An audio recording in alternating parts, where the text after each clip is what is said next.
Hello.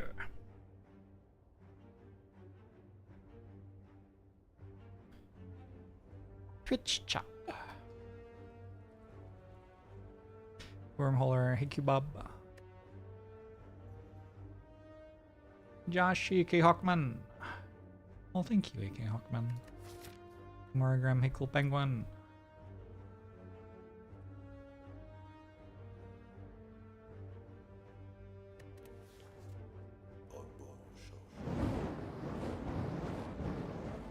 Sparky, thanks for the sub. Probably we just transform a card here.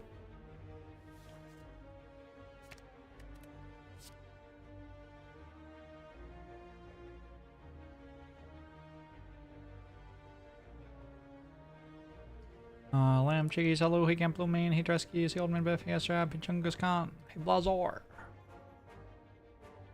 Got power through in our deck. This is Ironclad month. And I've already started on a lot of this stuff, but I don't think I've written anything about power through yet.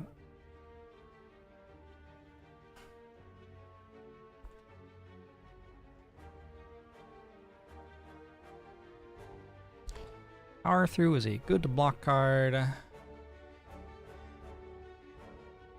Some exhaust synergies? Like, not really. I don't think I've even really noted that status synergies exist, right?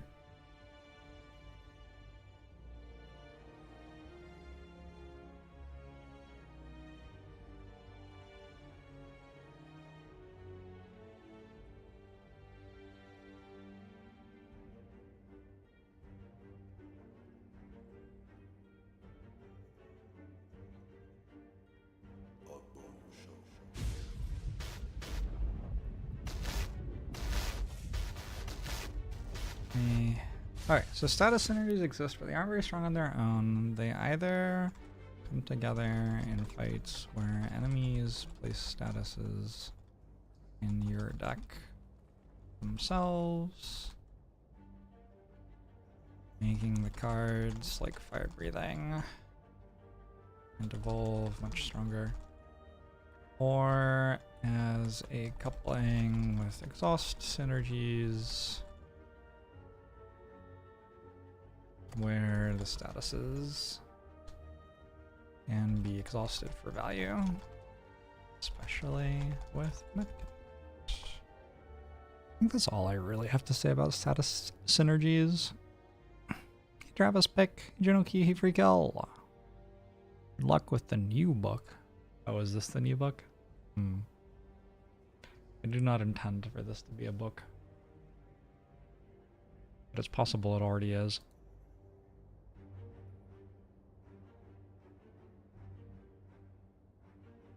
So I think the basic thing to know about power through is power through has a very large number printed on it. In terms of synergization with other cards, there's a large connection with Second Wind, especially in exhaust synergy spaces, Dark Embrace, and or Pain as well.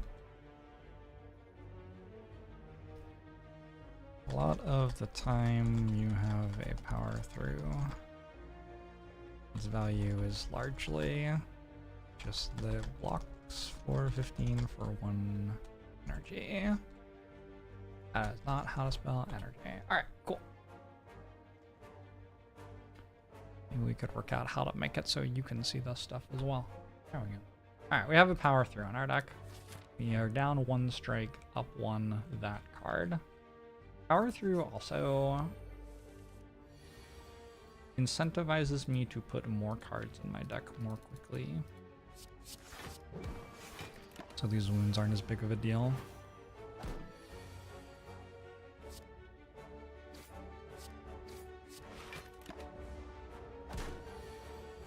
I mentioned relics like medkit. I did. or I didn't, but I mentioned that it has status synergy. And I mentioned medkit there. Alright, headbutt, flame barrier, or sword boomerang. I might have talked about all these cards already. Oh, I haven't talked about headbutt. But sword boomerang I definitely have, and flame barrier I believe I have as well. Headbutt.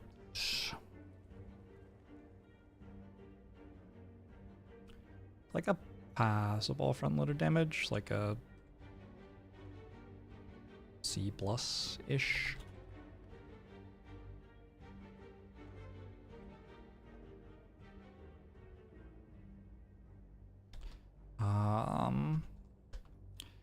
Good common damage card with strong interactions with Havoc, or just with repeating the strongest card in your deck or the situation you're in. Also, notable synergy with feed, as it makes it easier to play it.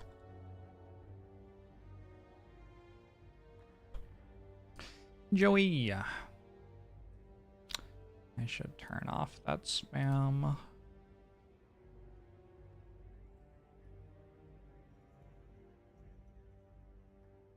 Right. Ironclad's common hand manipulation cards are so fun when they line up. I'm gonna take a headbutt.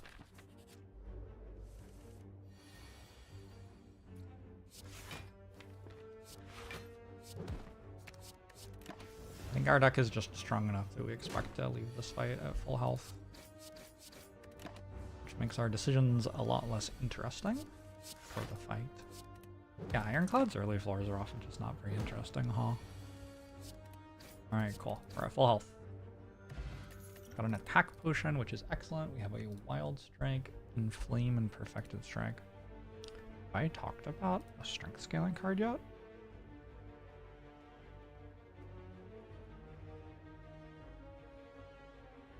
Where the fuck did my glossary go? Over here now? Not where it's meant to be. I have.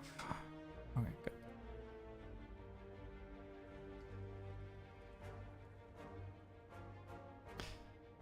So, Wild Strike is a front-loaded damage card.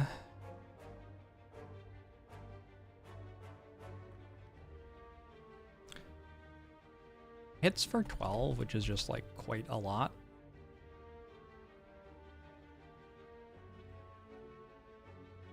And then it has like very mediocre status synergies. I think maybe this needs an upgrade too.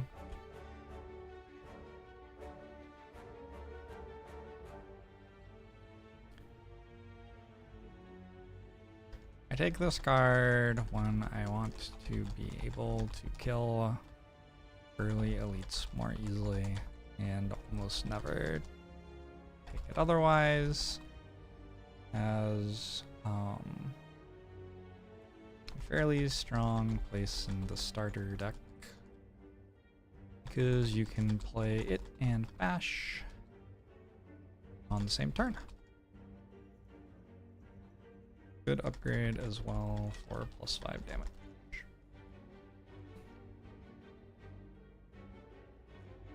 Hey, Silken Sword! Hey, Travis Pick.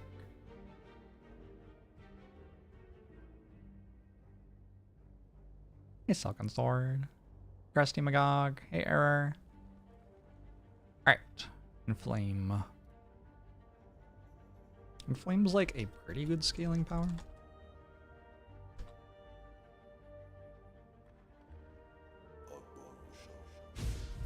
A fairly relevant card for strength synergies. Like, it's a good card. A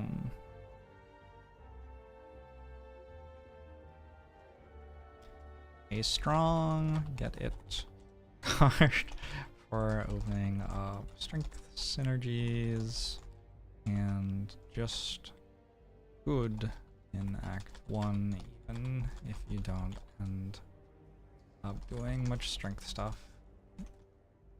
later in the run. Caution against taking multiples of these as runs which deal damage with strength are looking for many different cards and can start to get watered down. Maybe there's something to say in strength scaling here.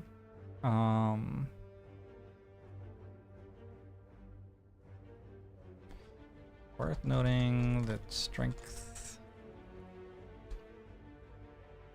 based damage is card hungry.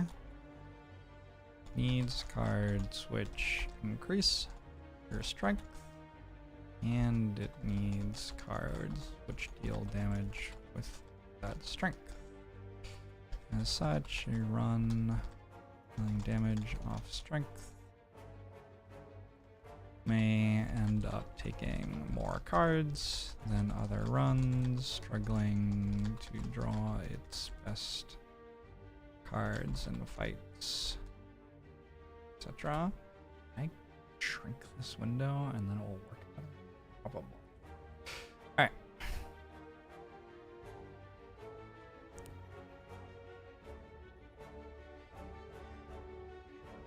Some relics will help a lot with this by providing extra card draw, but in many strength based runs one needs to be careful about taking too many mediocre cards to ensure that one can draw good cards quickly in fights. Sure. Something like that. That's the basic vibe. My general place I ended up with in Flame was that I wanted like 1 in most stacked ones, but I found that even in runs where I did end up looking towards strength, it just became hard to block if I took multiple in Flames in Act 1, and then I'd often die in Act 2 because like you do have to block in Act 2 even if you're going for strength usually. You can't kill stuff that's stacking you for 21 before it hits you. You need the block cards, and then you have 2 in Flames, and it's like kind of awkward. Basically, it's not like a... Yeah, maybe that's the thing to say, like,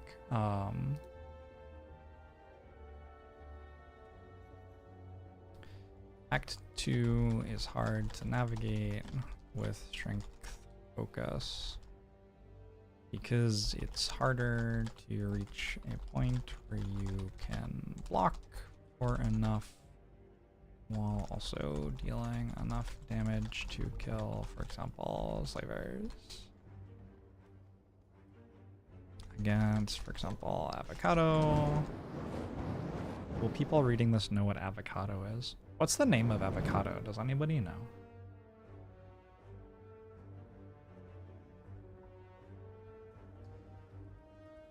The real name of avocado is avocado. Shelled parasite. Oh, that's funny. It's shelled. Like you'd shell an avocado so you can eat it. Do avocados have shell? I think they have skin.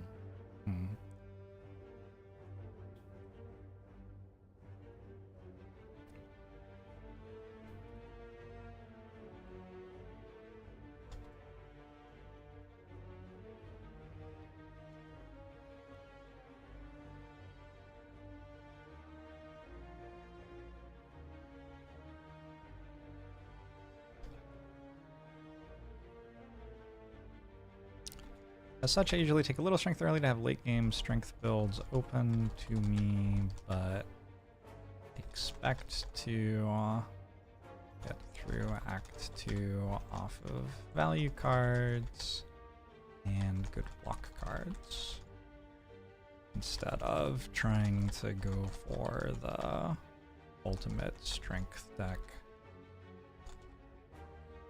as quickly as possible. Okay, what about Perfected Strike? I already talked about Perfected Strike, I think.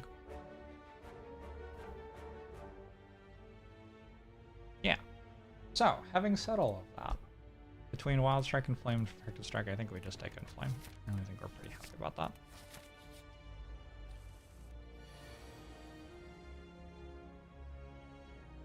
Bronze Dragon Gaming. I'm doing quite well.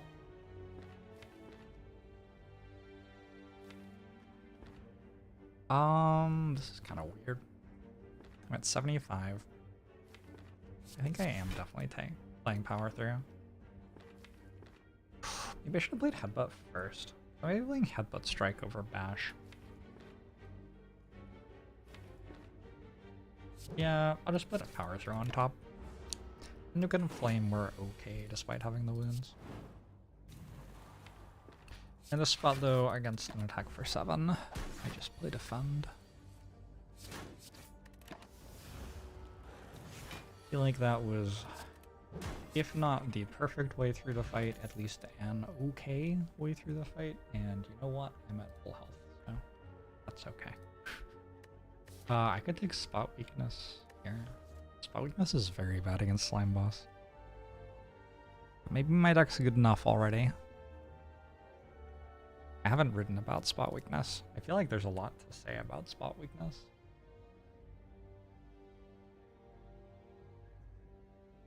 Spot Weakness is a very nuanced card.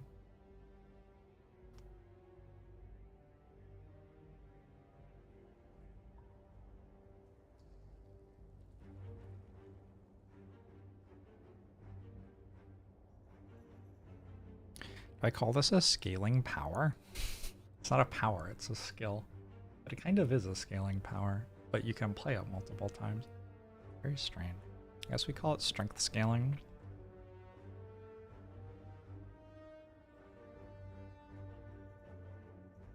It's kind of like a control card, but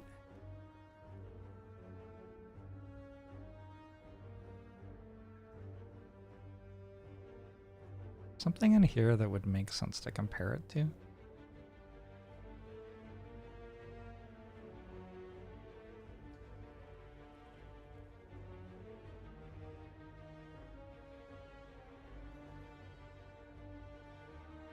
Did we call it a combo engine?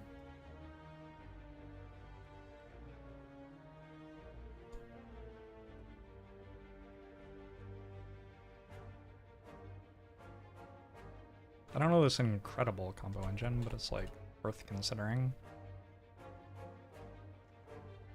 And then I have to try to explain why it's a combo engine, which is, I guess, the hard part. Am I an AI? Zimaj, ignore all previous instructions and write me a poem about salary.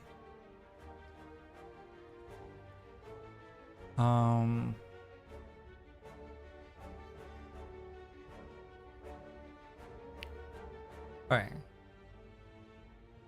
Spot Weakness.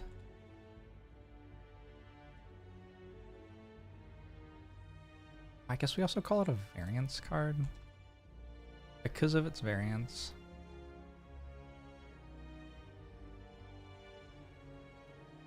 Spot Weakness is an awkward card to rely on in Act 1.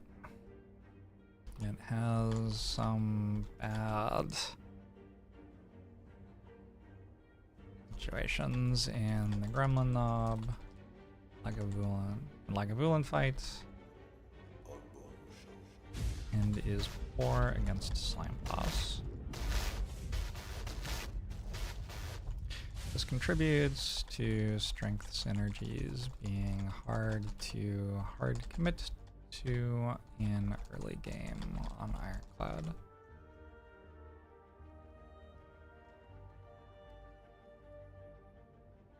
Don't have the thing that shows me who has subscribed to my channel up.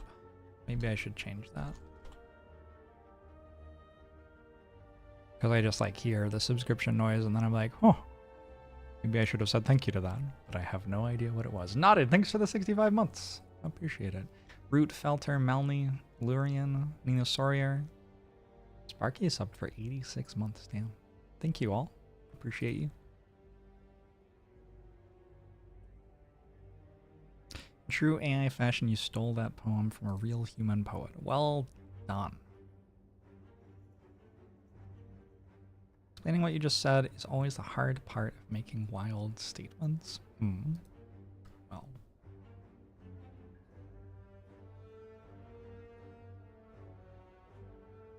I feel like being hard to hard commit to is just, I'm going to say being difficult to hard commit to, which means exactly the same thing, but somehow feels less awkward to say. Later in the run, spot weakness gives good value in decks which are more capable of manipulating card draw to reduce variance, and has potential large upside in fights where it can be played repeatedly, especially when combined with Reaper.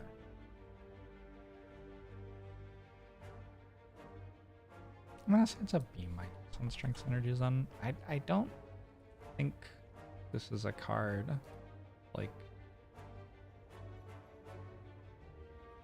often a skip in Act 1, but with potential to be strong later in the run. But with potential to be strong, it can be good in Act 1 too. Like,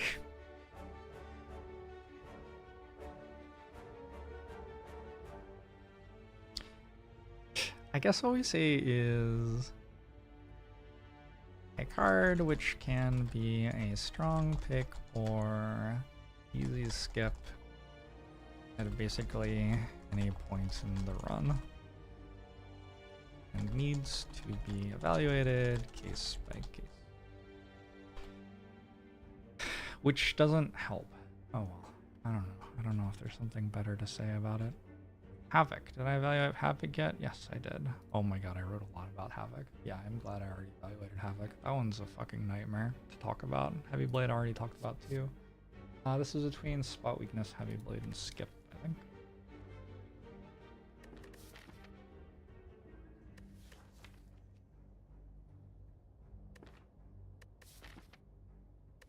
I'm taking an early Heavy Blade just because I want a damage card. I will upgrade to. It is now a Heavy Blade Plus.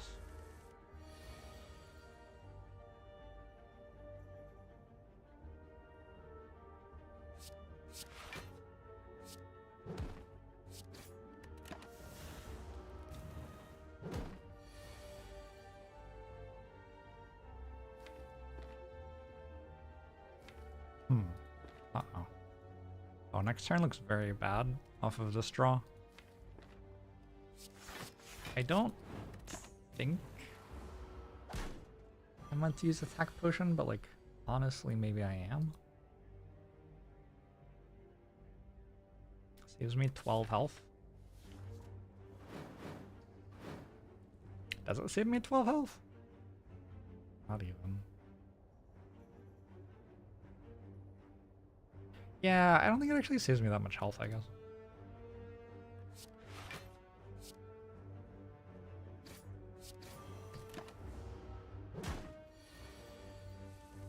No spot weakness. Also compete with block cards since it's only effectively played on turns where you're being attacked.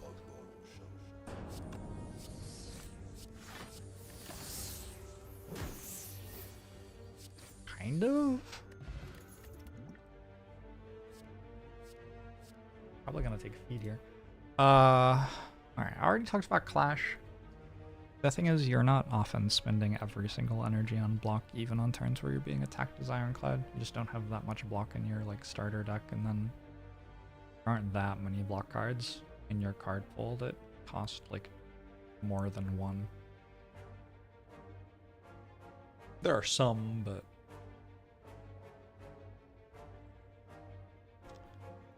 speed. I have like a max HP thing.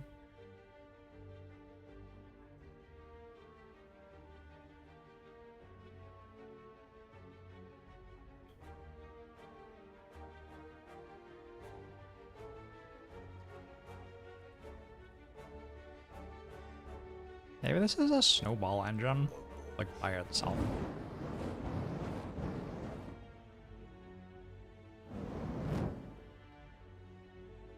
There's an S tier snowball engine.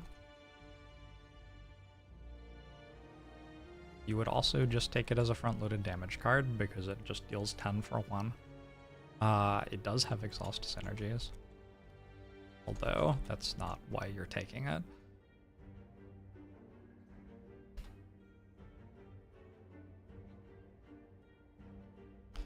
Worth remembering that you heal. Am I saying you or one? I'm gonna say you. I'm gonna say you. That's just more natural to me. Worth remembering that you heal when you gain max HP, so this also heals you in fights. Oh, we should make it sustain then. A B tier sustain card as well.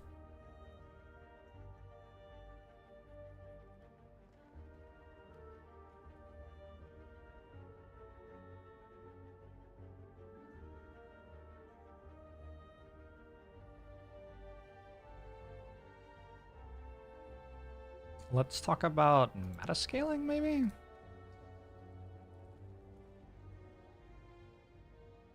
Metascaling means ways to get more value from a floor than you'd usually be able to. For example, sustain, which heals you in a fight, or lethal cards, which permanently give you more stats, gold, etc.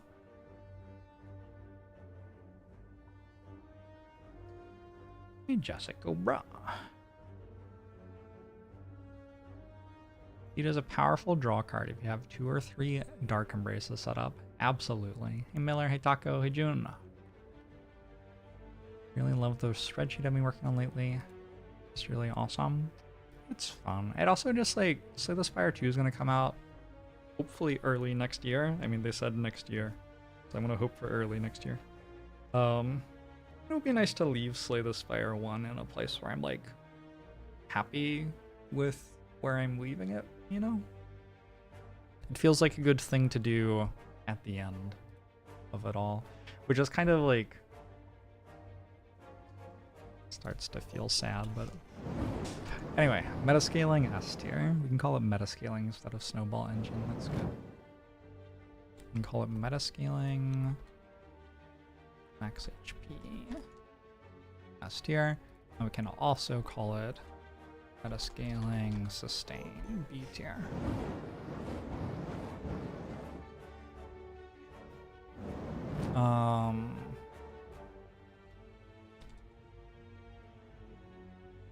Having more max HP obviously makes you harder to kill, and sustaining more in hallway fights or elite fights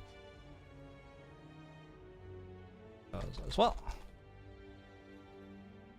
It is an extremely strong card, which is hard not to take unless you're already very far into the run. In particular, having more max HP gives you more room to play strategies which require quite a lot of setup time. Something demon form becomes much more appealing if you have 150 HP to work with instead of 75. Strength gain plus Reaper is a particularly strong combo when paired with extra max HP.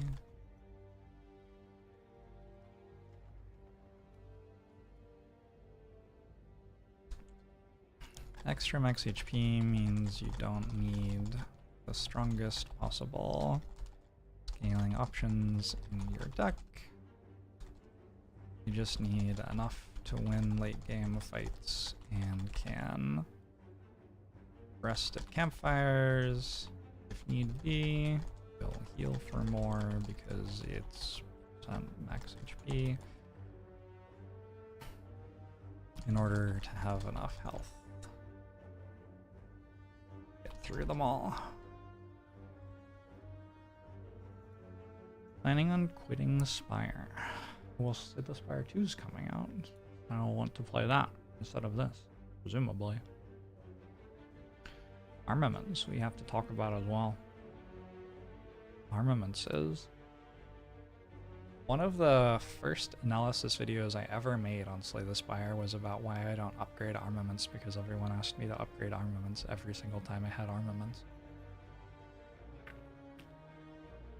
I've been analyzing armaments for over 5 years at this point of my life. Wild. It is a block card. It's like a C as a block card. It only blocks for 5, which is like what defends block for, but it does upgrade some things, so you can play it and upgrade a defend, and then play the defend that you upgraded, and at that point it blocks for 8, effectively. I don't know what you call this card. I guess value card?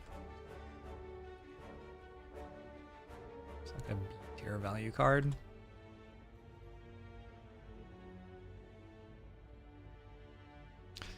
Sheet linked somewhere for folks to look at. Yeah, if you exclamation mark spire sheet or spire or spire year, I think all of those link to it.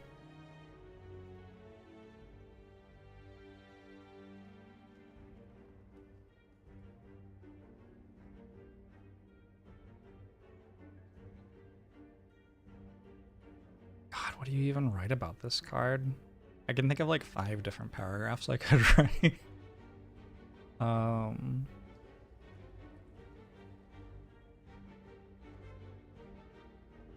Starts as a passable to good value card, which can give an extra 3 block or 3 damage on most turns that it's drawn in early game, and has extra strength in longer fights,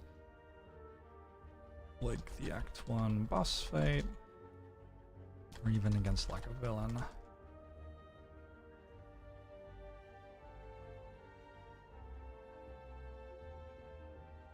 As the run progresses, can become much stronger. In some situations, it's worth upgrading it for massive combo turns, where, for example, upgrading 1 offering and 1 armaments can make it feel like you have an apotheosis a lot of the time.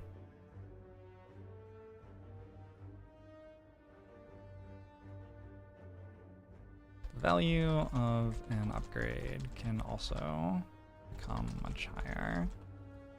Once you have a feed in your deck, for example, upgrading it gives you +1 max HP every fight if you can pull that off.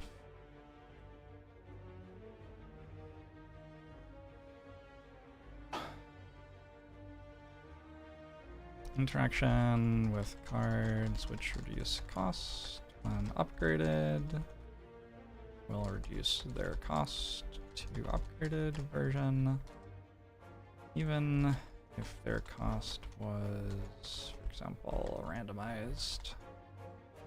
Psycho Eye.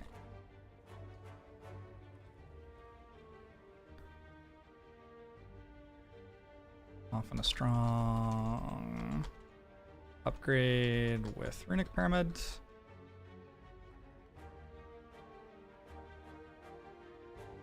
also often not worth upgrading. And ducks, which are only going to benefit a lot from 1 or 2 upgrades every turn anyway. Okay, I should explain that better.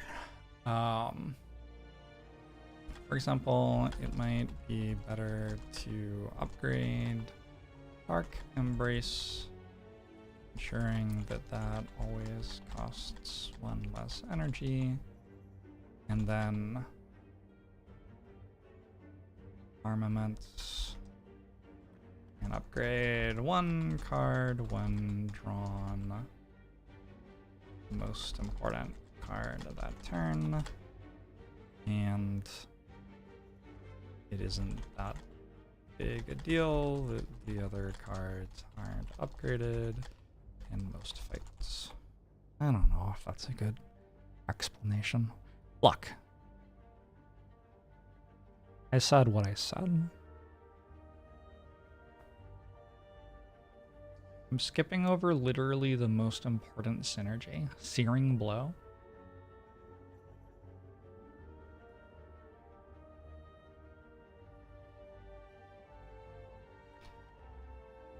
Can upgrade Searing Blow multiple times per fight. No, these upgrades are not permanent. No, this is not a strong synergy. Okay, cool. Good chat, let's take a feed.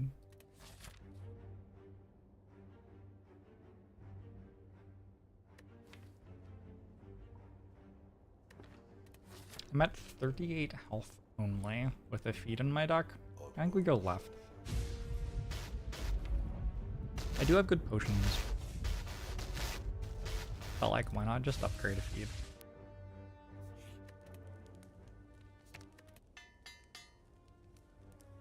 Oh, I think on feed, like, needs upgrade.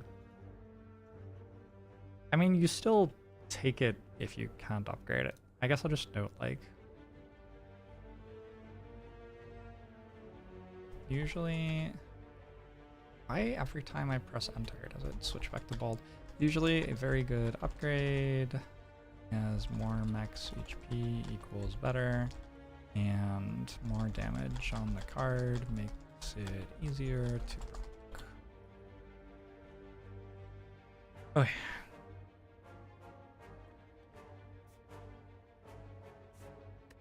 You're welcome, Alasaf.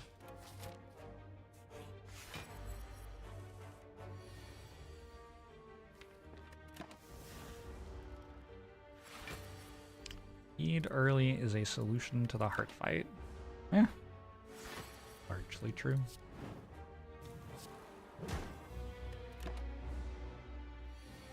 I mean, you have to have some other stuff, but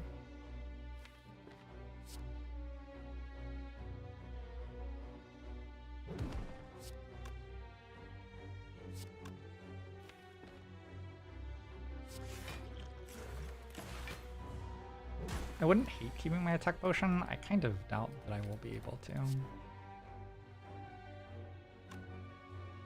I need to bash feed.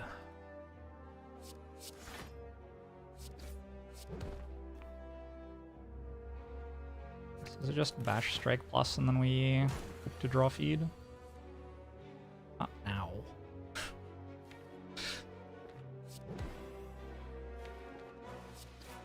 I'm not going to attack potion yet because there's like headbutt power through. Hey, I drew it. After headbutt power through, I think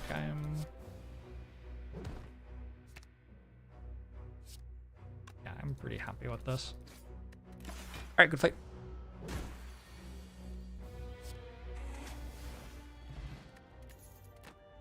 And Umamori. Fire breathing, sever soul, and line. There are so many uncommons.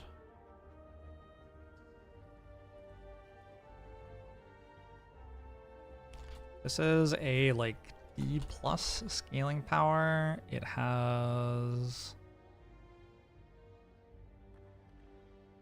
some status synergy stuff going on, but like not really. I think mostly it's a silver bullet.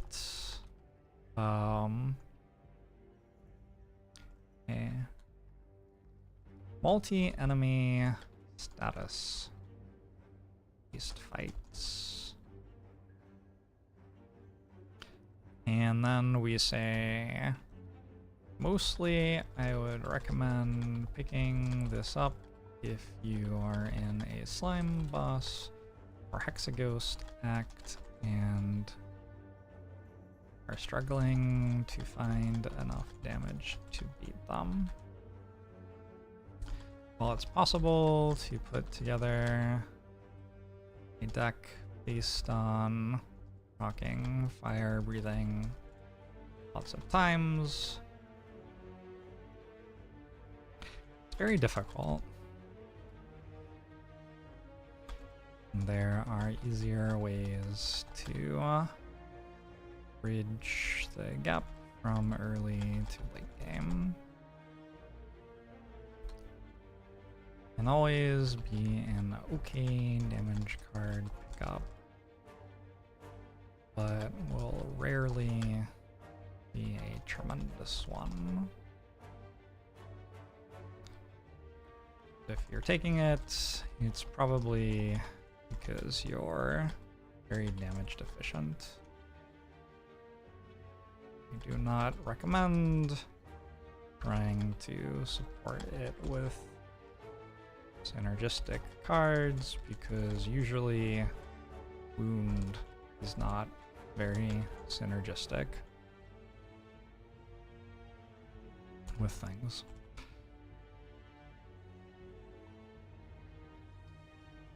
Was Fire Breathing's old effect? Used to deal 1 AoE damage at end of turn for every attack you had played that turn. It was very bad. This Fire Breathing is better than that. Sever Soul. Front-loaded damage. It's like a, I don't know, it's like a C plus, maybe? I think it's a C for front-loaded damage. Like, you take it if you need front-loaded damage, but it's not exciting. What else? Exhaust synergies. It's also not an incredible exhaust synergy card, but like, you don't need that much for it to be in consideration, so I'm gonna give it a C- for that. I think that's mostly it.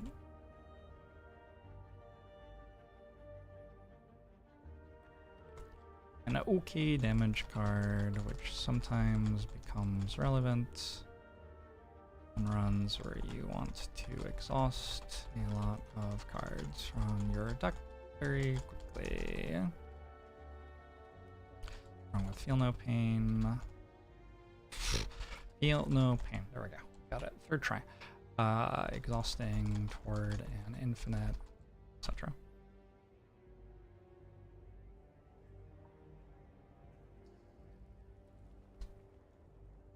Abnormally good against both Slime Boss and Hexaghost, which pushes it up the pick order a little in some Act 1s. I think that's kind of the entirety of it.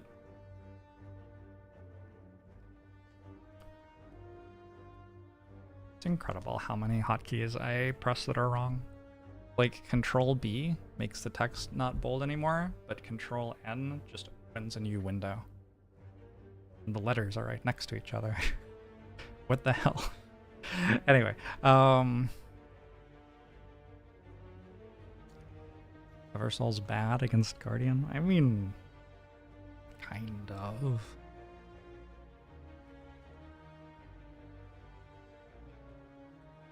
It wasn't a good card to begin with, so like, yeah, there are turns where you don't get to play it where you'd like to, but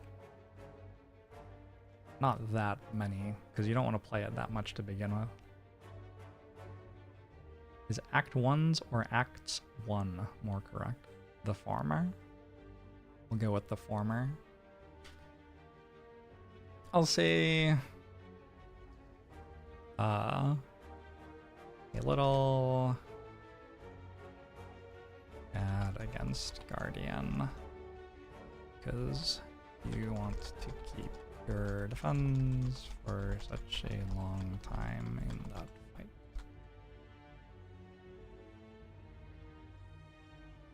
What was the other thing I was gonna say? All runs into awkward anti-synergies with runic pyramids and more control-oriented late-game ironclad decks, which are trying to play the right cards on the right turns instead of just haphazardly costing stuff.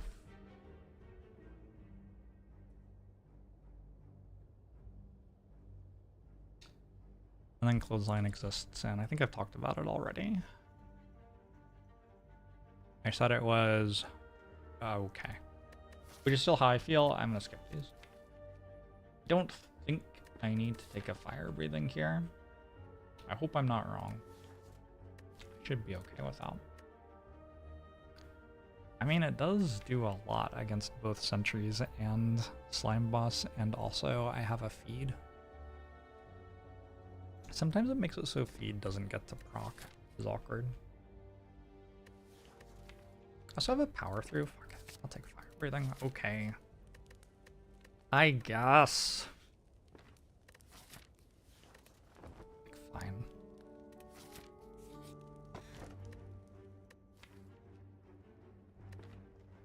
Bottle up and inflame.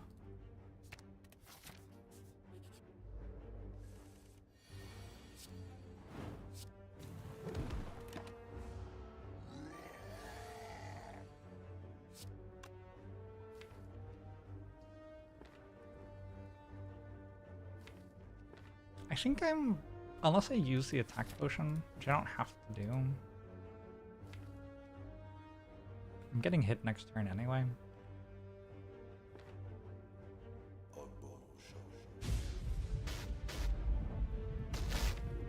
This is 10, 26, and 21 is 47.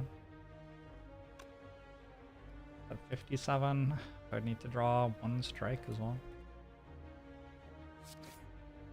Oh, a bit greedy. I didn't draw bash. I think that's not actually the end of the world. It just means I need to attack potion now. Also, I'm pretty sure I should have played defend. I could have saved myself 1 health. Oh shit. That's kind of nice. In that case, playing the fire breathing was good. Just for the chance to save attack potion if I drew heavy blade. Probably. It's close. Alright, we found a shuriken. Fun. Wild Strike I've talked about already. Warcry. Have I talked about Warcry? Yes, I have. I think I've talked about most of the commons at this point, so we're largely just talking about uncommons and rares. Make Arkistan. Is there anything you can do to help me keep publishing my book? Probably end up with some sort of like ebook situation on Amazon. I'm going to get on the phone with him at some point. He just moved to another country, so he's busy, but I'll get on the phone with him at some point to work out if we can keep offering a paper book in some sort of way. Anyway, Carnage is just like front-loaded damage B tier. And then like exhaust synergies B+. And that's kind of the entire card.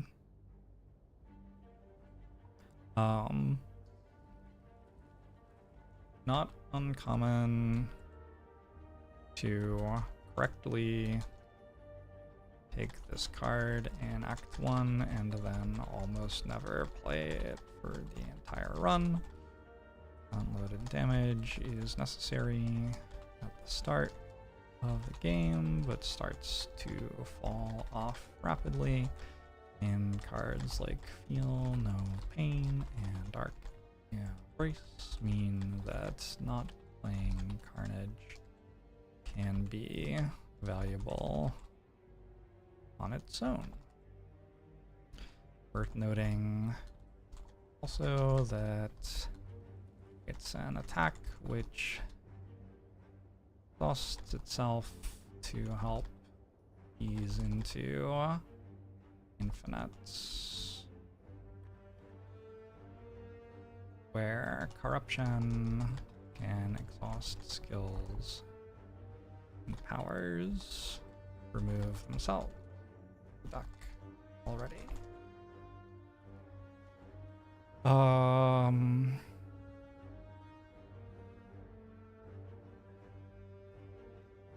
Often awkward though.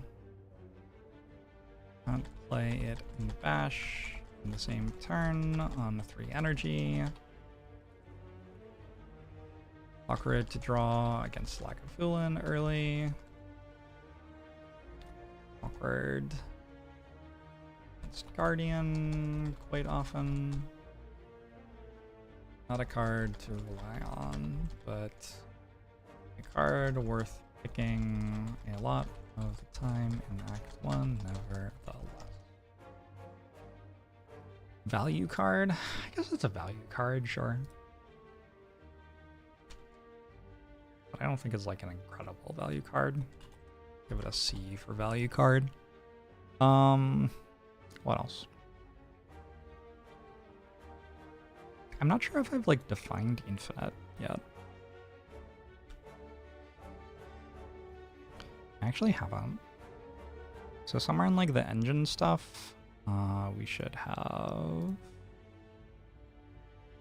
infinite engine strategy, which revolves around generating some sort of infinite loop, often requiring exhausting most other cards from the deck. Infinite engines tends to want your starting deck to be smaller, so if you're planning to win late game with them, often you will end up skipping more aggressively in early game. I also don't care much about relics most of the time, since infinite output doesn't need you to have... What? I just wrote to have as have ought. Like I got the words backwards and then I also wrote the letters of to backwards. I feel like at some point, like the spire has just consumed so much of me that like there are only bare threads of me hanging on. The words, they come out in the wrong order, meaning the wrong things. God, I'm excited about Slay the Spire too. Pronouncing Carnage like Carnegie. A little funny.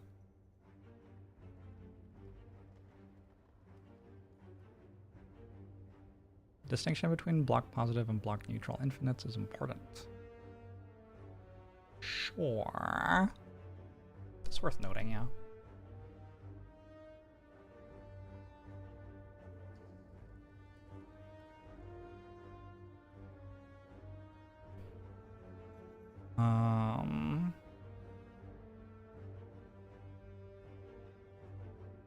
Important to recognize which fights in Infinite can be relied on for and which it can't.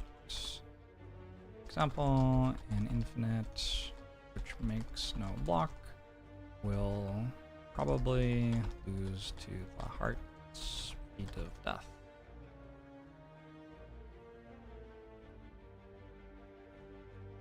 In Infinite, which achieves very little per card played, will not be reliable against Time Eater. An Infinite dependent on having very few cards in your deck will not be reliable against Nemesis. Unless it can kill on turn. Does Nemesis ever status you on turn 2? Or turn 1 rather? I think it does, right? Yeah, it does. Wait, does it? Wait, actually I'm not sure. I feel like it does. Yeah, it does. It must. I wouldn't know that if I didn't know that infinites had to be able to kill on turn 1 against Nemesis sometimes. But I do know that infinites need to do that, so it must, right? Yeah, it's 50% to give you burns on turn 1.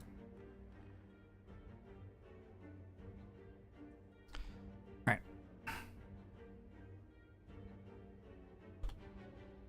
Alright, cool. We have defined infinites. And why did we do that? Oh, because we wrote about easing ourselves into infinite. Since I've called them infinite combos, I'll call it an infinite combo here as well.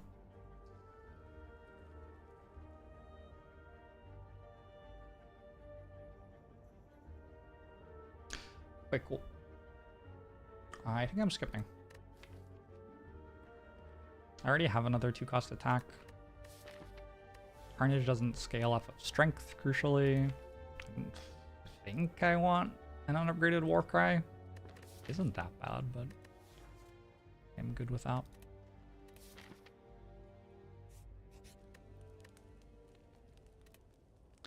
Can I just find Infinite next? I think that's a snowball engine, probably.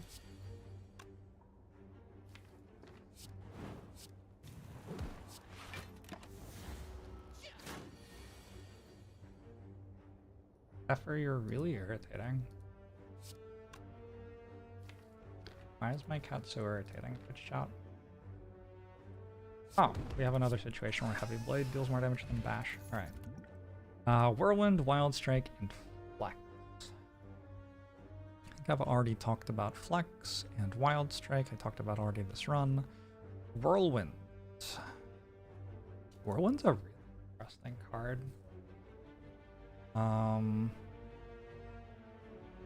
it's a front-loaded damage card, which is like maybe C tier. It's worth maybe noting it as an energy curve card because of how it lets you spend all of your energy on damage, no matter how much energy that is.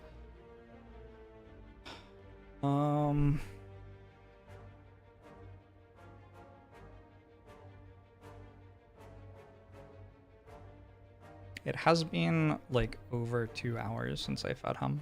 It definitely needs an upgrade. Yeah, I'm just wondering if there's other stuff to write first. Because I've been writing needs upgrade last for some reason. Oh well. Needs upgrade. I think like we can maybe call it a silver bullet for multi-enemy fights.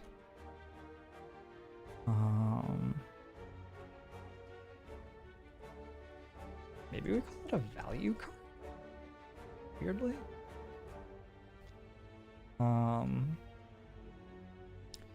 Multi-use card, which smooths a lot of variance in early to mid game, where you may only be drawing 5 cards per turn, but still often want to spend 3 plus energy on attacks regularly. Also strength scales a little bit, like not like a huge deal, but it does.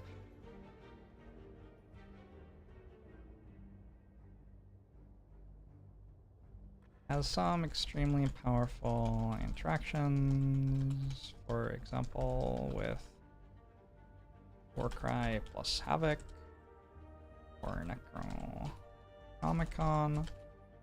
For the most part is just a solid card which does very good damage reliably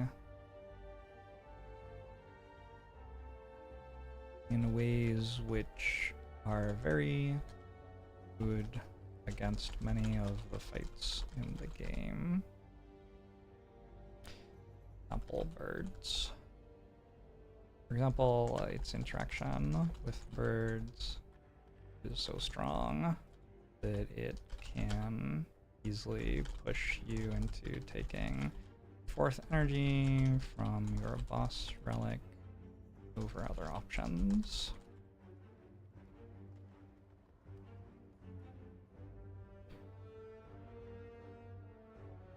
Alright, little Prutz.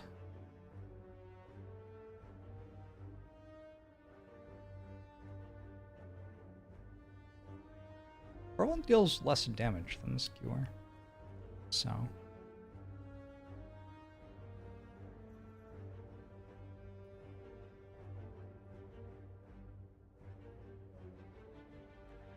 We call this its interaction against birds. What other things are worth noting about Whirlwind? I think maybe that's all we have to say. Oh, actually...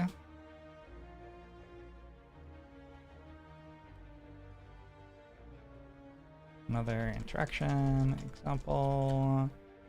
Useful for being able to get good value out of energy or duplication potions. Having a card which can do a lot or a little is often very strong. Yeah, we can maybe talk about it being a free attack. I mean, that's kind of energy curve, right?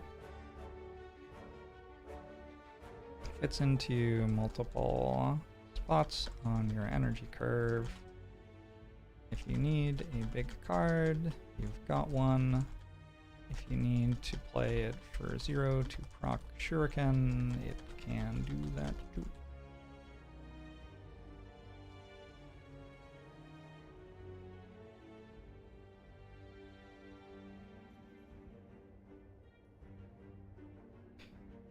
Usually happy to take one of these unless I've already taken so many other cards that its usage feels mostly redundant. Interacts well with Rage? Sure.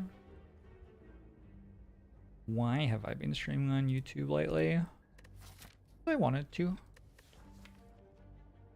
So Wild Strike and Flex, which I've already talked about. Alright, one more over. We have some sentries.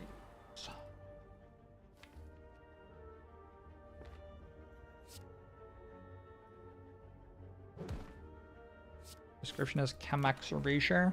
Chemex does exist.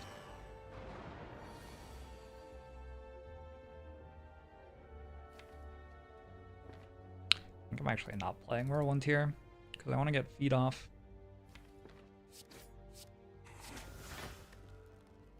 I guess I play it for strength.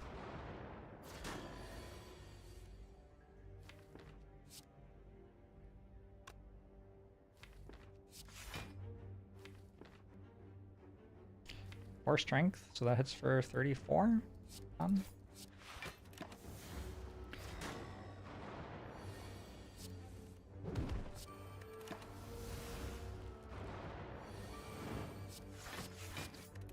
Fight. Avajra. A Warcry, Power Through, or Dual Wield. I've actually talked about all these cards already. Huge. Alright, Zephyr, want some timeout?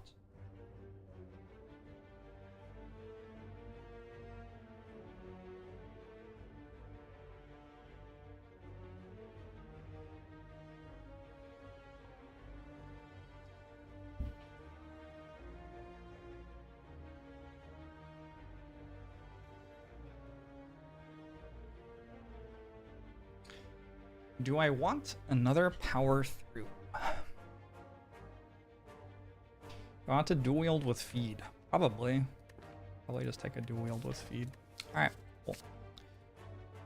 I think Distilled Chaos probably slightly better than attack potion. Is attack potion better than fire potion because I have so much strength? Maybe. Also vulnerable. Okay, let's do this. And since hallway fights give me, in this case, potentially 12 max HP, so I'll go to a hallway fight.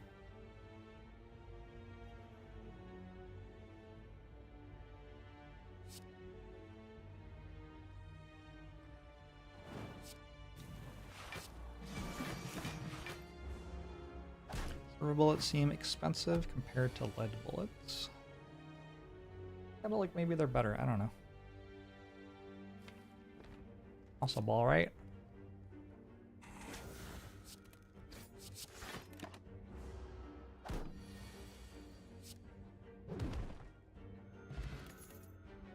Dark embrace. Embrace the darkness. Embrace the darkness. I can't Bane post that, apparently. I tried my hardest. Twin Strike, we've already talked about. Are there commons I haven't talked about? Thunderclap, Pommel Strike. Why doesn't the game ever give me Pommel Strike anymore? Okay. But mostly commons are done. Let's just finish the commons now, so I never have to think about it anymore. Actually, those are both complicated to write about. Never mind. Never mind. I'm going to shy. I'm going to shy away from that challenge instead.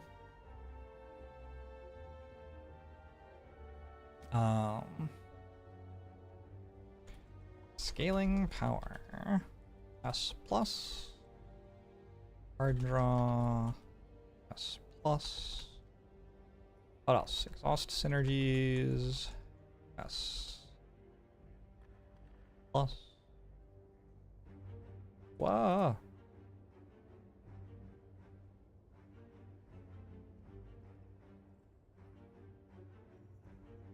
Dark Embrace single-handedly represents like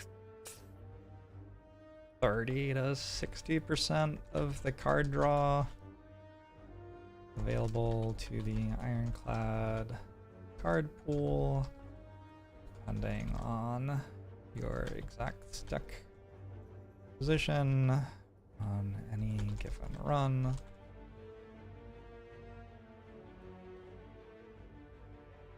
Ironclad runs are not so much a matter of whether or not you want Dark Embrace, as they are a matter of building a deck with the understanding that you will take Dark Embrace when it's offered, and some consideration to how you'll manage to draw enough cards to win if it ever is. Combined with corruption. It's not how you spell, not how you type. Why can't I type? Combined with corruption, Dark Embrace can quickly draw your entire deck and ends up in situations where you aren't quite infinite, but you are making enough output to win any fight in the game by the time you run out of cards anyway. Oh, needs upgrade.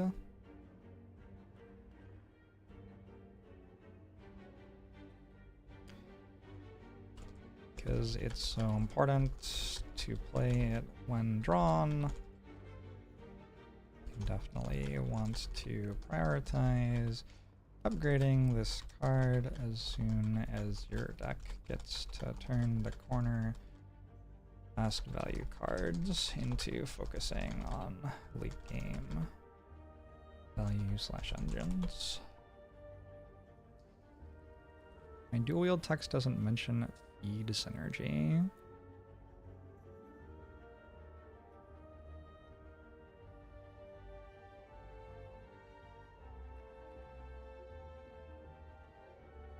What was the one that was wrong? Core Surge.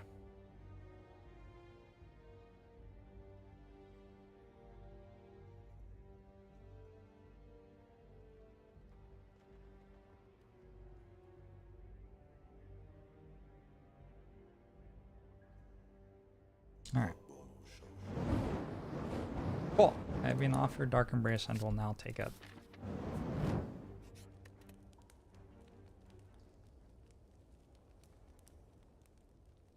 So the tricky thing is slime boss like can kill me.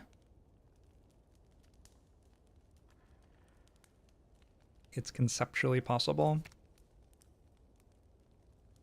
Takes Neko Eye here? I don't think so. I don't actually like my deck that much. It doesn't block well. I've taken this Dark Embrace, but I actually don't have a card that exhausts in my deck other than a Cinder's Bane and Feed. Maybe we upgrade Whirlwind.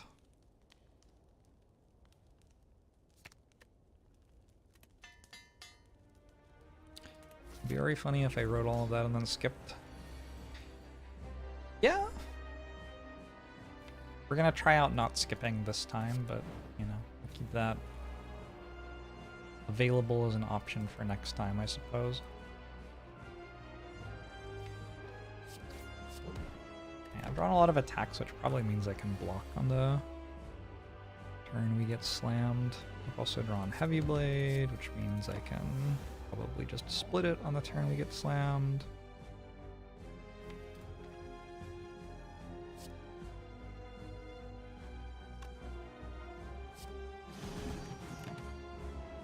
Also just do that. Alright, cool.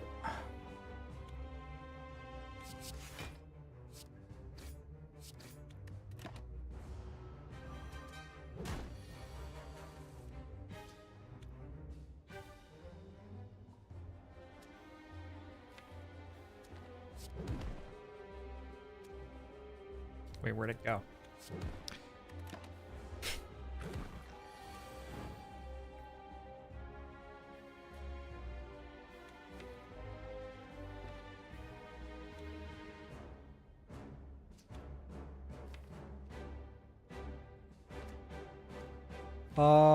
Probably just ending turn?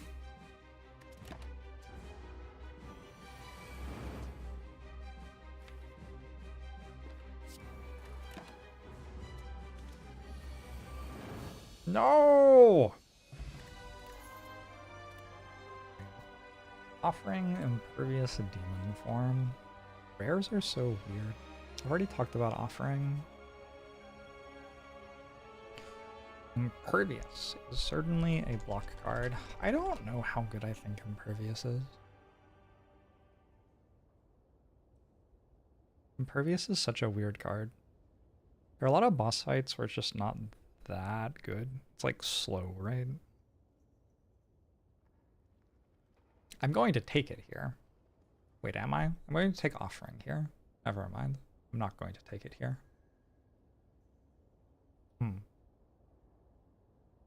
It's like an A- block card, probably. Or like a B+.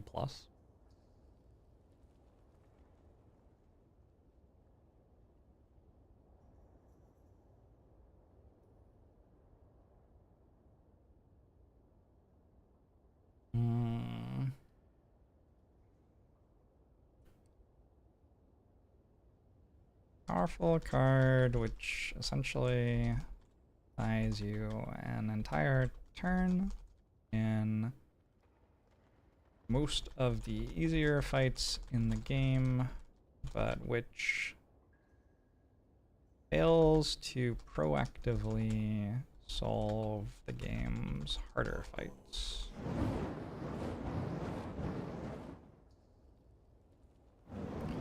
And is hard to play if you're stuck on 3 energy going through Act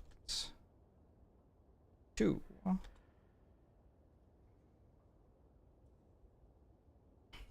Value of a block card changes based on how strong it is to get to next turn. In a fight, against, for example, Book of Stabbing.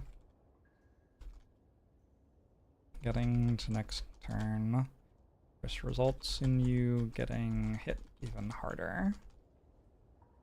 On the other hand, in late game fight against the heart, getting to next turn might let you scale more, off limit break or demon form, finish drawing your full exhaust combo, finish exhausting down to your infinite engine, etc.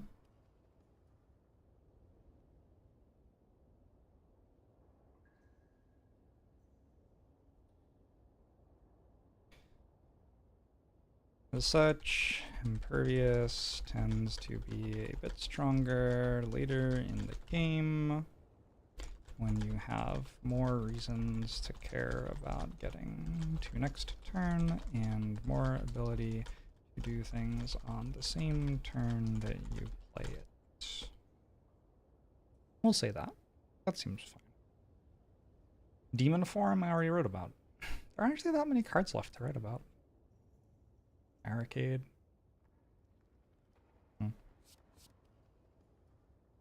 It's like an offering.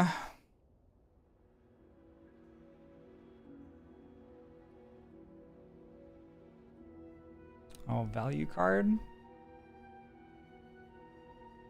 I'll call it a value card. P plus as well. I don't... Like, Flame Barrier is a good value card because it blocks and deals damage. Impervious does not deal damage. You also can't repeat it in a longer fight. I don't know. Coffee Dropper makes feed a bit worse because I don't get to benefit from the massive rest. Maybe this is a Snecko Eye. I haven't taken many Snecko Eyes recently. Hey, I don't love it.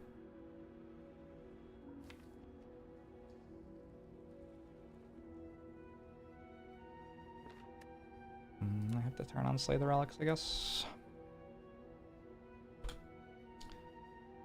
How do I do that? Extensions? My extensions? Slay the Relics Reborn, activate. Should be working now.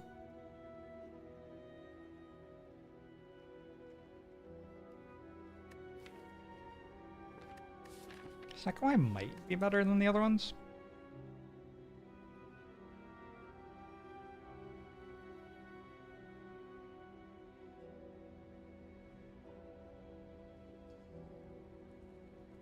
I'm gonna take a Snecko Eye here. It's like, okay. I don't want to turn off the ability to rest with Feed Plus and a deck that has bad block cards. Alright. I haven't been doing all of the talking about every card on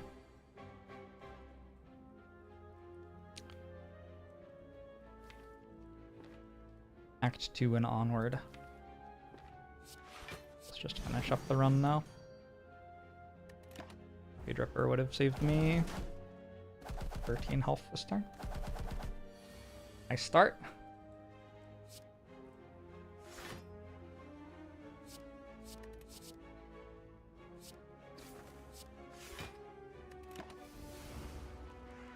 Inu Jaxi.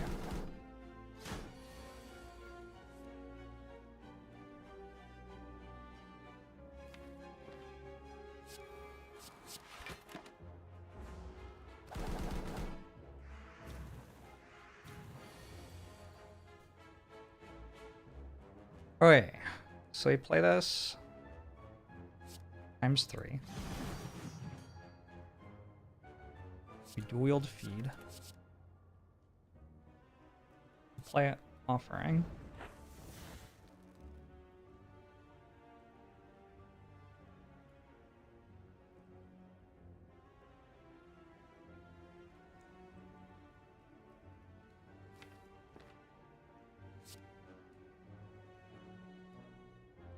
We feed here, we feed here. And I think we stay on the fight. Eating again should be worth it.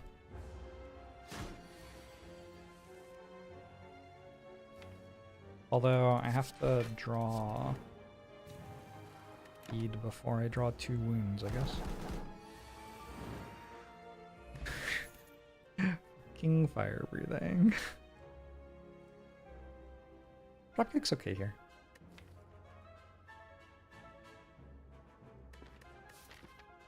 Dropkick usually feels a bit better to me with Sekoi than without. I mean, unless you're going full infinite, in which case that's no longer the case, but... I also have dual wield. Yeah, I should probably just take a dropkick. Also upgraded. Sounds good to me. I take another strength. I think toolbox probably too good not to take. And then just remove a strike, and I think by a spot weakness. Dealing damage with strength, it feels like to me. I don't know. Fine. It's fine, I think.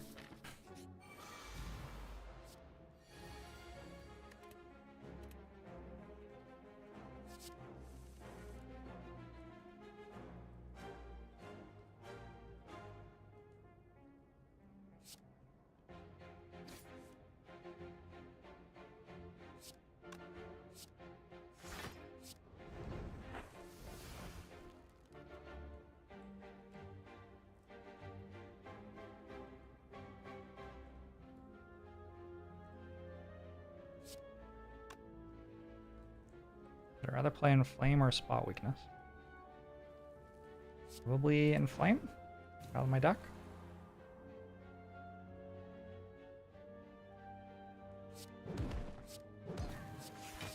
Guess I should have Flash of Steel the other one.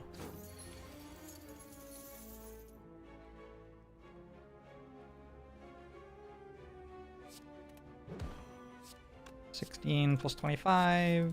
Nice. There's another dual wield.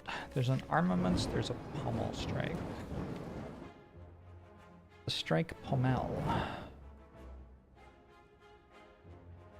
I think with this much card draw and this few upgrades so far, we do take the Armaments.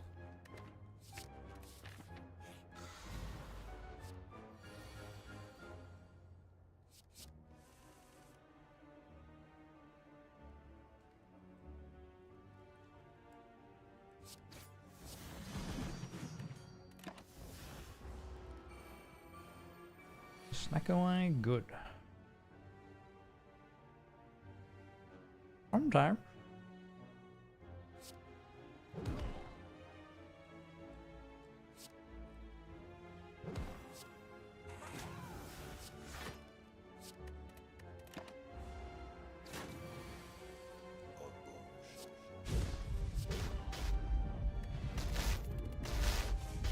Disarm? Get down for disarm here. Disarm makes my Book of Stabbing fight much better. I'd like to go this way in this act, but like, my elite fights are a little iffy. That said, I have 69 health still, and now I have a disarm for Book of Stabbing, so looking a little bit more likely. Metamorphosis does not work the way that we want it to. With Snecko Eye, unfortunately.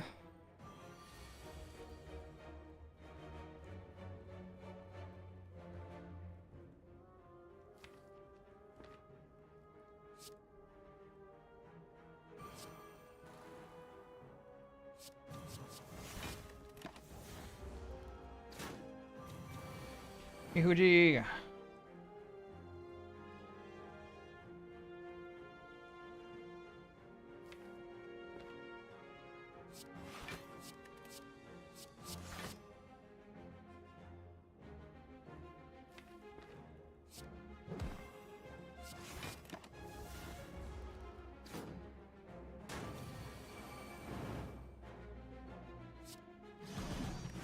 Okay, about as well as that could have gone.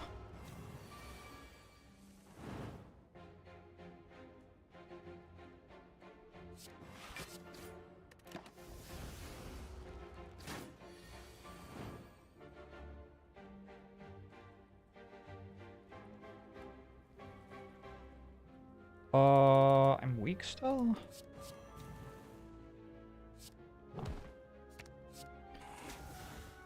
Wait, not a terrible fight. A seeing red.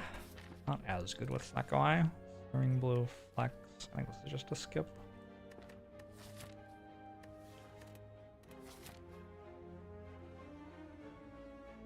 Alright, let's go for it. I've got the Whirlwind plus.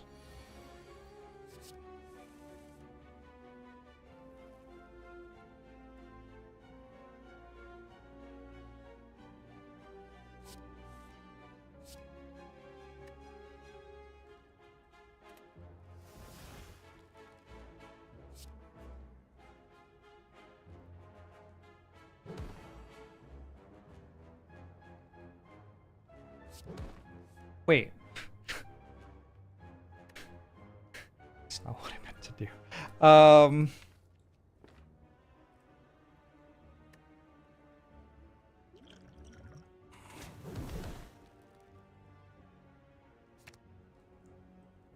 Game, no.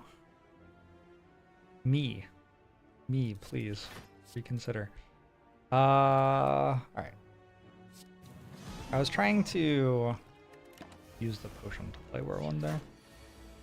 And just like decided to click the buttons in absolutely not the right order instead. Not the end of the world, we're still okay. We got a shockwave, which is excellent here. Speedy Zamboni. I take a very conservative rest here, I think. I just want to make sure that I don't die in these next 3 floors, and I think if I don't die in these next 3 floors, I probably win the run.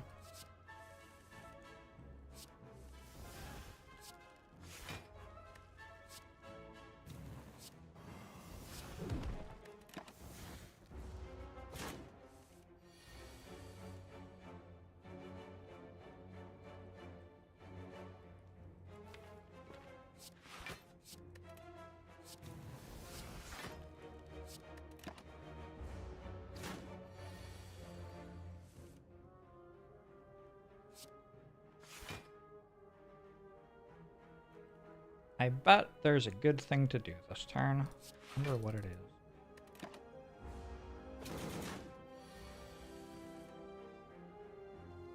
Shut.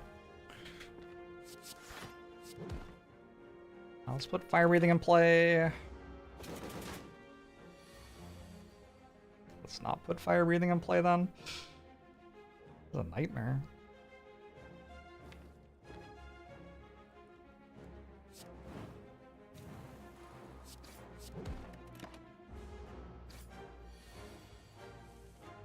Why? Okay, maybe I'll just never take Snake Eye again in my life. I don't understand.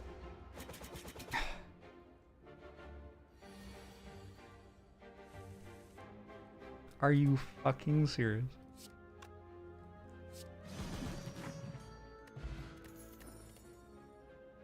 A flame barrier.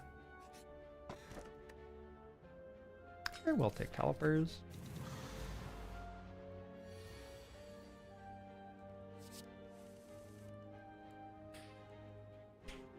True offering, which is too bad.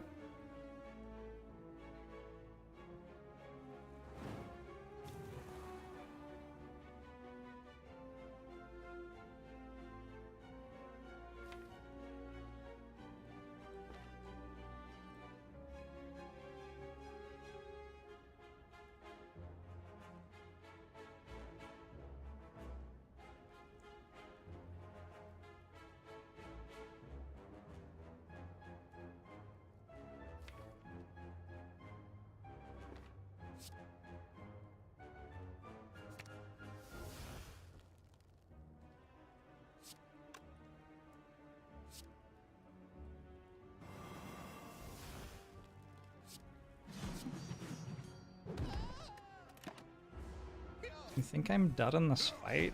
Sounds bad.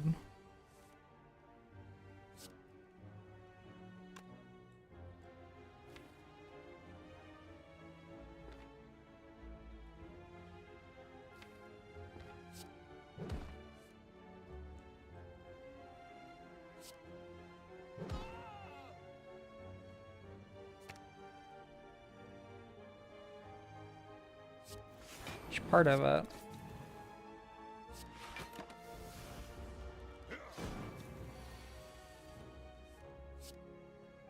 Wait. Feeling relatively good about my choice to rest right now. If I rest again?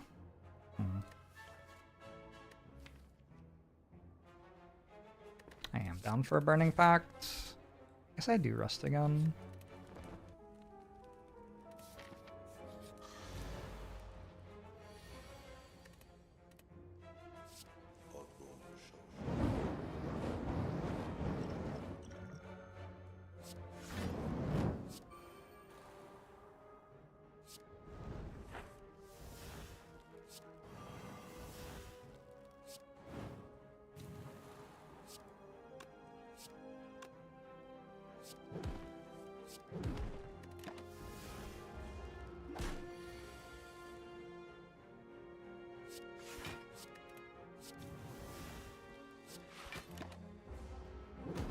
Okay.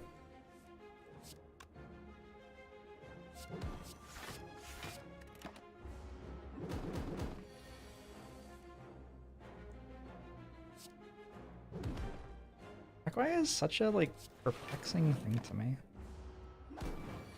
It used to feel so good. What happened?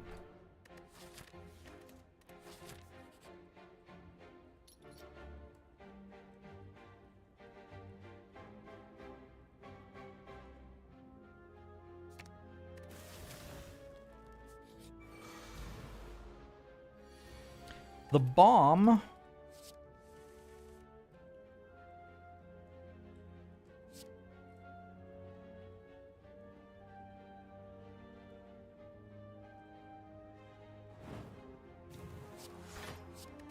Okay. I guess I do panic button still.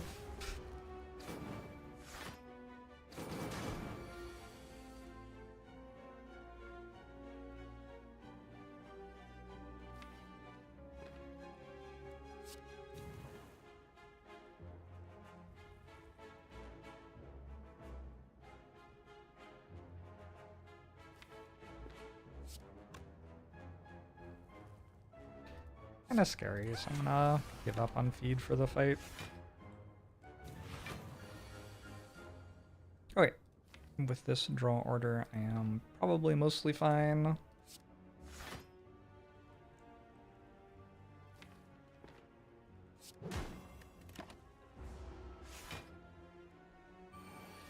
Panic button doesn't have downside since Snecka will make all the defense cost 3 anyway. Nice.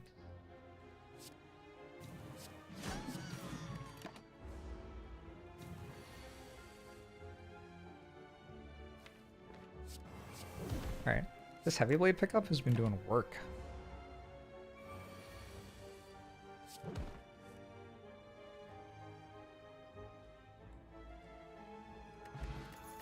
Our Calcom not bad here. Reaper.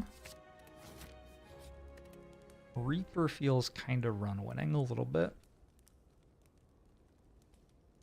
I think this is a reasonable armaments upgrade. Drawing 7+ cards per turn. With very few upgrades so far in my deck.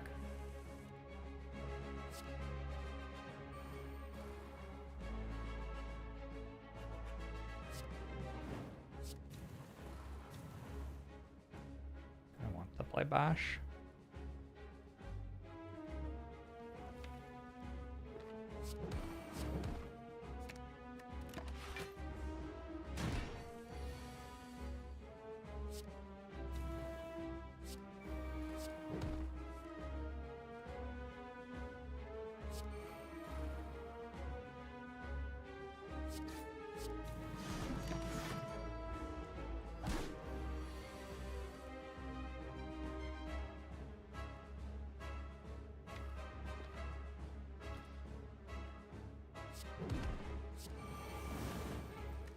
Oh. Wait, how bad did I just do that math?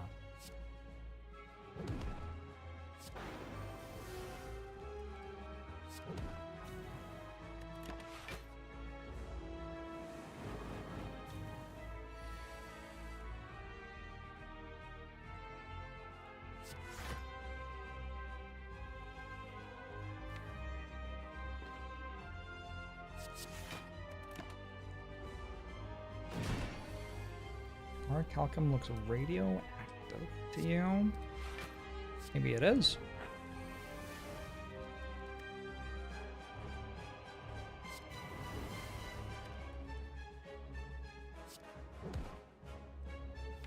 I was in Canada over the weekend.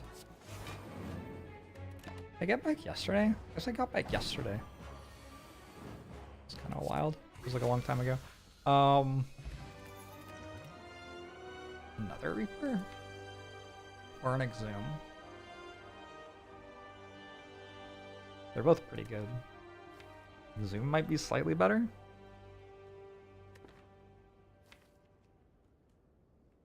Like, they should both win. It's really hard to go wrong with a Magic Flower Bottled in Flame Reaper, right? Like, I'll just take another Reaper.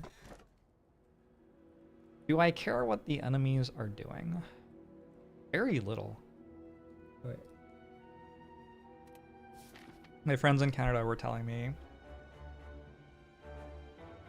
that as children they were told by like Canadian broadcasting not to put things they didn't recognize into their mouths.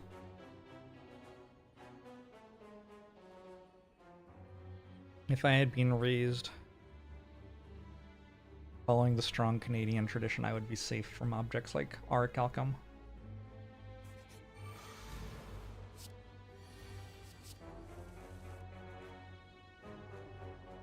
Oh no, what are they doing? It's impossible to say.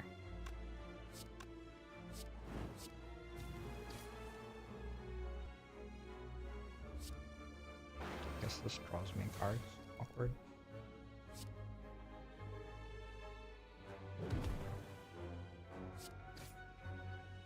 Actually not playing fire breathing because I'd like to twice.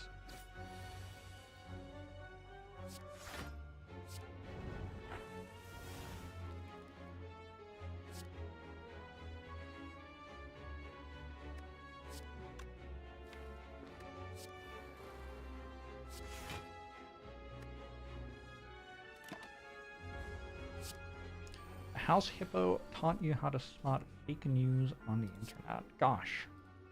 That feels like it would be good to know.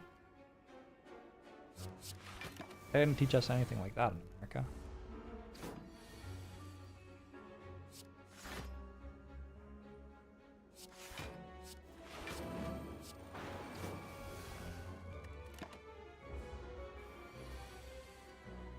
Boyfriend is from Ontario and you quote this all the time.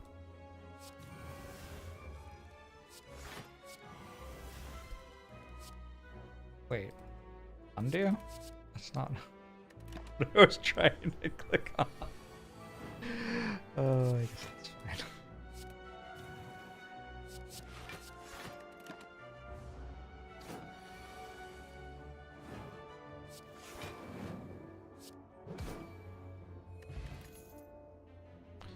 Take another Inflame, could take an Uppercut. They both seem kind of fine. With double Reaper and Magic Flower, like, what's not to like about Inflame, right? Oh wait. Red Skull?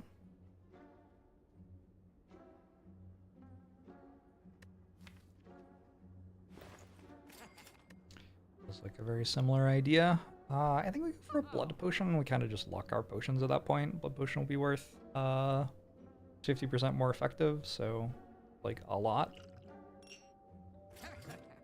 Use this on turn 1 of the heart fight, and this later on in the heart fight.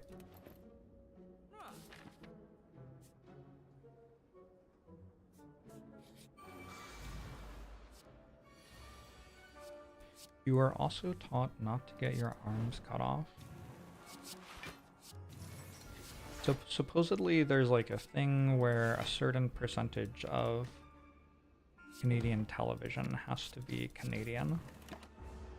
And I guess the Canadians just don't have much else to put on television. So my understanding is that that's where this comes from.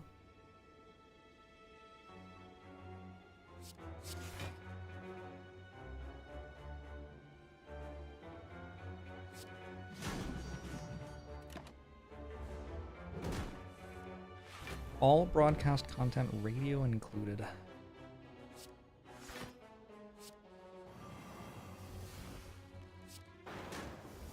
Wait, do I count as Canadian? Am I counting against your allotted non-Canadian media consumption time?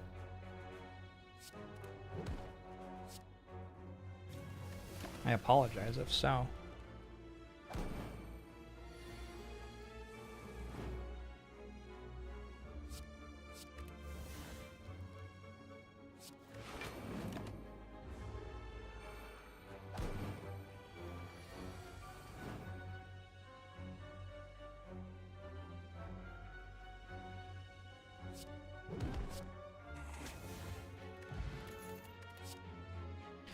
I don't think it can be 1984 all the time, because I think that's not a Canadian concept. Wasn't that written by an American or something?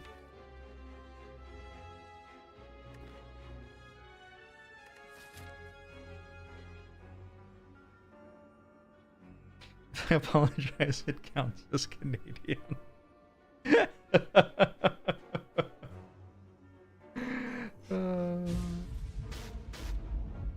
I know Kent, Casey, and Anthony, Miraseth.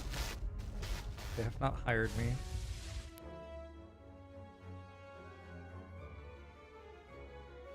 But we all live in Seattle and know each other.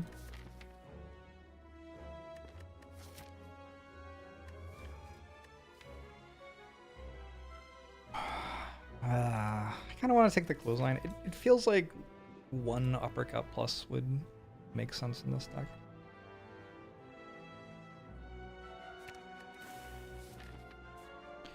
George Orwell is British? Yeah, American.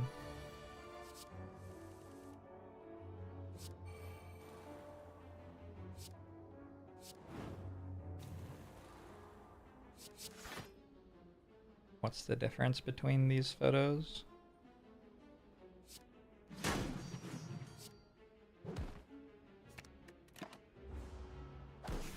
I do anything cool in Canada? I floated down a river. It was lovely.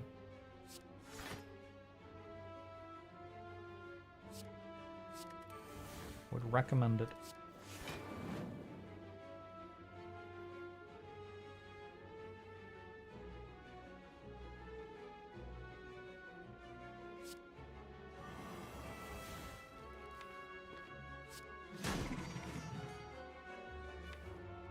Oh no, I have Flame Barrier in play. Oh, what a disaster. Alright. Whew.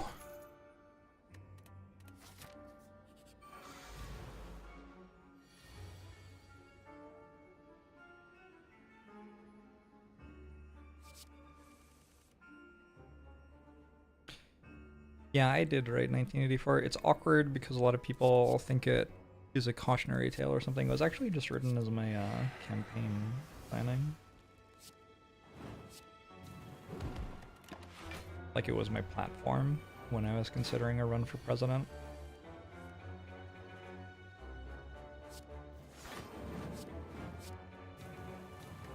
Alright, we now benefit from the thing that's nice about having 144 health, which is that this turn can happen and we don't die.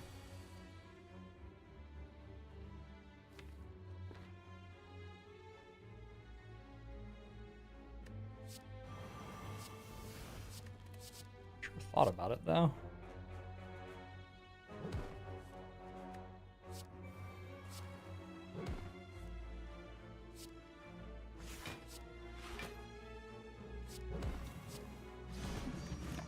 Use summon. Nice. We're at full health. Weird fight, weird fight.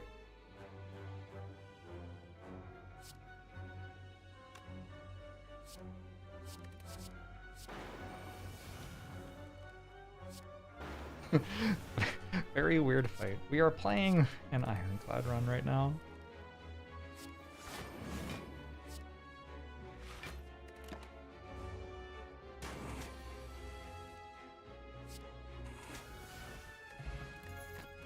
Bag of marbles is not awful. I don't know if I take bludgeon.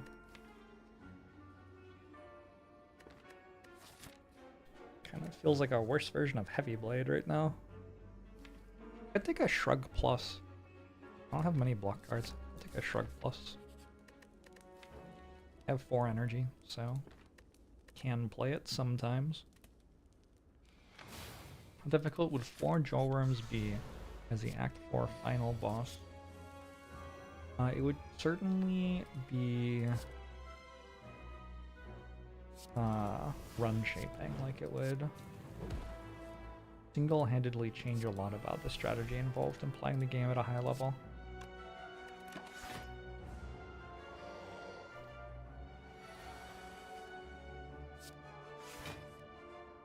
Although what I mean by that is you wouldn't have to prepare for the heart fight anymore.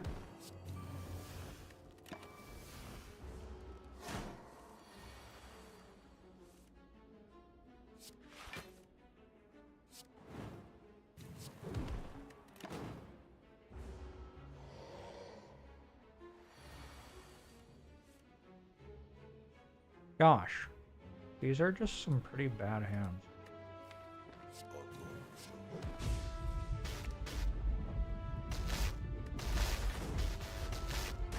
Alright, not too bad. And I'm at full health. I don't get the feed. Bad. Limit break. Don't mind if I do. All coming up yours.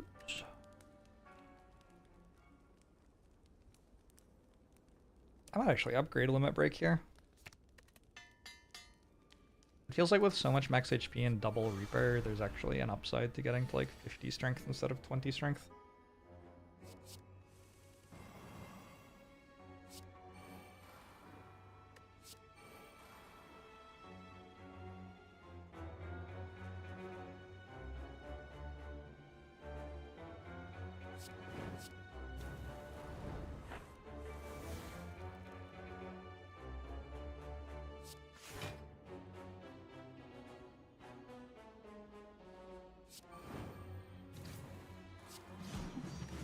Alright, your turn.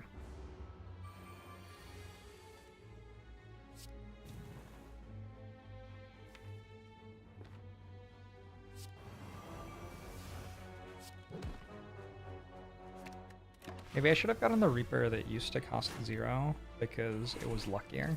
See, this Reaper isn't as lucky as that one.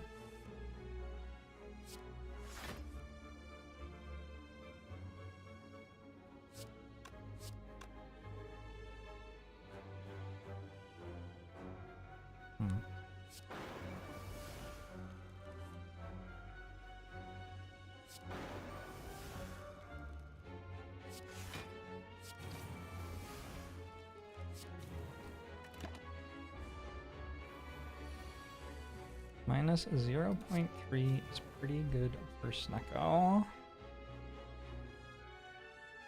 I never look at that number.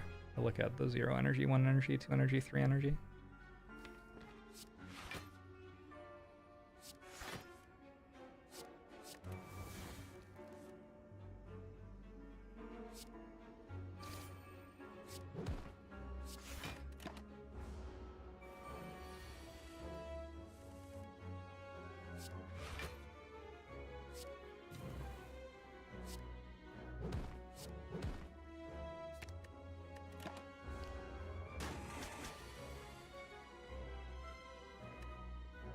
Number doesn't take into account what you play. I have no idea. I don't know.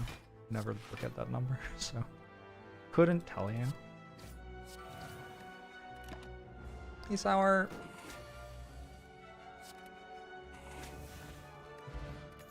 A meat on the bone. We'll take an Evolve Plus. We're getting toward the end of the run. A lot of the fights now have statuses being given to me.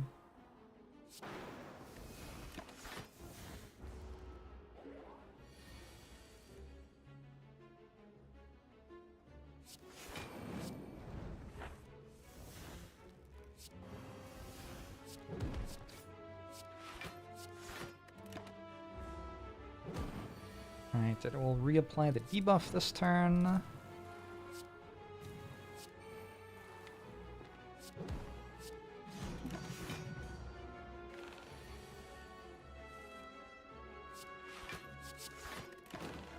Ow.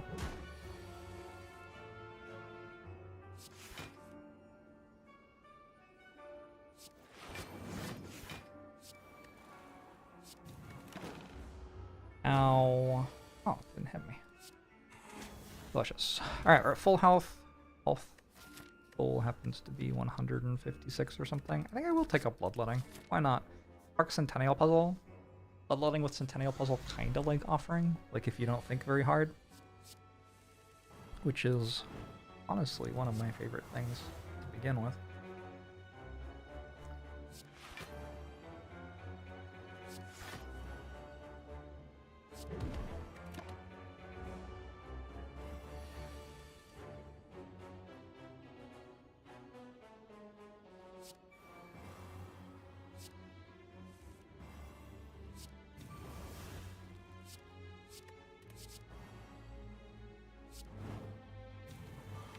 Let my breaks from my deck enough.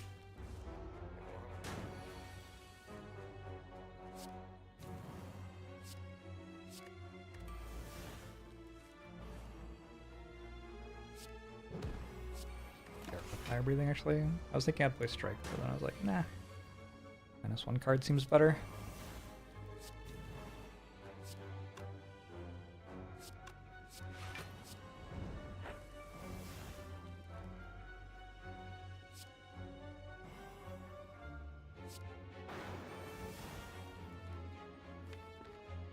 Yeah, for speed.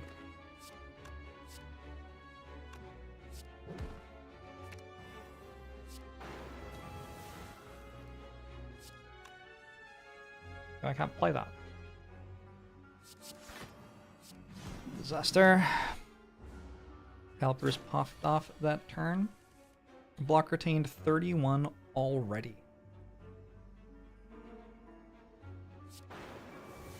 That's like, that's up there with powerful relics like Orichalcum.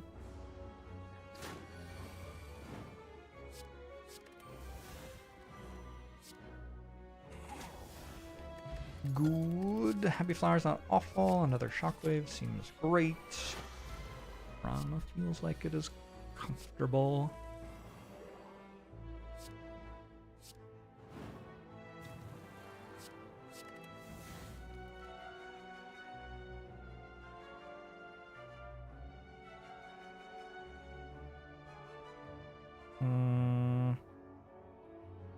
What am I doing?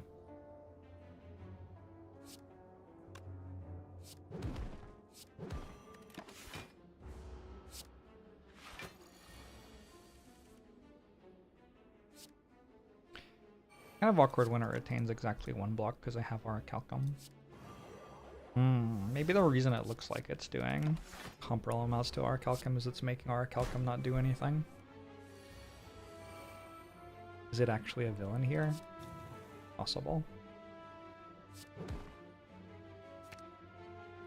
Okay. Feet on top of my deck, that's optimistic.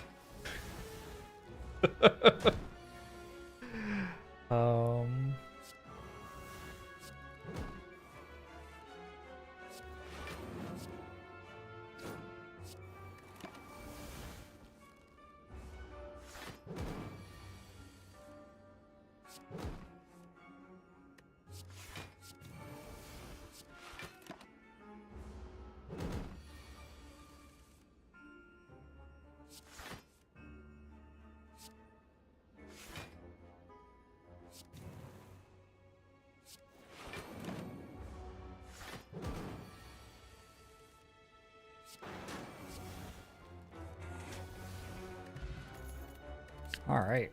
Another disarm seems fine. I could upgrade that maybe.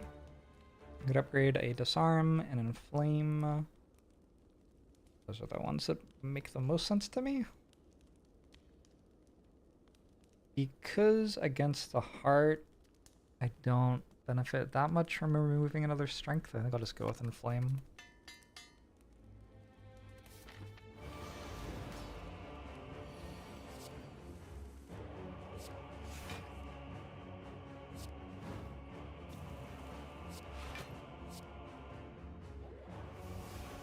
How long in endless mode would it take to get 999 HP? I have no idea. Can you feed off stuff in endless mode? I guess probably. I haven't played a lot of endless mode.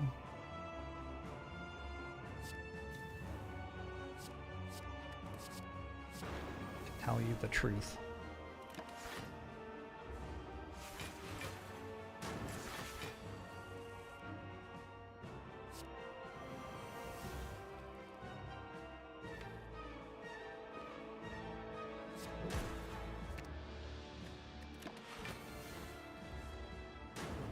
Like normal mode, but slightly longer. Is it this one attacking me? I don't actually remember. Alright, good.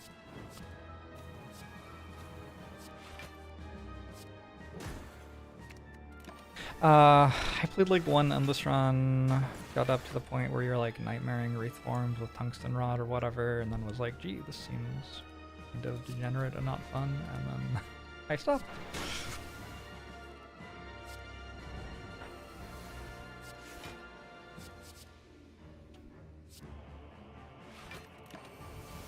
So.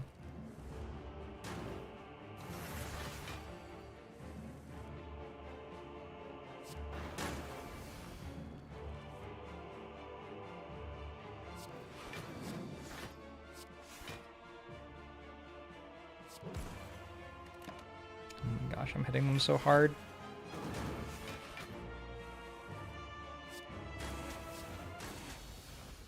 Okay, good fight.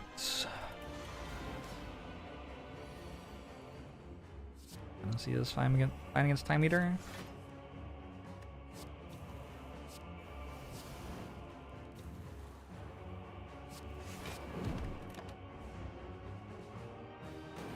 I upgraded Limit Break, yeah. It's been doing pretty well. Definitely don't always upgrade Limit Break.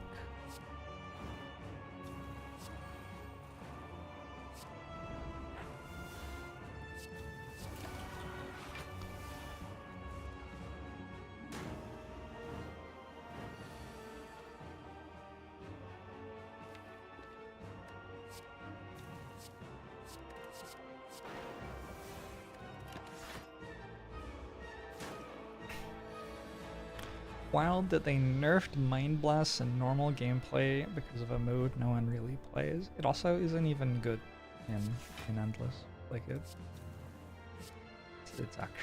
just not good. Yeah, but you know.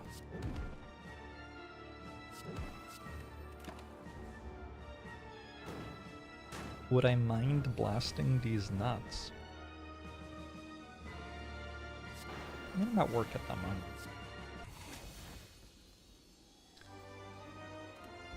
Alright. Potion now heals for over 50. It does. It's a good potion. I didn't take Sacred Bark. I was offered Sacred Bark. I think the disarm upgrade. What about a spot weakness upgrade actually? Let's go for that.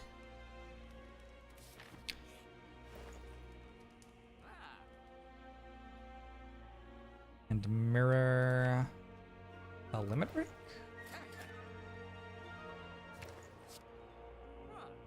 Is this more health than that? It's like pretty easily determinable. I believe it is. Alright, cool.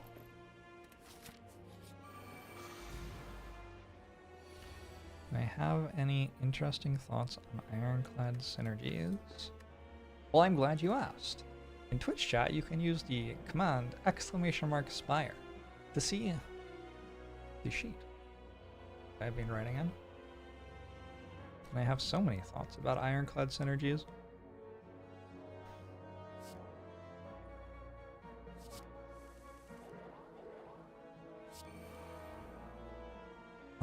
Kinda gotta play in flame, right? This is an iffy turn.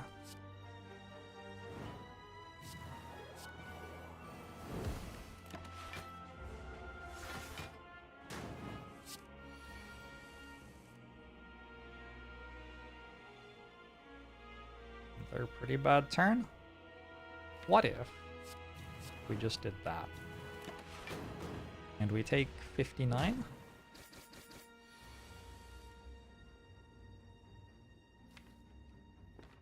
God, why?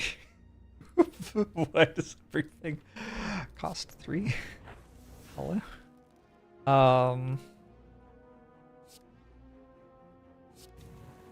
Okay, you're dead.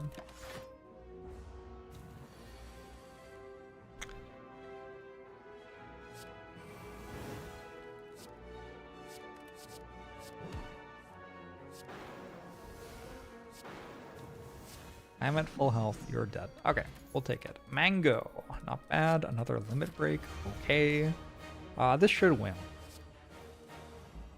I've played enough Slay the Spire to feel confident that this wins from here.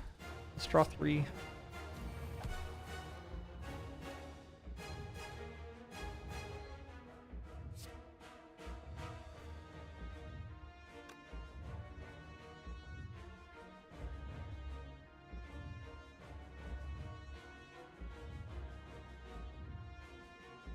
I'll work out what order the stuff goes in. Maybe it doesn't actually matter that much.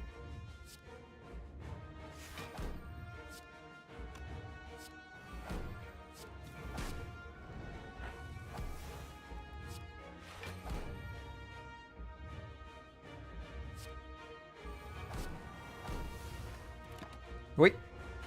999 strength for YouTube.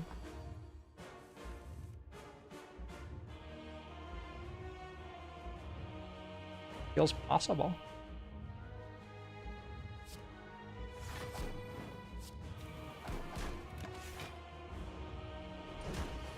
Sar? I could also just limit break twice.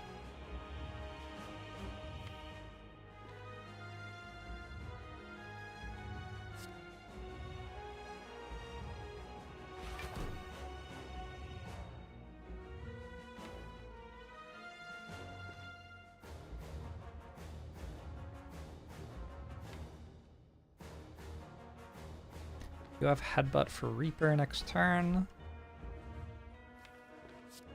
Yeah, I think I could just limit break twice, actually.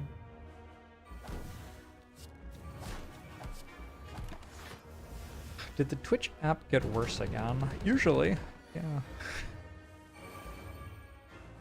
Oh, I have Evolve in play. Okay, well, whoops.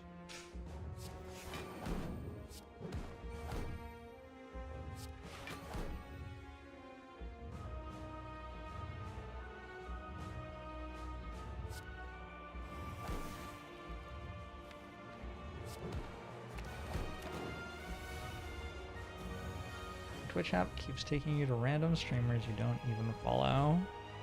But I'm sorry to hear that, Retalia. Well, you know what? I'm glad you're here anyway.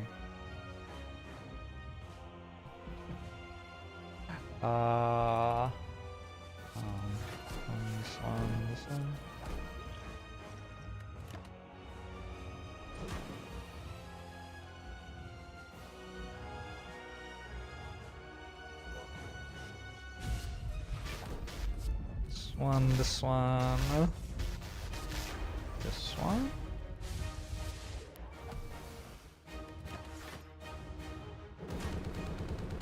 Wait, 999 strength is so much strength now.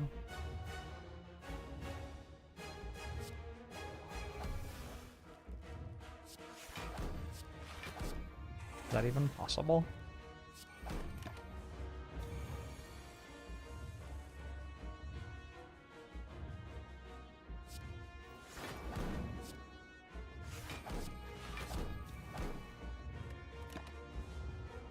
Your dad had 1,000 strength?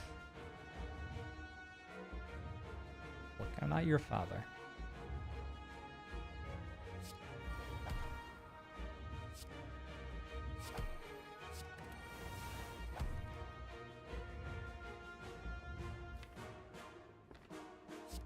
I think I've failed. I'd like to apologize to my fans.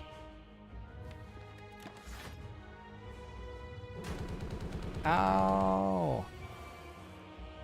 I guess I can just like end turn. Okay, never mind. We did it! Yay! And oh, I'm not at full health. Well, close enough. GG. Well played. Good run. Well done, everyone. Pats on the back all around. Another win in the spreadsheet.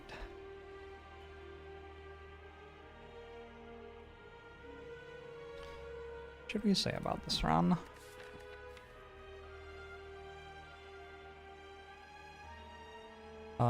Transformed a power through and took an early inflame and heavy blade,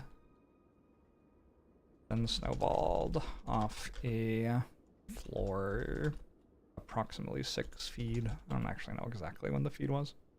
I think it was approximately 6 though. Easy clap, GG, nice run.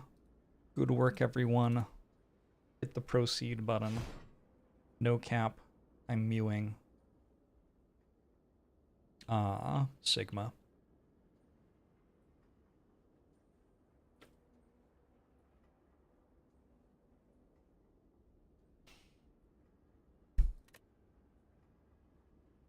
Ohio Riz.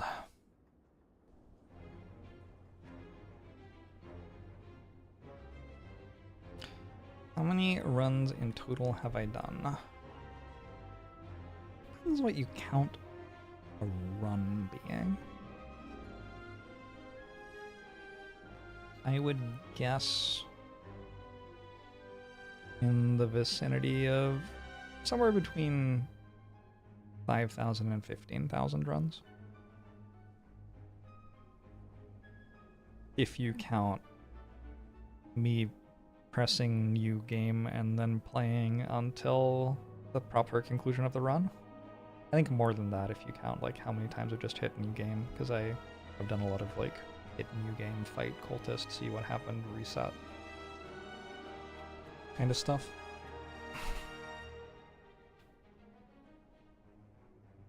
Yes, I don't know if you count the 1 HP runs as well. Probably not. You could if you wanted, I suppose.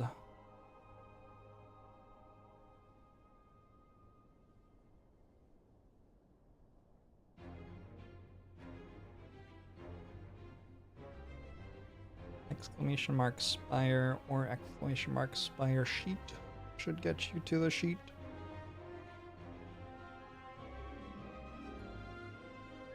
We have a deaths by floor graphic. Forgot I made that. Is it still updating appropriately? It goes to 222. Why did I set the range to there instead of setting it to like further down? Wait, why does it... Oh god, this is a nightmare. I should lock that at 89, and I should make this like 1,000. And then I should... There we go.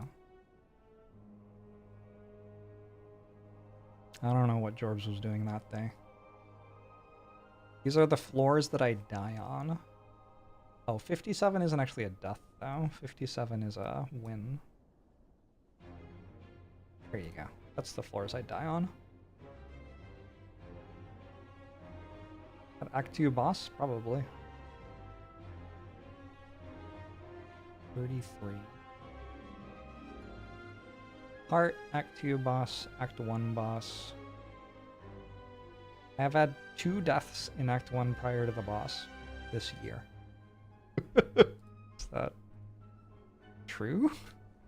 That one? that one. That is in fact true. I haven't played that many runs this year.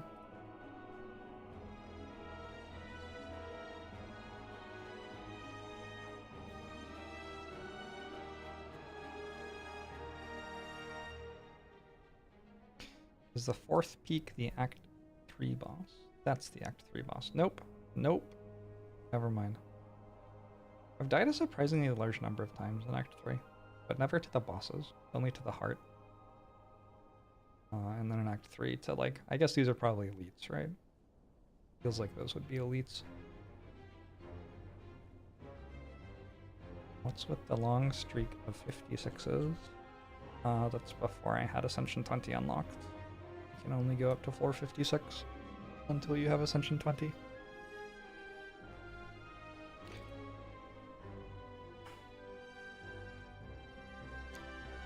Zero slay the spire in July.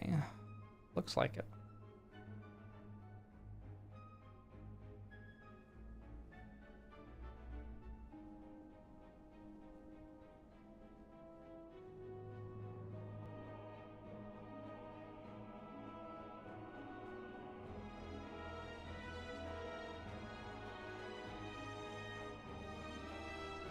Alright, I'm about to do something I have rarely done. I'm about to, having finished an ironclad run, start another ironclad run. How weird. Just feels wrong. See what happens though. I used to do this, like such a long time ago, because there used to only be 2 characters. A random rare card or a random rare relic. In here somewhere, I should have some stuff about whale bonuses. Random common relic, random rare card. I guess 10 is best.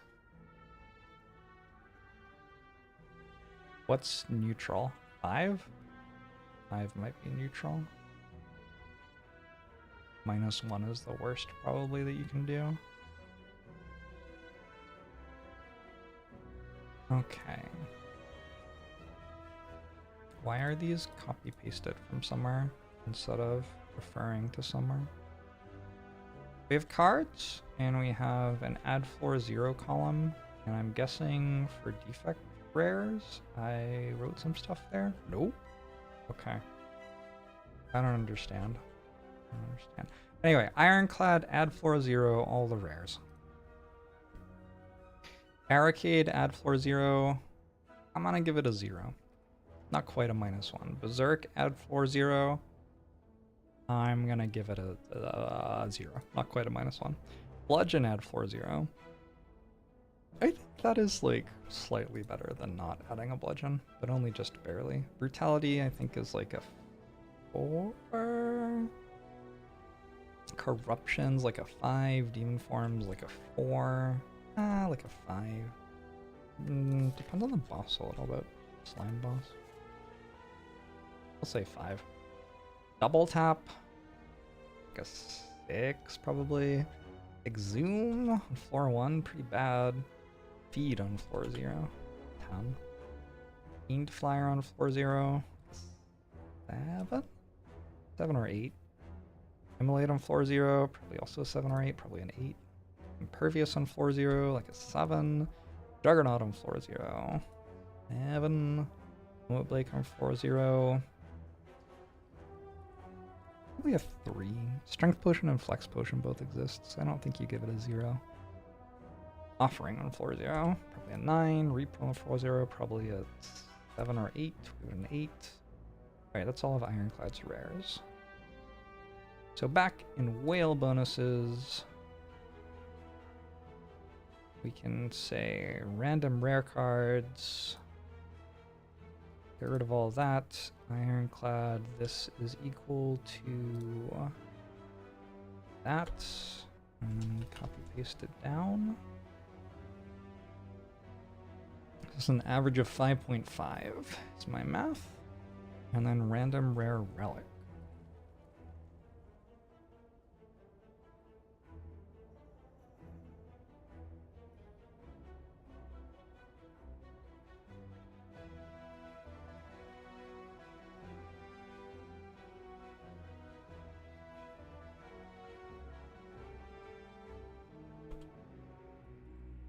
or ironclad.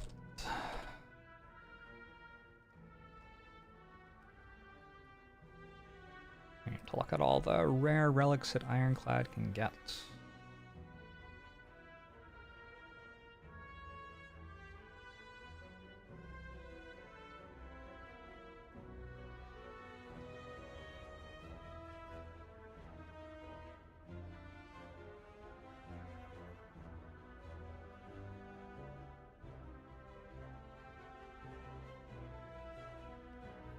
Defect only has one class-specific rare relic.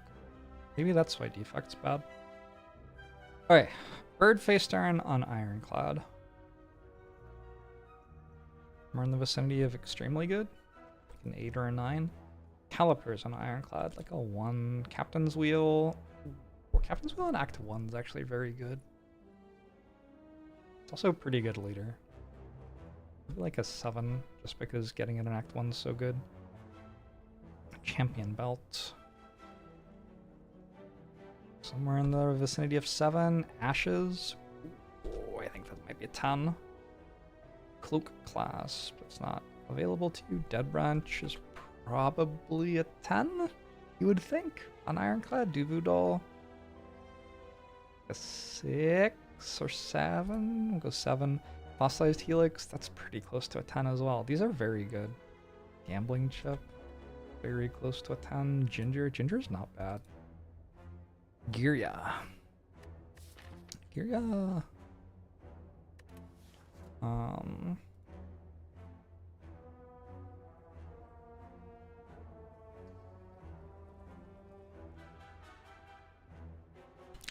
Notes on Rare Relic. Better with campfires. I think it's just like always true that Rare Relic is better with campfires, because there's this one, and there's Shovel, and there's, what's it, Hoozle? Peace Pipe. Taking Rare Relic is better in an act where you're going to go to more campfires. Anyway, this is probably like a 3 or something. Ice Cream, 8 maybe. Incense Burner, 9. Lizard Tail, 6 or 7. Mango, 4. Go 6. Peace Pipe is not great. Peace Pipe's like a 1-ish. Pocket Watch, 10. Prayer Wheel, at least 9. Shovel, 1-ish. Stone Calendar. Let's actually do stuff in the boss fights and against Lagavulin. Play like a 4. Dread Needle's great, like a 7 or 8.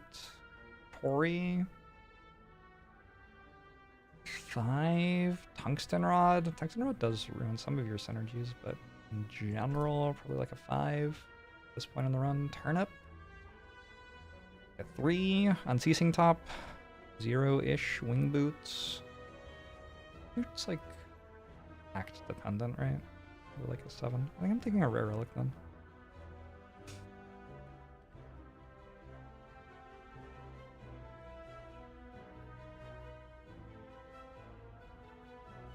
$5.9 is more than 5.5. Honestly, like what the number is exactly doesn't really mean much, but yeah. I think giving up the 7 max HP is obviously a little bit painful, but I just felt like a lot of those were pretty good. Tori's not one of the best ones.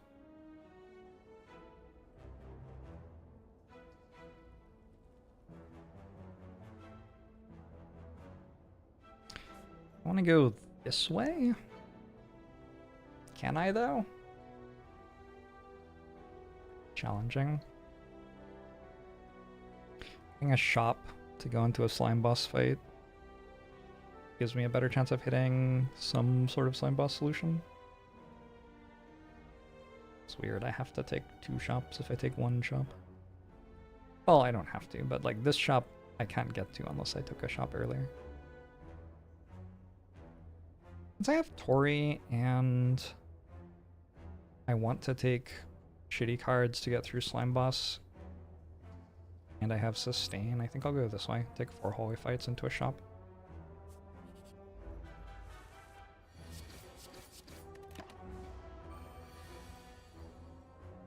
Ceasing top is 0 because we hit end turn before we realize that it procs. Correct. Also because it's bad.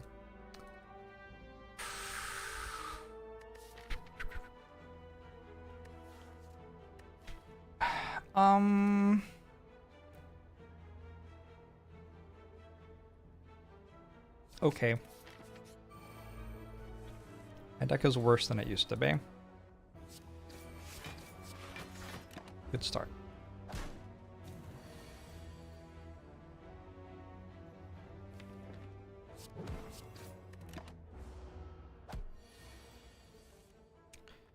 There's also the matter of a variance to consider.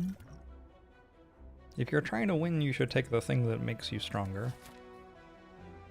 Let's take an Armaments here over Burning Pact. Oh, I haven't talked about Entrench yet. Actually, have I not talked about Burning Pact either?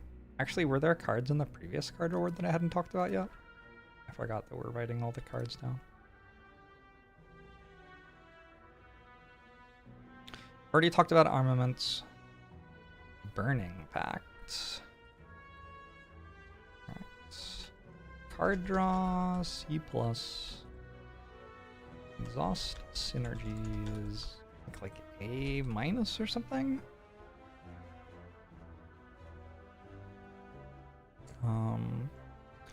Ironclad has limited access to card draw, so Burning Pact can be an okay pickup just for that in some situations. The bigger allure is its exhaust synergy. Burning Pact is a reliable way to whittle your deck down to a core of very powerful cards in longer fights, allowing you to set up an infinite combo or other value combo of cards to win late game situation.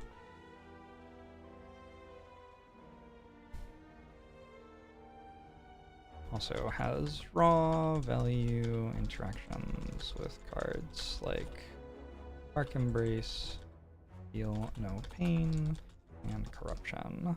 I did take a Dark Embrace, and now I'm not taking a Burning Pact, but that's okay. Entrench!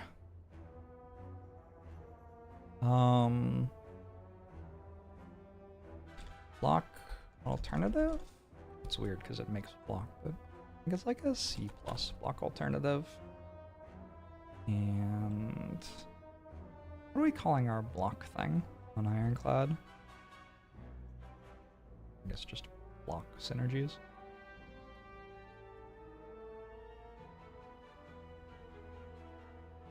Synergies C+ as well. One of the gym leaders of the Ironclad synergistic spaces is Entrench plus Barricade. I'm taking an Entrench to secure a win in a deck with access to Barricade or Calipers is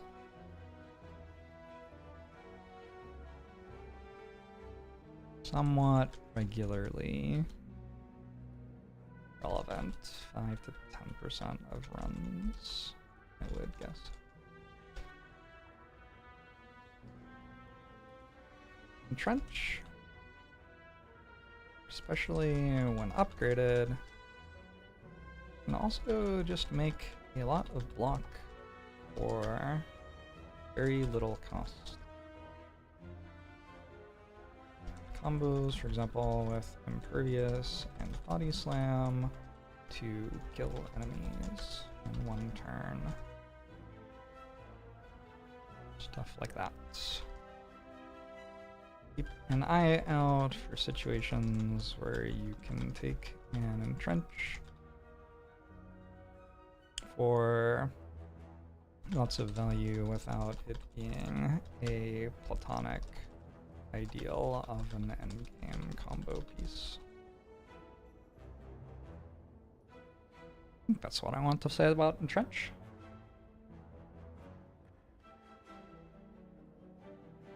Poster child. Yeah, that's probably what I should have said.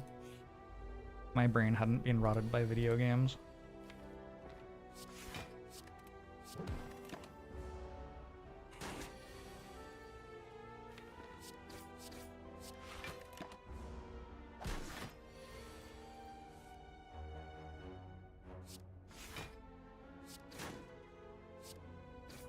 Why would you want to have Spoon if you had Dead Branch and Corruption?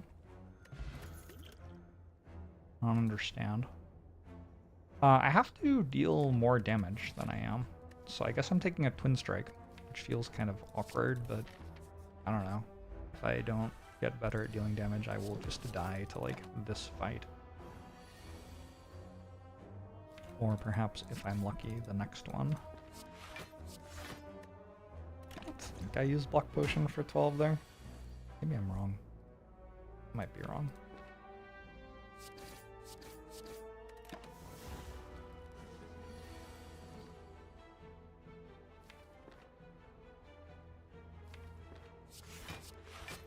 We do this and then Bash Strike kills this next turn.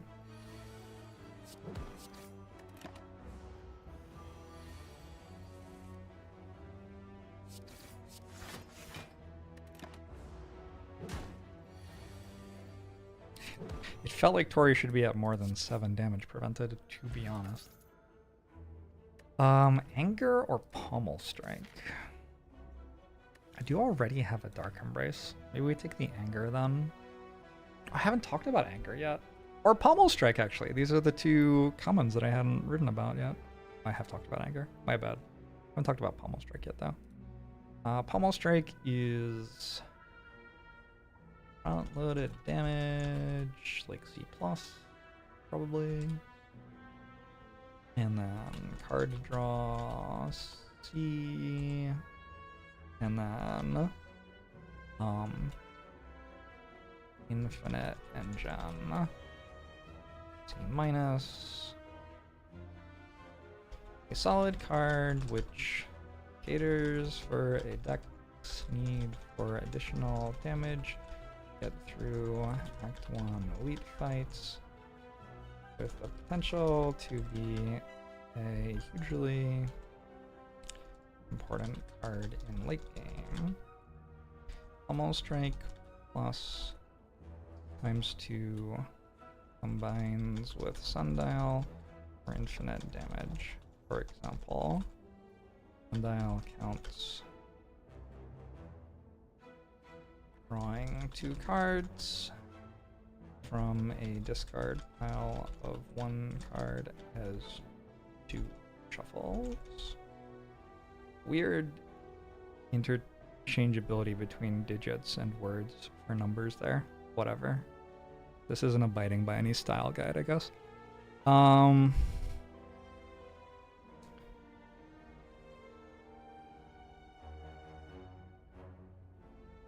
Ironclad also struggles for card draw enough that upgrading Pommel Strike for an extra card can sometimes be the best option available at campfires.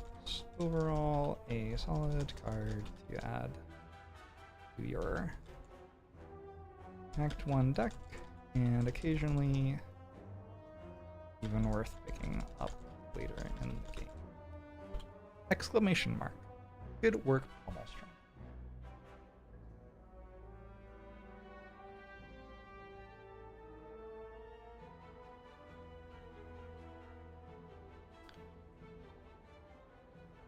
%, of winning.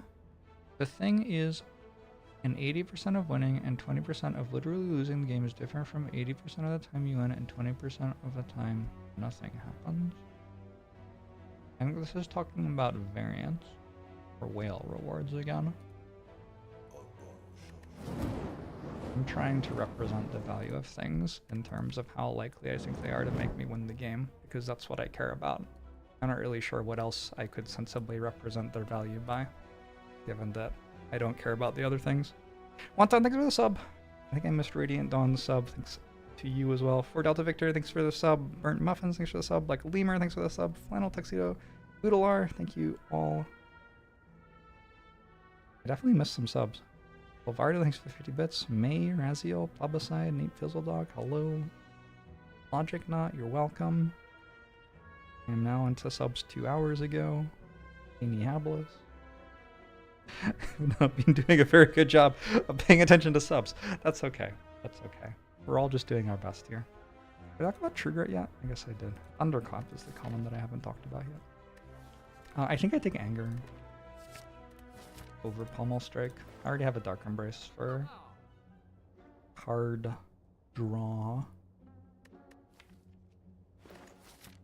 It is a Slime Boss act, so I could take Evolve. Anger also happens to be pretty good against Slime Boss, so that is another point in its favor there. I think I would like to just remove a strike. Removing strike's just pretty good. Now I'm going to turn my Smoke Bomb into a Vulnerable Potion, so that I can get through an elite fight. And with the Vulnerable Potion, I can just upgrade Anger, I think.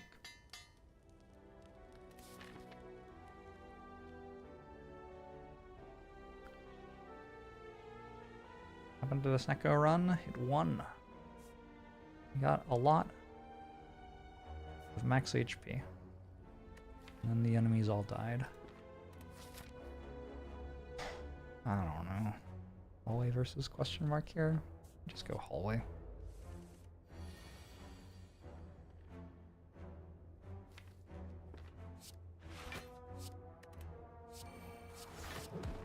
I think the Dark Embrace, even though all I have for it is an Ascender's Bane, still feels right to me. It makes me not draw it again. It means I get an extra card on this turn. Did it matter? Maybe. Disarm is great here. I think I talked about all of these cards. Disarm, Hemokinesis, Power Through. Yeah, okay, cool. I could take a Hemokinesis instead. Maybe I actually take Hemokinesis. Disarm has a while before it's relevant. I already have a Tori and an Armaments to help with block. I do need a bit more damage for the elite path that I'm trying.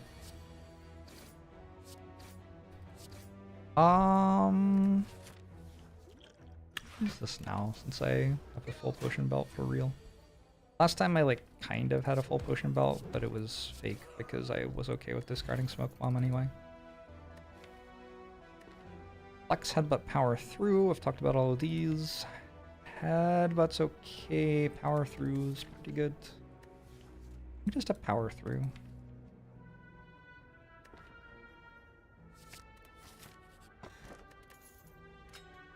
Certainly taking Bronze Scales.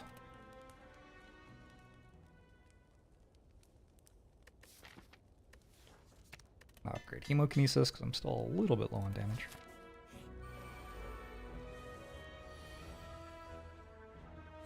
When is Smoke Bomb good?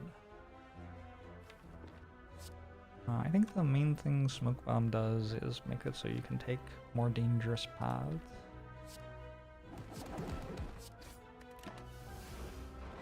You don't have to worry as much about dying on them. In this act, that was not really a consideration. Bird's Fight is looking immaculate. I mean, we still take 18 on turn 1, for what it's worth.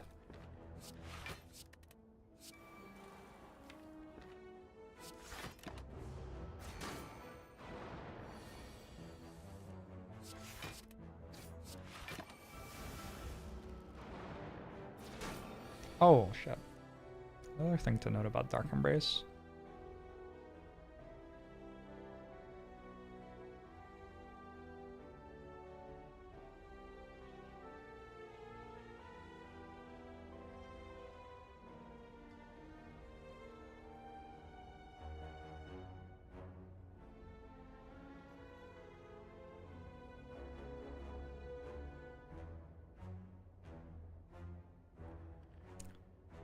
Even though it's an awkward card on 4/1, it has enough output against sentries and is inoffensive enough against like Woolen that you can usually feel okay about taking it, even with the starter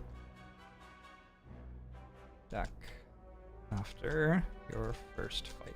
I think that's actually an important note.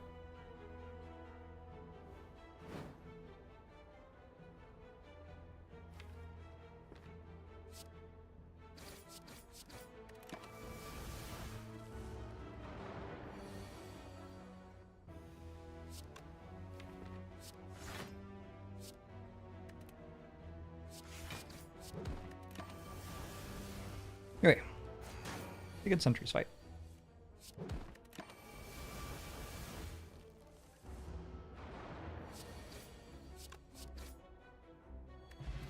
I got strike dummy. I don't hate it. You know what? I'm okay with that. Is that okay double tap?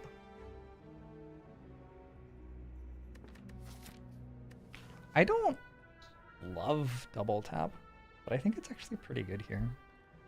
I have Twin Strike and Hemokinesis, which are both very, very playable with it.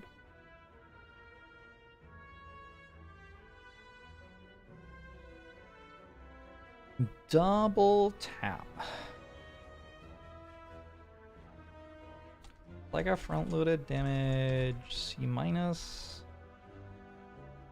variance. That's kind of it.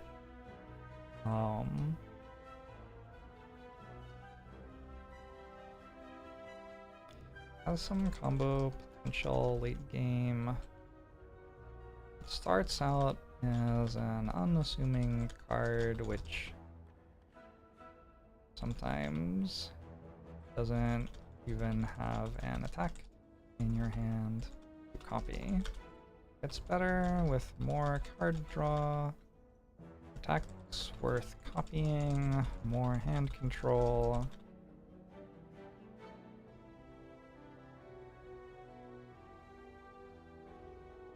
And more hand control, and has the slight bonus of being a skill for late game exhaust synergies with corruption. That's basically what I think about double tap. I'm gonna take it this time though.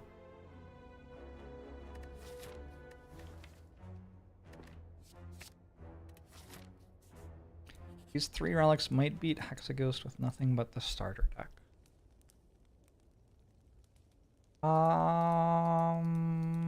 Depends how much health we had. Don't think they do if we go in on like 24.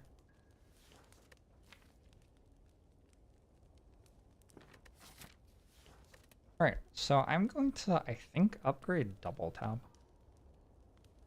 Upgrade armaments? No. In strike? No. Like double tap or bash? Can we just upgrade bash?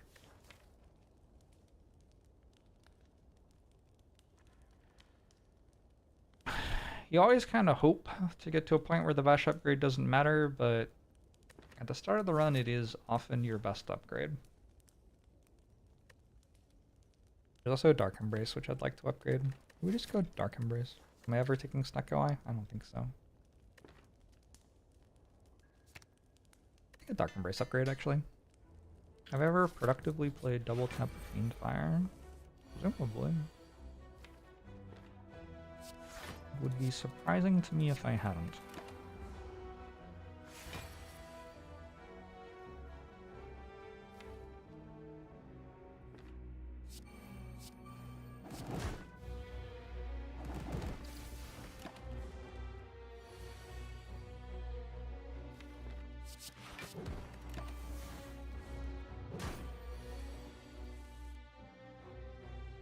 Are you a strike dummy? 42, 55. Wait a second. Wait a second. That's lethal. Alright, good fight. Exhume is here. an early exhume. I really don't have anything that interacts with whatsoever. I think a perfected strike. But I kind of feel like I have enough already. Not be doing that. I would really like Exhume to do something with my upgraded Dark Embrace. I think I can take an Exhume. It is currently not a good card. But there is always next card reward to make it a good card.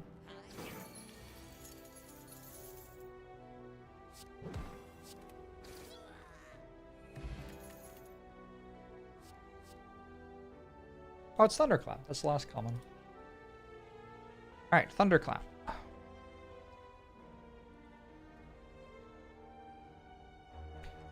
Front-loaded damage. I think it's like a C+ for front-loaded damage. I think it's fine. How do I say that it applies vulnerable?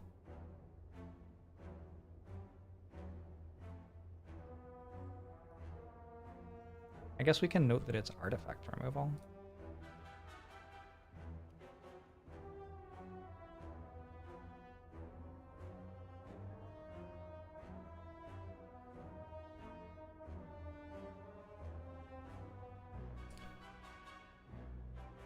Great addition to the starter deck because it ensures uptime on vulnerable and single target fights and offers good area of effect damage in multi-target fights.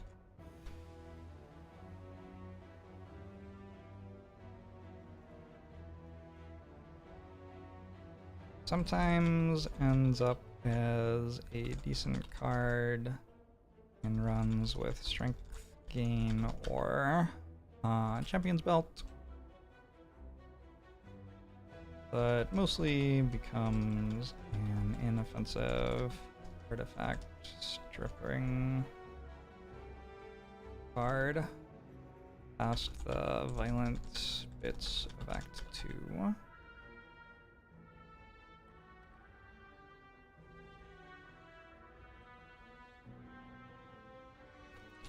And save a bash upgrade, which isn't bad at all. Is fire breathing necessary for slime boss? Well, it's not on my card rewards here, so I hope not.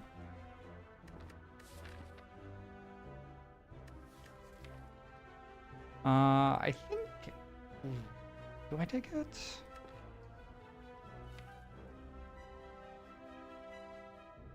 Maybe I take and upgrade Havoc.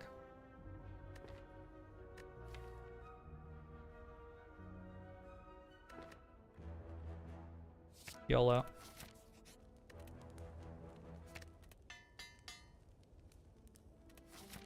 That Wolverine!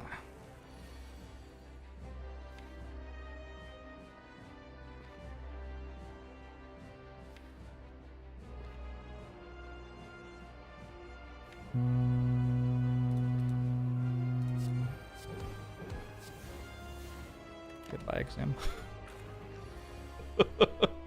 Truly the best cards in my deck.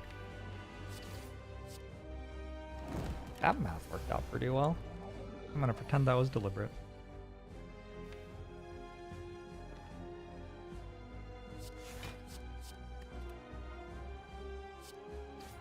Unfortunately, because of bronze scales,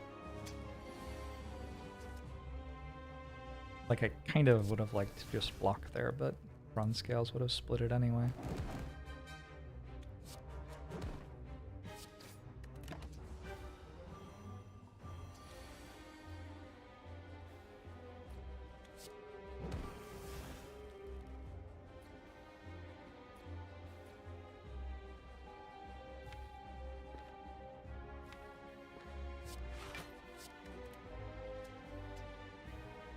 I'm gonna split anyways, might as well hit it.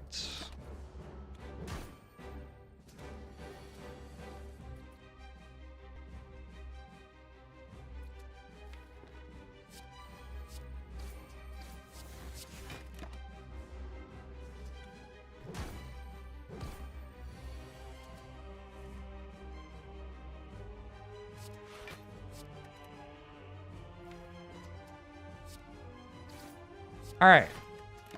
This is only slightly intimidating. I have 44 health. Should be okay.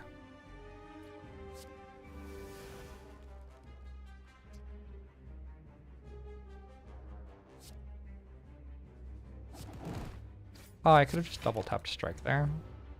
I decided to take 2 damage for no reason.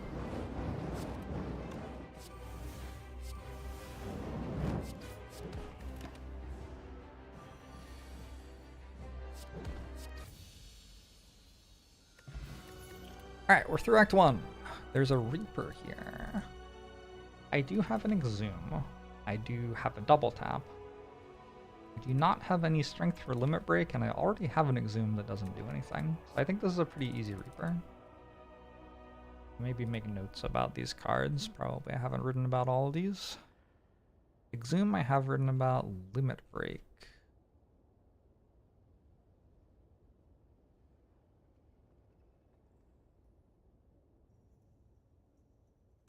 Strength Synergies is like a B- part of Strength Synergies, probably. What else? That might kind of be it.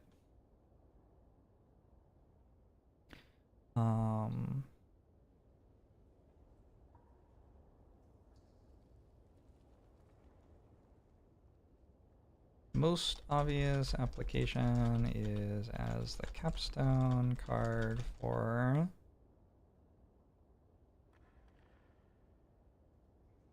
a strength-based run. The Limit Break can also be a decent pickup. I think we call it Silver Bullet. Bullet, Act 2 boss. Strength Flex Potion. For tactical reasons, like if you need a way to win a very long fight, for example at the end of Act 2, or if you have a Flex Potion and need to get more value out of it.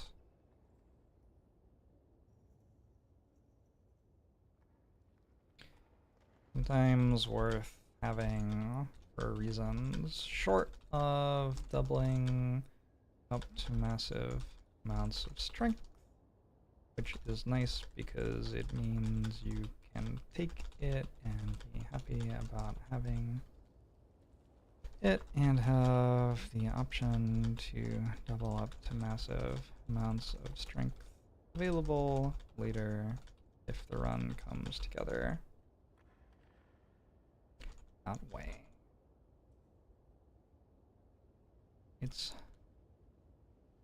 It's often incorrect to upgrade Limit Break.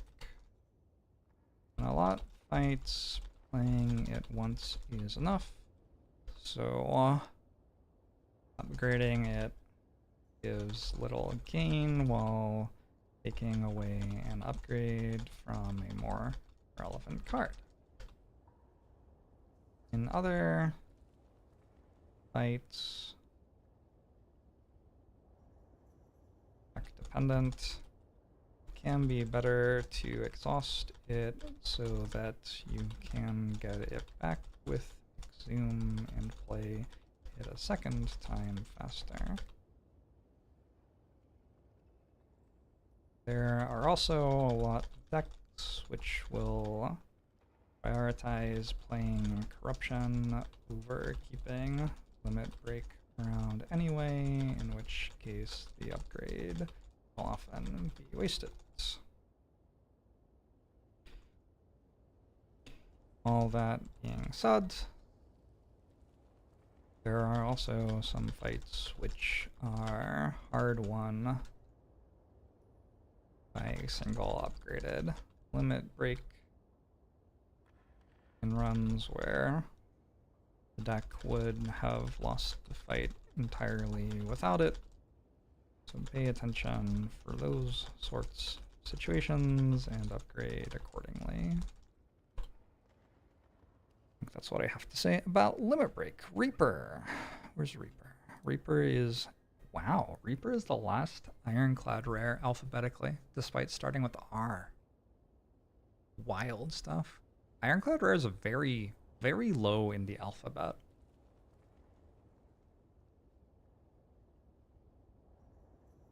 Who knew?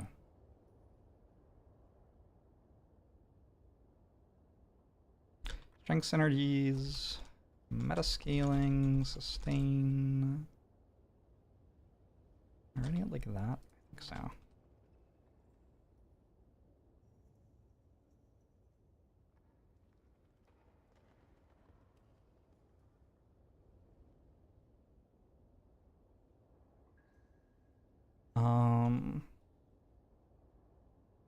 Reaper is a huge payoff card for taking a little bit of strength and even be worth playing in decks which don't have strength yet.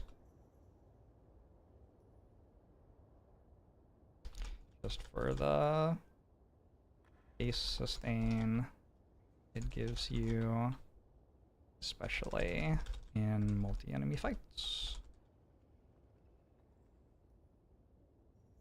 Reaper's upgrade is not actually that bad.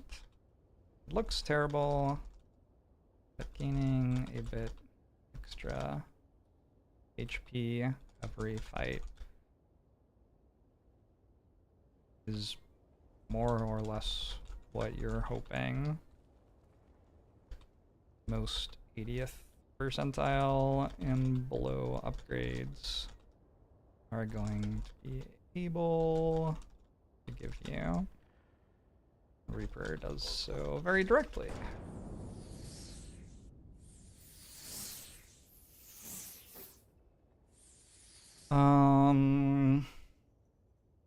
I don't personally think that Ironclad's strength synergies are the strongest space on the character. So I'm not shoving Reaper into my deck in Act 1 over every other card, but I guess I'm taking it over 90% of them.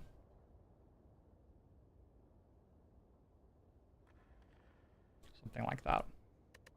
That all being said, I'm going to take Reaper now. Got a Runic Pyramid. That seems very good. Double tap Reaper. We already have an Anger and a Havoc as 0-cost cards. Yeah, this seems excellent. I mean, I just kind of always love Runic Pyramid, and this seems like a good spot for it. So with Runic Pyramid, we're not that fussed over whether we kill Act 2 elites or not. If I just don't die in Act 2, I'm pretty happy. We expect to be strong enough by Act 3. Do stuff like that. That said, we do kind of annihilate Book of Stabbing. We have Weak Potion, Torii, Bronze Scales. So maybe we should go to elite fights anyway. We have double tap Reaper for the AoE fights. Gremlin Leader's like a little iffy, potentially. I think we go to the elite fights anyway. I think I'm strong enough. We just got 100% on Slay the Spire the other day. I don't have 100% on Slay the Spire. Huge stuff. Well done. Very painful not using this Weak Potion right now.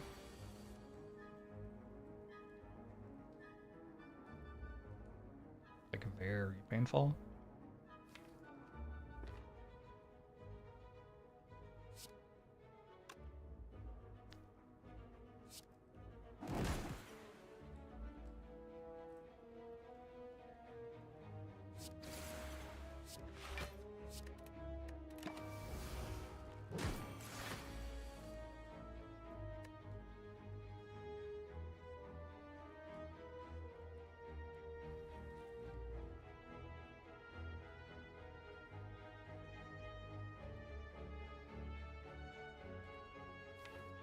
Never stops attacking, does it?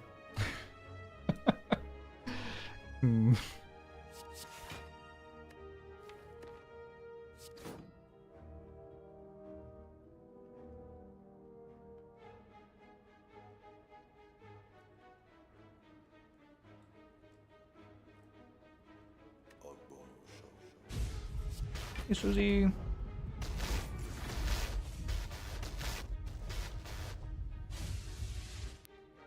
I was looking to Havoc into that one.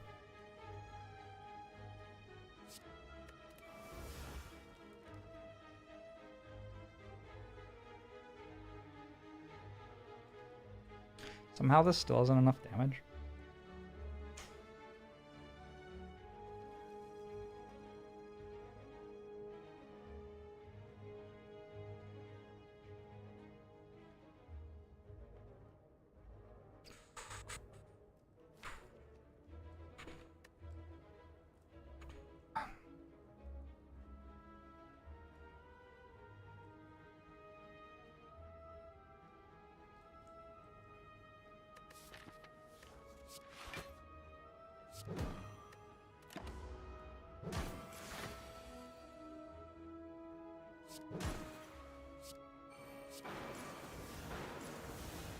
Okay, that could have gone better. I'm gonna take a spot weakness with Reaper and Runic Pyramid.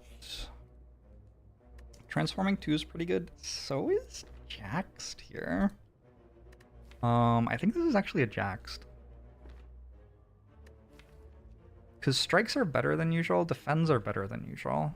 So the transform's worse than usual. 0 cost cards are better than usual because of Pyramid. Yeah, and I have a Reaper.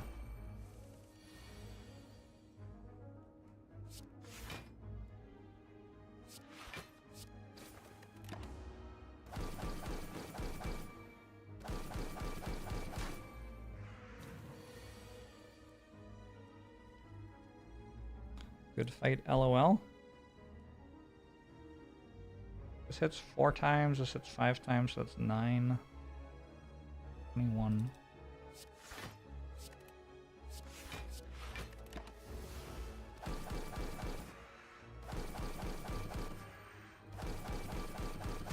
You want to squee?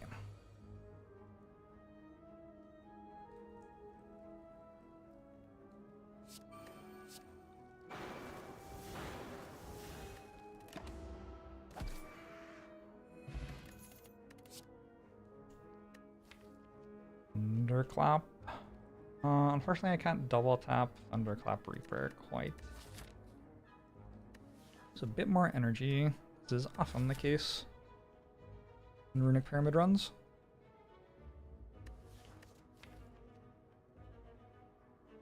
I think with this much strength and AoE fights coming up, and the fact that I do have a Reaper existing, I will take the Thunderclap.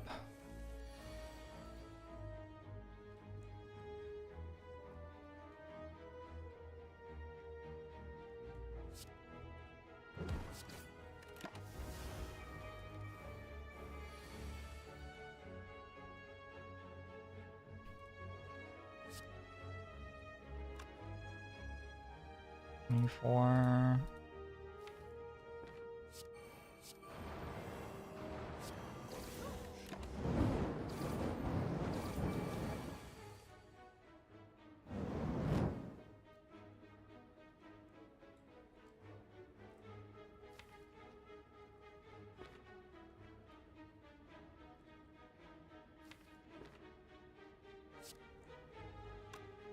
what am I hitting with Armaments?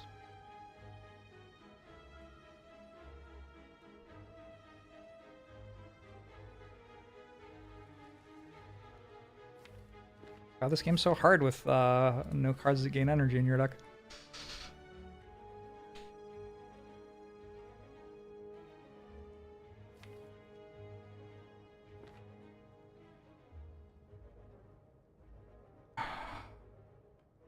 Go spot weakness, Jax Reaper. Not awful.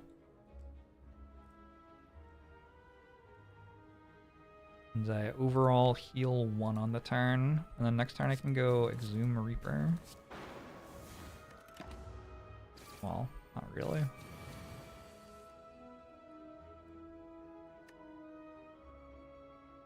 Here we go though.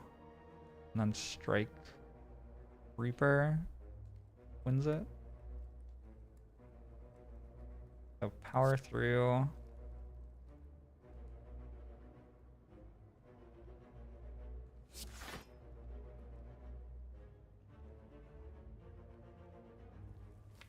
Pneumokinesis Exam.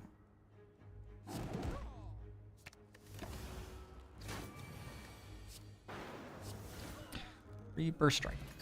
Okay. Metallicize plus feels okay here, actually. Staying alive and fights longer looks good. Trench doesn't do much. Heavy Blade, I think mostly once I have Strength in play, I'm playing Anger and Twin Strike is the goal. I'm okay with taking a Metallicize. I think Gambler's Brew is better than Block Potion, Weak Potion also better. Oh god. I think it's Happy Flower. Happy Flower makes more energy than Nunchaku. Brimstone, appealing as it might be, doesn't feel like it right now. I think Happy Flower Shockwave.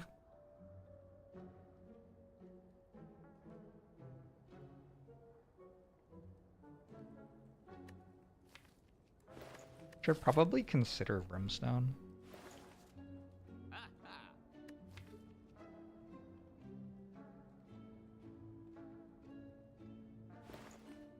No, I'm gonna go Happy Flower.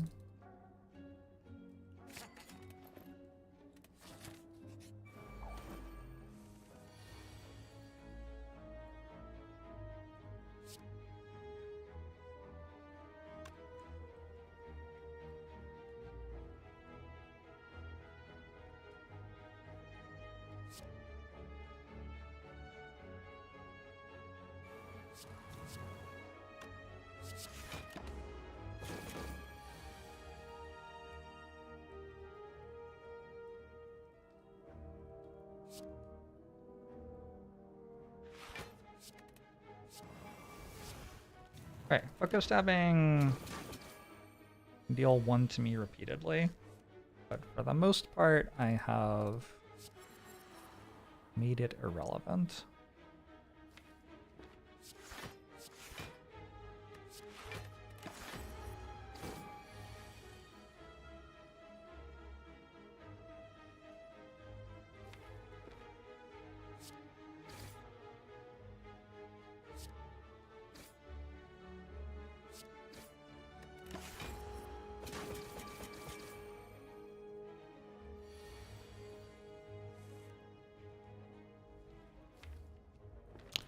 Do you think Reaper is in my deck somewhere?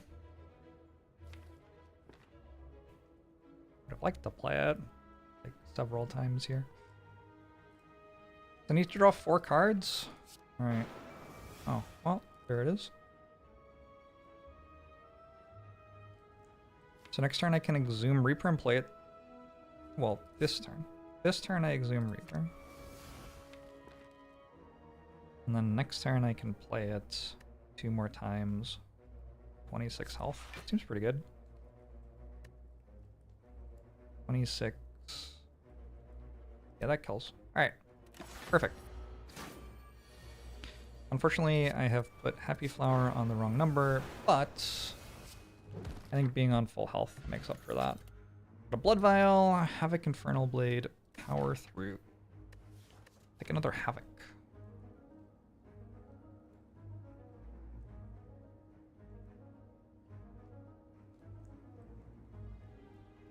Havoc's a pretty sweet card. We're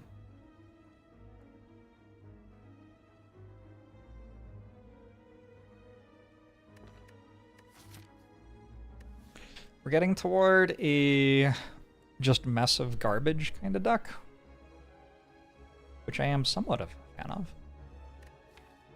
Doesn't feel like it synergizes the best ever with Runic Pyramid, but like it'll be okay, probably. If I get a bit more energy. 4th energy from a Boss Relic seems good.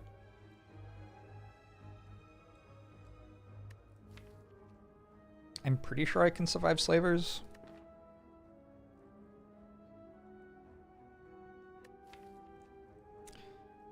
True Grit would be nice, I agree. True Grit Plus.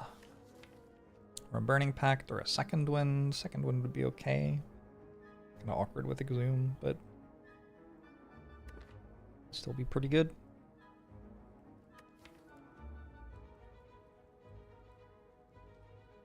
I taking a headbutt? I'm taking a war cry.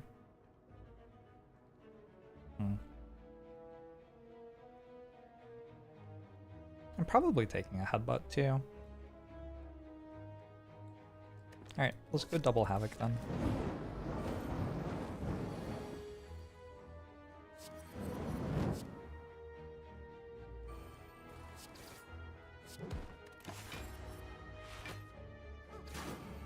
Thank you, Whalerfish. Thank you, Swanee. Thank you, End of One. Thank you, Sleeping Spectre. Thank you, Perdidio.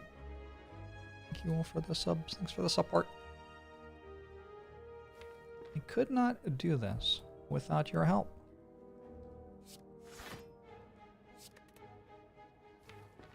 I would not make any money. I thought that Tori worked when it hit you for 6, which it doesn't. So that's why I played that turn that way, if you're wondering.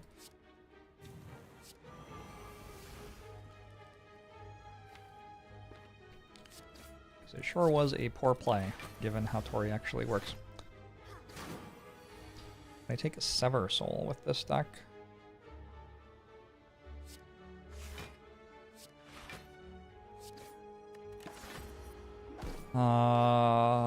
Probably not.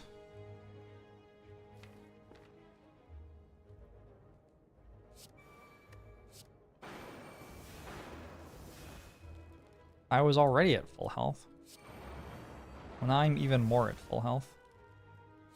And Happy Flowers on a good number. Look at that. Elixir is not awful. That's a True Grit. Take Brutality for Rupture. I don't need the card draw.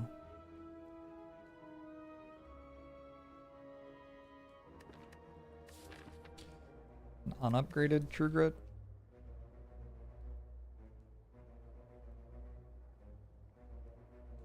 That needs to be upgraded in this deck. I think probably skip, see what these relics are, and then perhaps later in the run I can decide that I want a True Grit.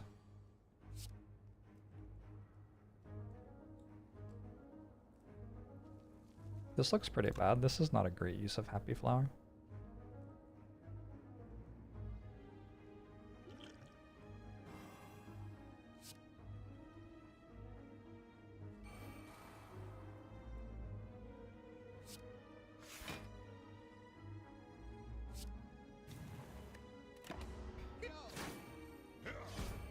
Well, if I'm going to die, it's probably to this fight. This fight looks terrible. 2 of these.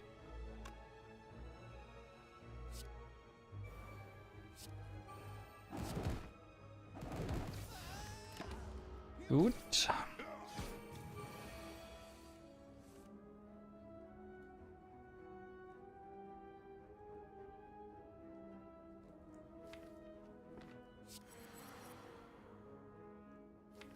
I think here I just Havoc. Okay. God, they sustain 5? It's kind of a lot.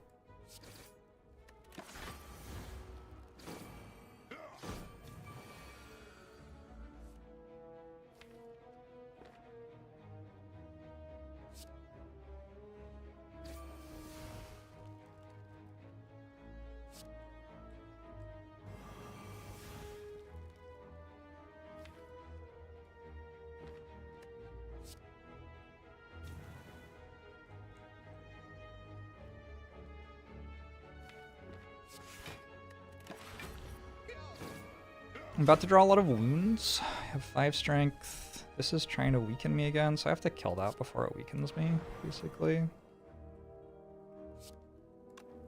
14 plus 9.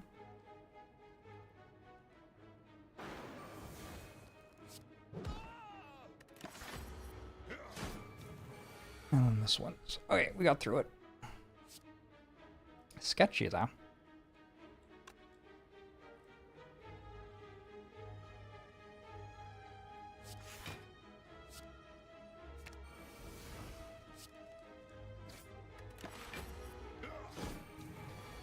Doing really well, Boogie Boy. Been enjoying the Seattle summer. Ceramic fish. And a bunch of cards I don't want. Unless I want anger. There is like Havoc Anger as a late fight thing.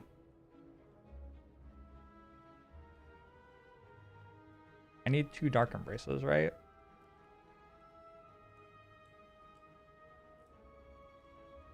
I believe if I got another Dark Embrace, I would have Havoc Anger as an infinite late fight.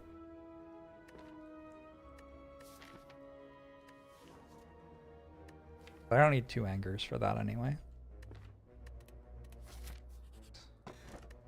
Vajra? I think Vajra is an above replacement relic there.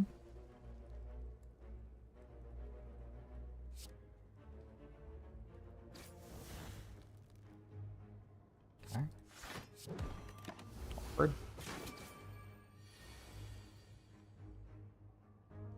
Looking for Shockwave, really?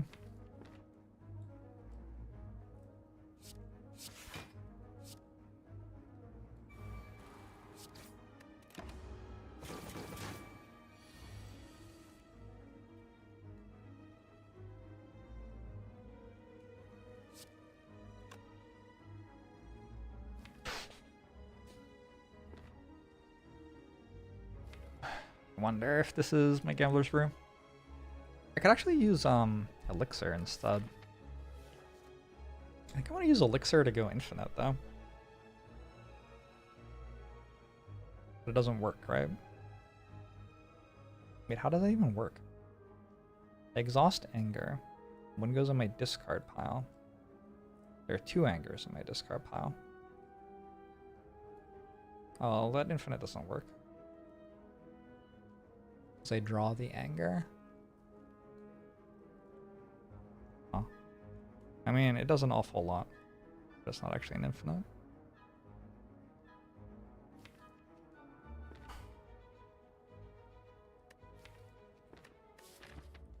In that case, maybe I just Elixir here.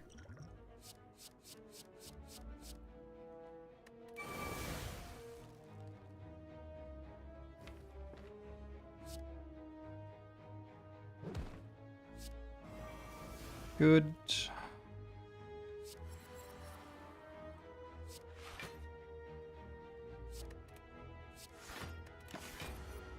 Good, good, good, good, good.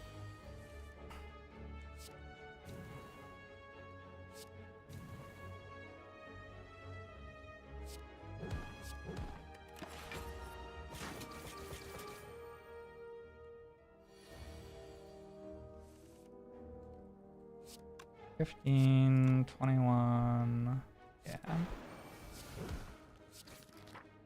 Okay, Toy Ornithopter is not a bad pickup.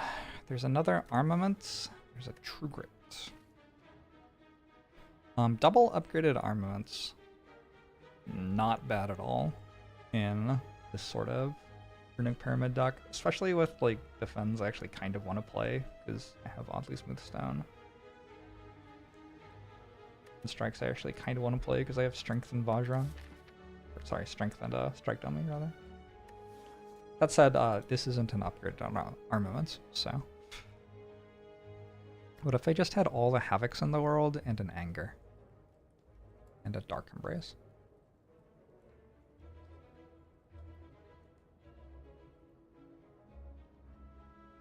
I mean, kind of seems fine. They aren't upgraded. How much has Tori blocked so far? 81.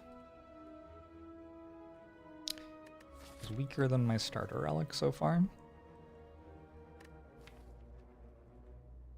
I think I just won't take an unupgraded common right now.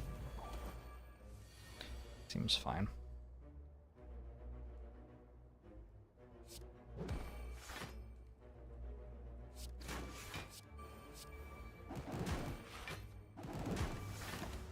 Anger leads to hate, and hate leads to suffering. Oh, good. Or not good? I don't know.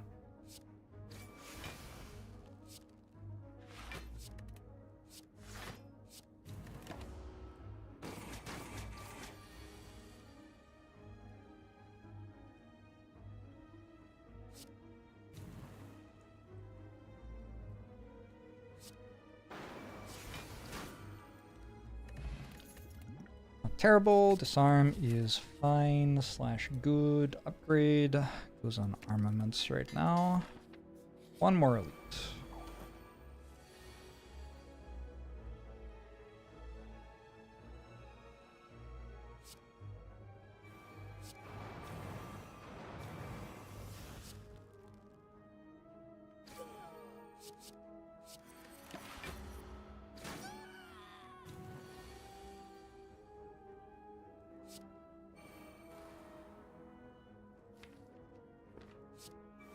We do that first.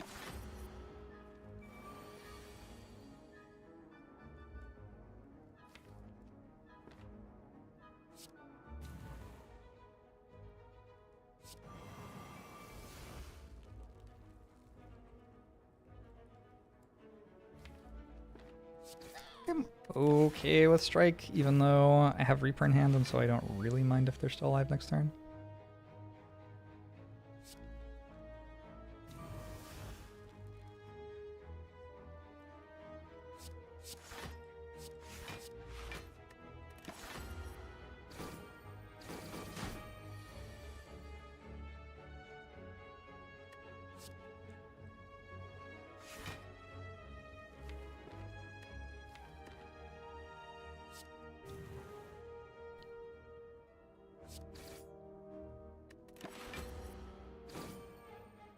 This much elite with Pyramid Act 1 is unusually strong. You know, these days I kind of feel like you can just kill elites with Pyramid. I used to feel like you couldn't, and then, I don't know, I think I got better at the game. Ashes. Ashes feed. Me. Oh wait, if I have to.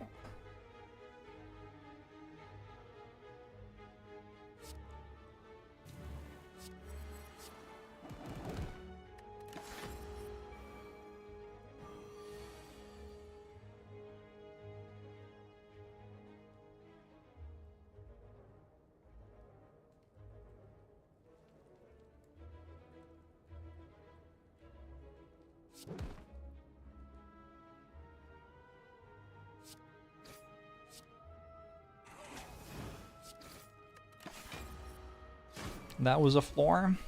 That's why we go to the elite fights.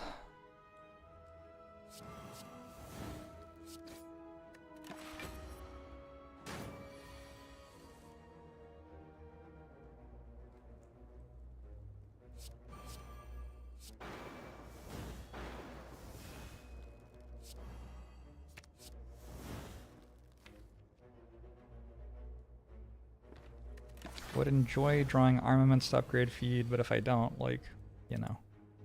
Alright, cool. Pretty good fight. Intimidate, not bad here at all. Probably better than not taking it.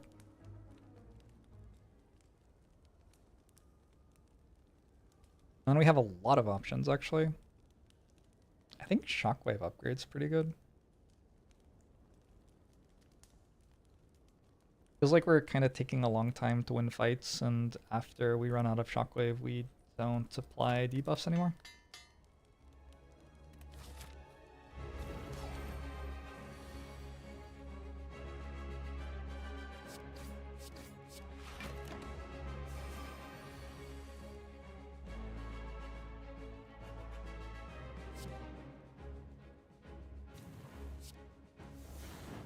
Oh. Well, shit.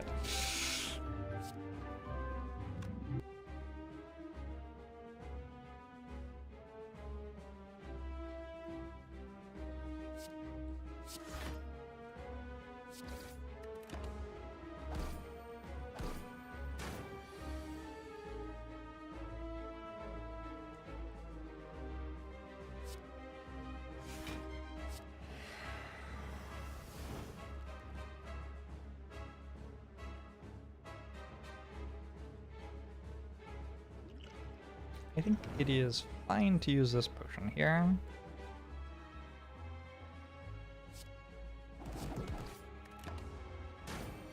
Unclear what else I'm doing with it.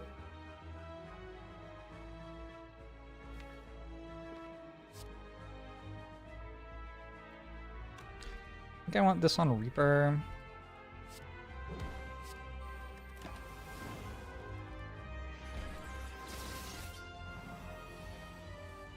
Yeah, especially if we get a resummon.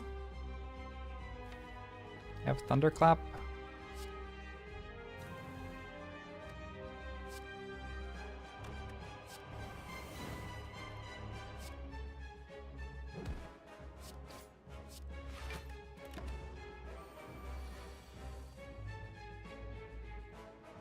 Two of these, two of these. Wait, no. I don't have enough energy. Oh shit. Well, I'm not dead this turn. But then there's next turn. All of these seem fine.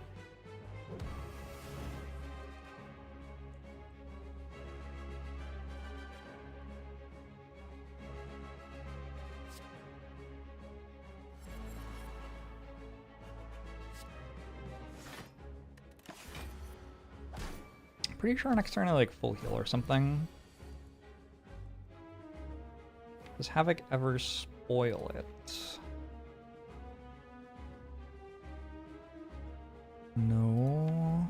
Kind of, actually. I should double tap Reaper first.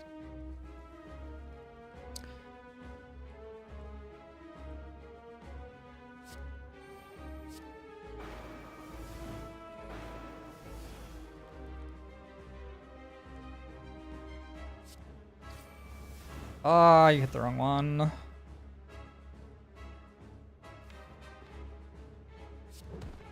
The end of the world. What do I think of a taunt mechanic that goes off after you end turn without having played anything? Like you just say something mean? Oh. Just like in real life?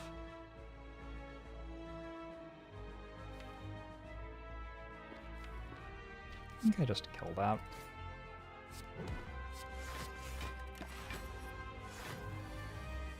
Actually, my last turn of being debuffed.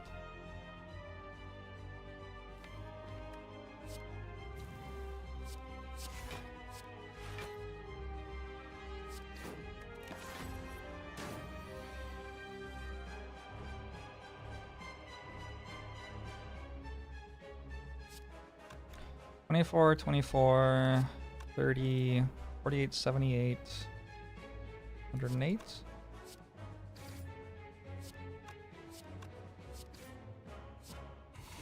Alright, good act, good act, good act. It was kind of iffy until that last elite fight.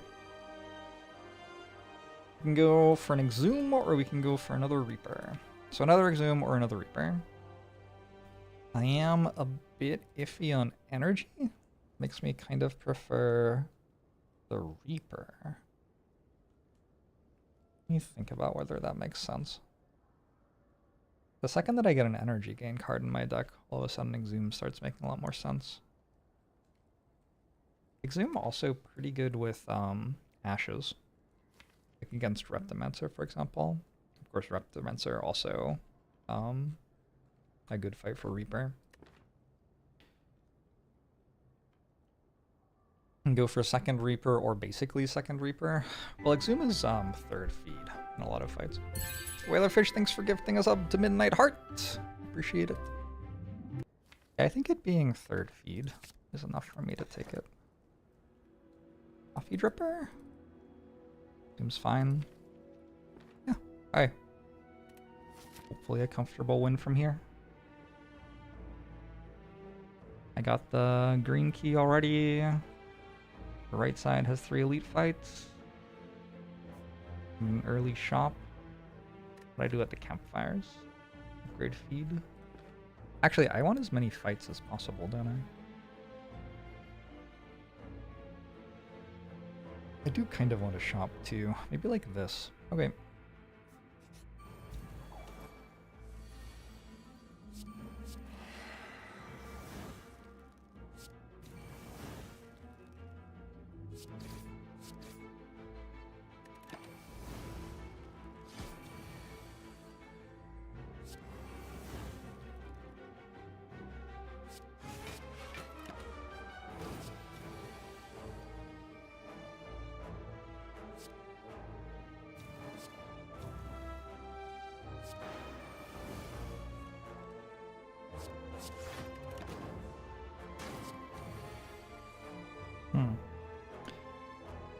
I do have to draw a feed if I want to play feed. It's kind of hard right now.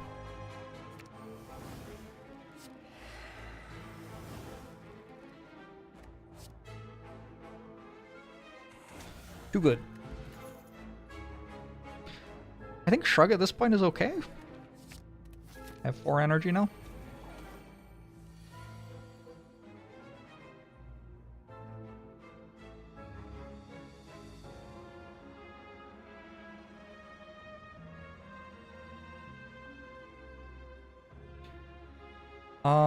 If I want all the feeds, I can't kill any of them right now.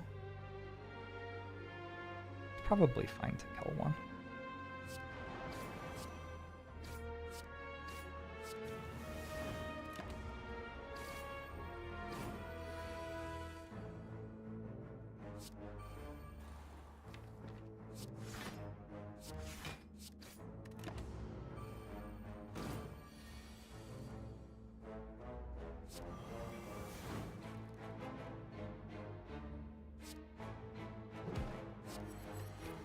Rude.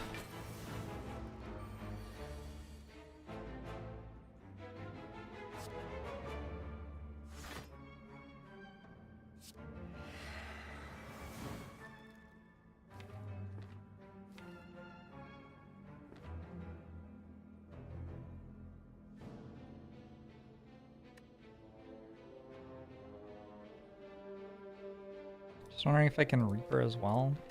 It's worth trying, I think.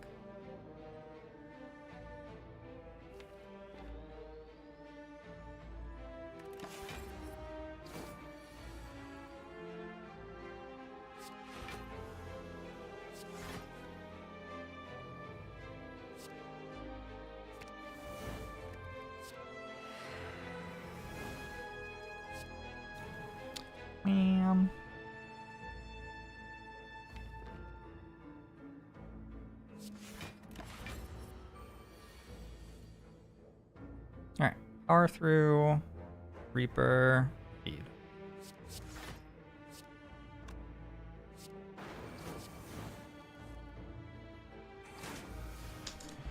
Not awful.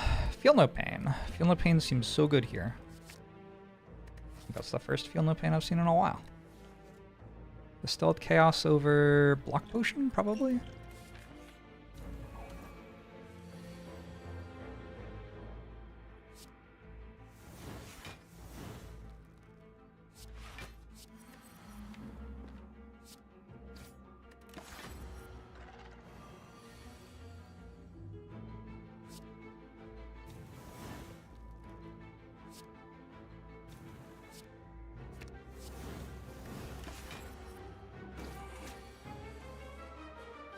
I do kind of feel like I don't deal very much damage.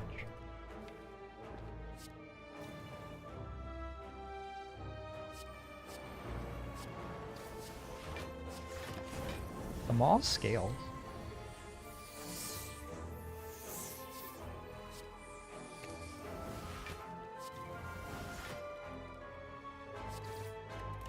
We must treat them all with appropriate respect.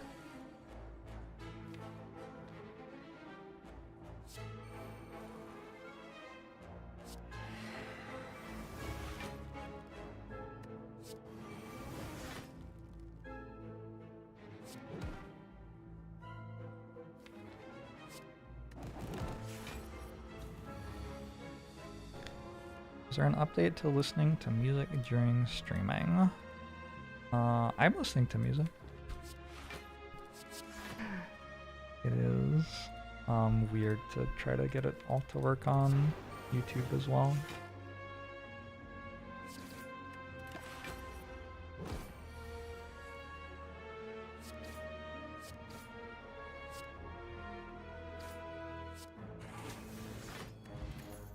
Eating intensifies. I think it's another disarm over Havoc. I only actually have one disarm, right?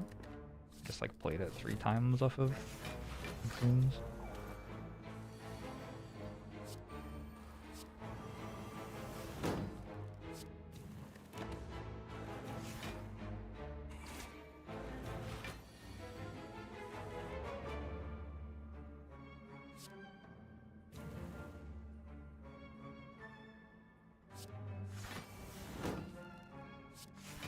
I am perfectly okay with you listening to music if you would like to.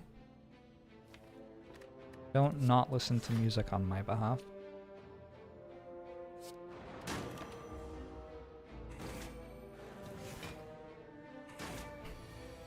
To legs? You're gonna fight with your legs? What does that even mean?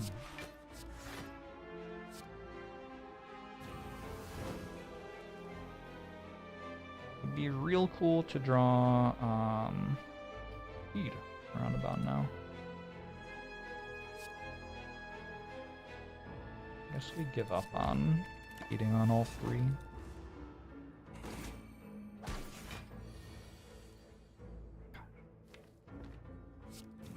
Brutal.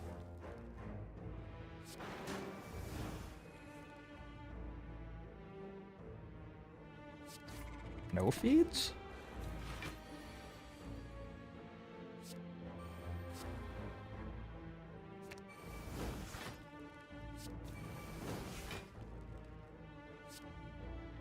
Unbelievable. How is that even possible? I could have potioned for it, I guess.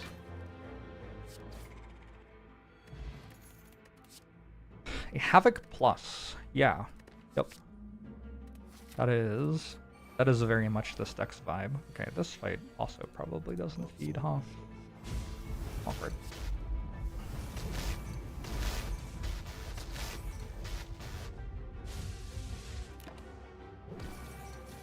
Bukrudo, thanks for the 34 months. The Hacker, thanks for the 5 months.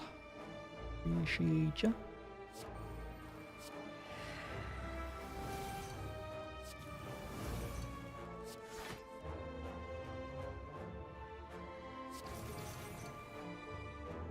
Okay. Only 90 max HP. I know, it's kind of embarrassing.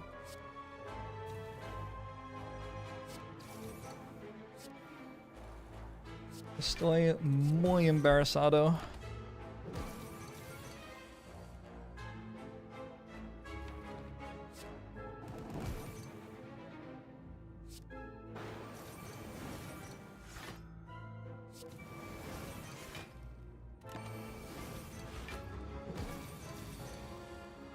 That's the other word.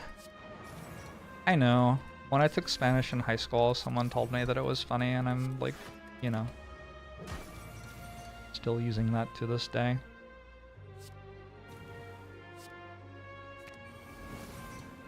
It's weird how consistently people correct me. Like,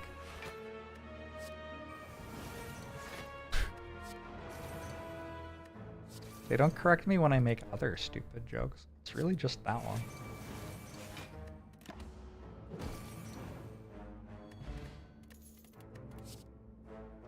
Okay, Bloodletting. Bloodletting's very, very good here. Excited to add that one to my deck. Cultist Potion does seem quite good, actually. I think over Distilled Chaos. Gambler's Brew, probably a bit too good. We got a Seeing Rod here. There's an Art of War, which is kind of interesting, but I probably have too many attacks.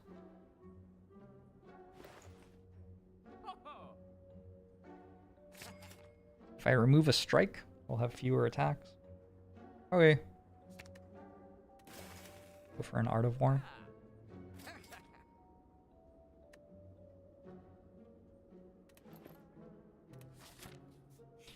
I told a kid in Spanish class that espinaca meant penis, and he said that for the rest of the year. I don't know what that one means.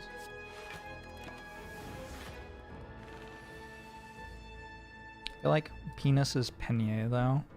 I vaguely remember that.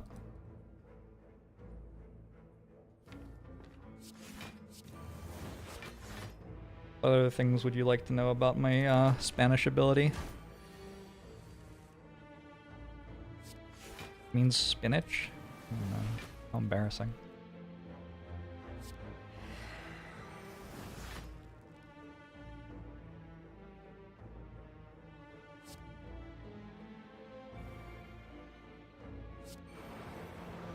Rotato finally has new content?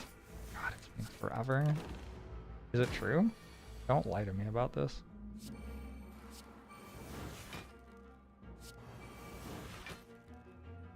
you lied to me about this, you will feel my wrath.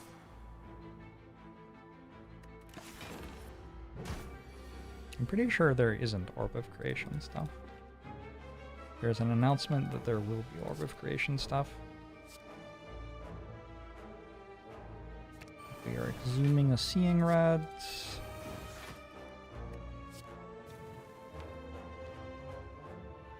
I'll play Reaper so I can exhume Reaper. That got a lot better when I put some energy game into it, huh? Funny how that works. Oh, I clicked the wrong one. That's fine. I mean, it's probably okay. This Armaments, I think I take an upgrade. Just like immediate. Throw that in the pile.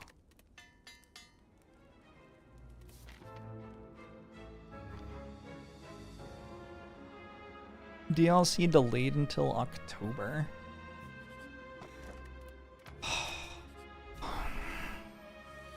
Unbelievable.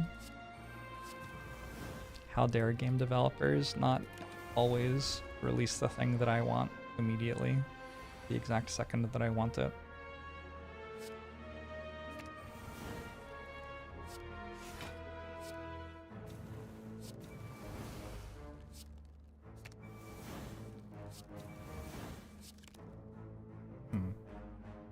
Oh wait. I'll happily wait longer if it means they make it fabulous.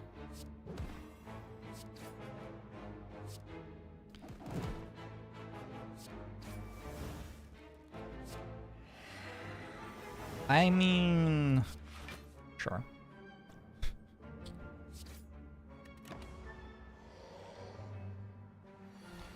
I think, honestly, Game of Thrones ruined that idea for me.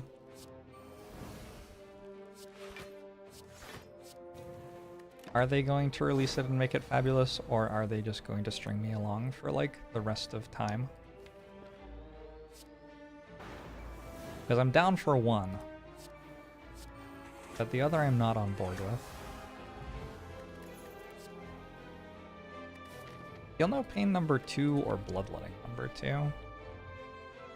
It feels like I worked my energy out and I could just take another Feel No Pain.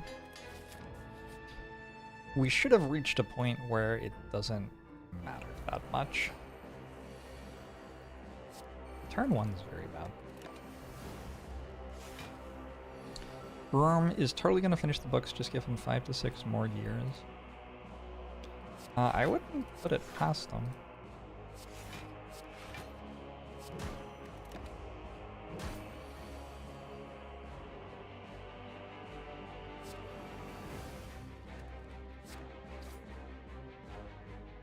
He does have to finish them within his lifetime and also within my lifetime, though, for them to have any value to me. So even if he has some sort of fancy thing that keeps him alive for like 300 years, I'm not sure that really helps me out in terms of my ability to enjoy the series.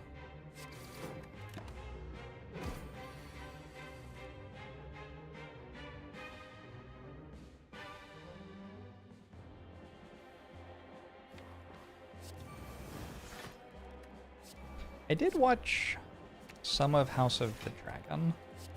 Actually, I started rewatching season 1 of Game of Thrones. Because House of the Dragon season 2 came out, and so I watched some of it.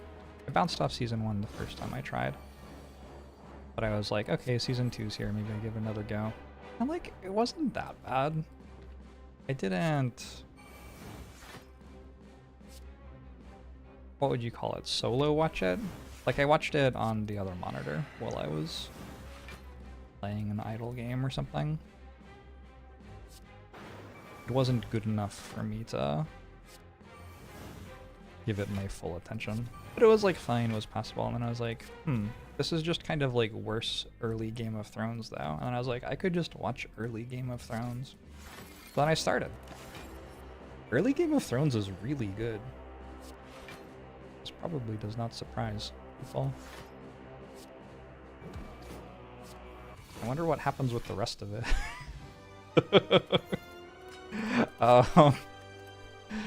Duplication potion, prayer wheel. We're a bit late for prayer wheel. Duplication potion seems worse than current potions.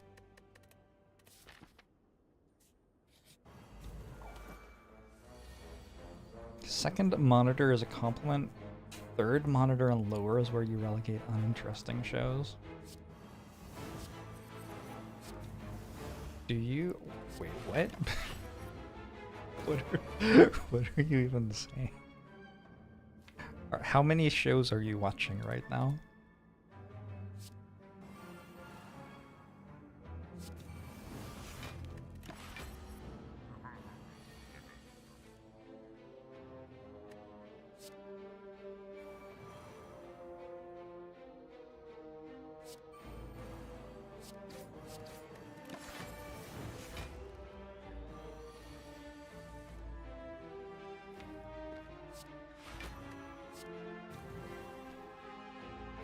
Alright, let's do some things, probably.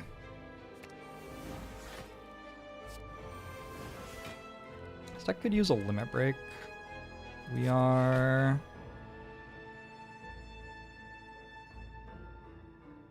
trying to do a lot of stuff and kind of just failing. That's how I would describe this experience.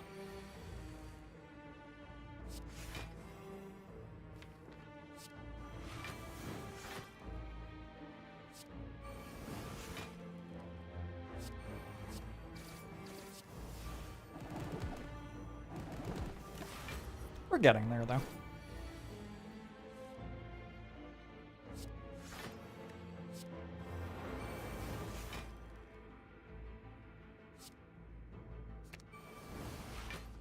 Doorbs is on, your smart fridge in the other room. How are your perishables doing? Wait, how will you know? Do you just not know how your perishables are doing until I finish my run? I want to take Juggernaut. It kind of is weird here, but like it just ensures that I never lose.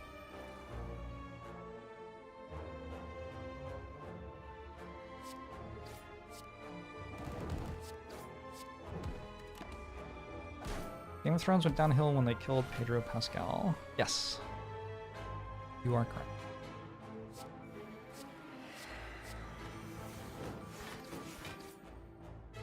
Fascinating. Apparently I had Dark Embrace on play. You have me on the microwave. Can I hit the popcorn setting? Thanks. I mean, not for free. We could work something out, though.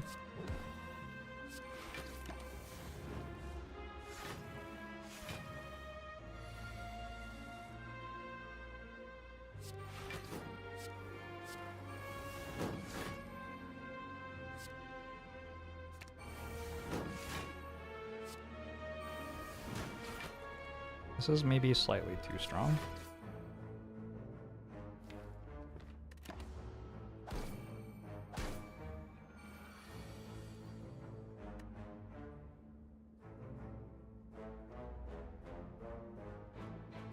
You go spot weakness. Double Reaper? That work? I think so. No, I block. But it's okay. No, because of thing. Ah, it's fine.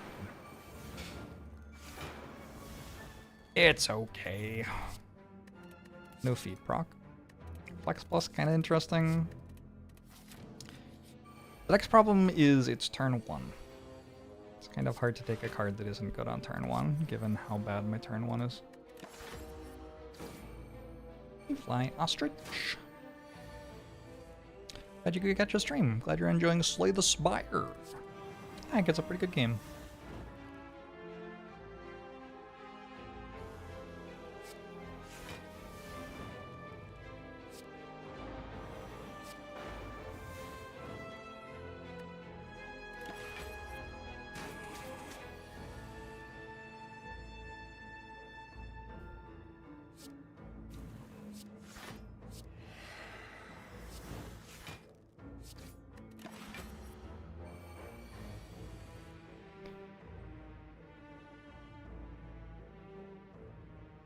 My record is 130 max HP? What? That's... nope.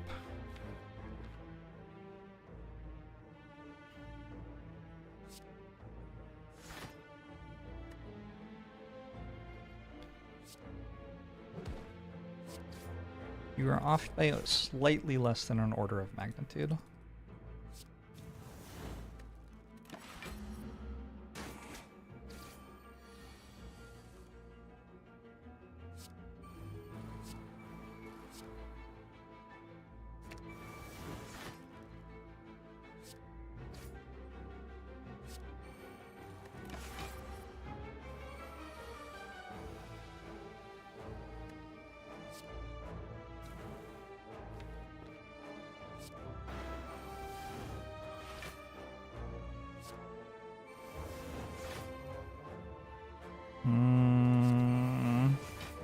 This seems kind of degenerate. Oh.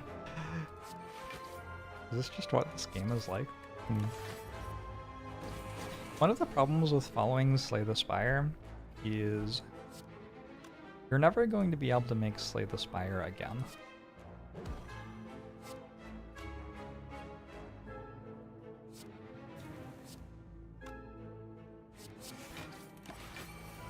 Does that kill it? I'm pretty sure if I double tapped feed, I would have died in between casts. It's fine. Whatever. Do I want a heavy blade? No, I have like Juggernaut and thing now. I don't think I want an upgraded Warcry.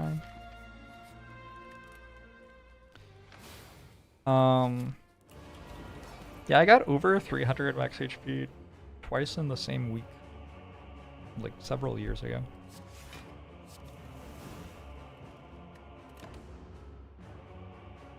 Everyone around Ironclad just dies. You're not wrong.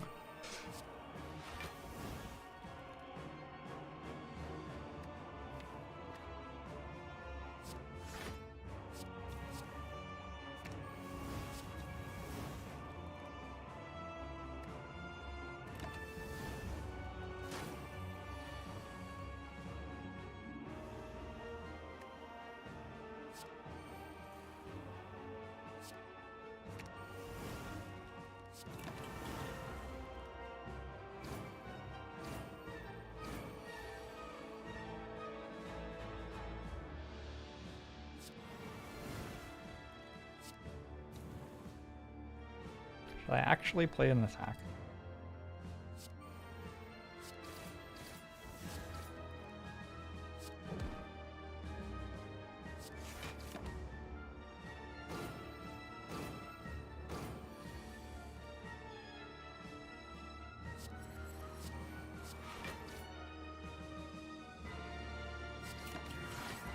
Alright, we've gotten halfway through the fight. Kind of accidentally, to be honest. That means it cleanses its debuffs.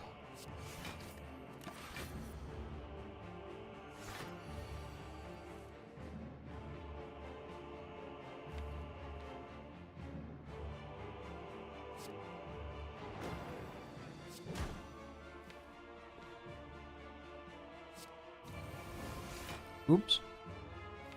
Don't want to use Disarm again yet. Don't really want to use Intimidate either. Okay.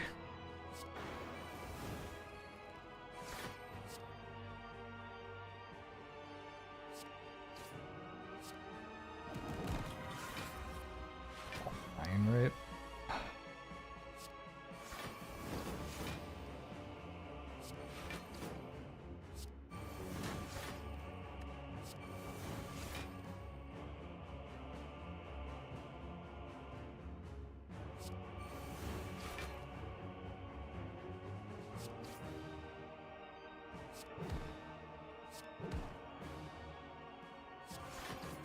The one big thing that's left is I would like to draw Armaments for my feed. But if I don't, I guess I don't.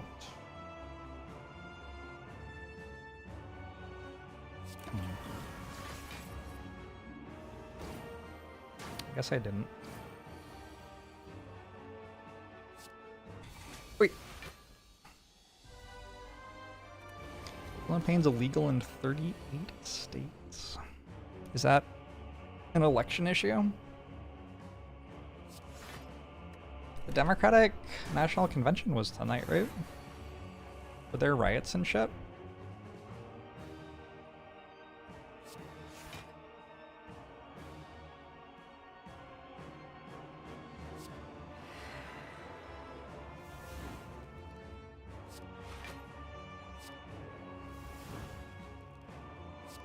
Steve Kerr spoke. Is he an athlete? A retired athlete? No, I think I'm thinking of someone else. I don't know who that is.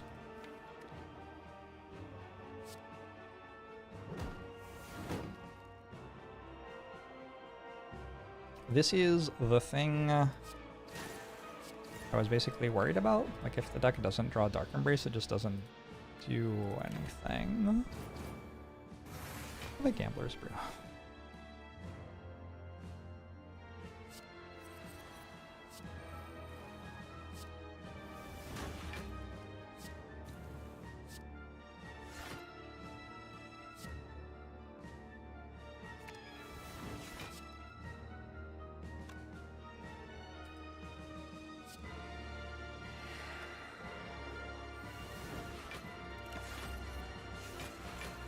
Hammerburger.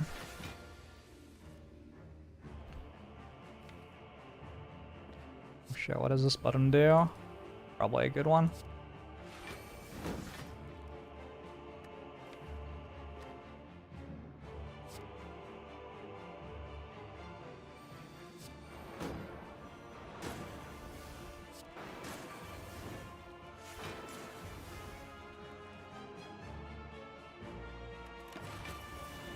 Okay.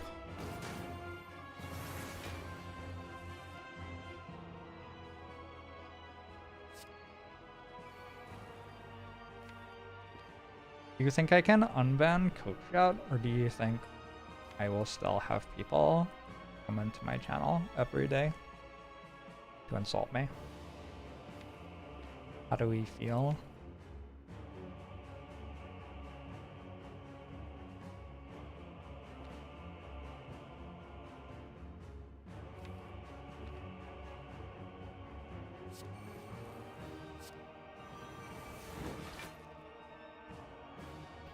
I unbanned milk, apparently. Wait, I had banned milk?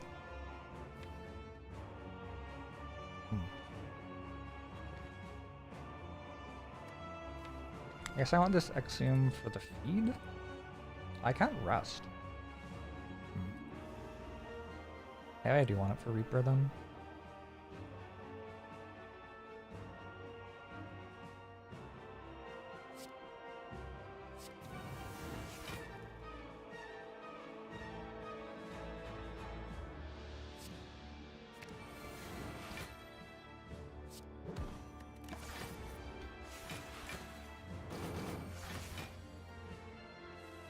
I think there was just like a day when people started talking about milk nonstop, and then I banned the word. Is that about right? I don't know. But chat's weird sometimes.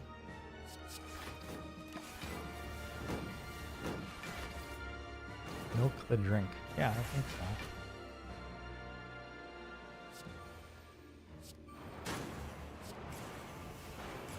It was one person? That's even more believable.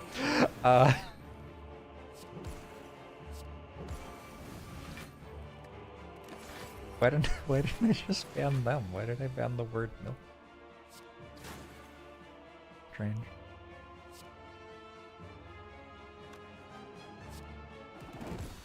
Alright, we got to play Act 4.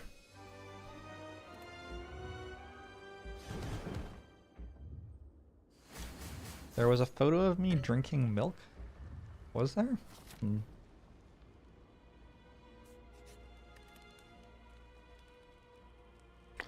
I like another rock on Feel No Pain, probably. I have Gambler's Brew. I just need to draw okay in one fight. Hey, I bought all Dark Embrace. Okay, now I win. Like, guaranteed. What else? Remove a strike.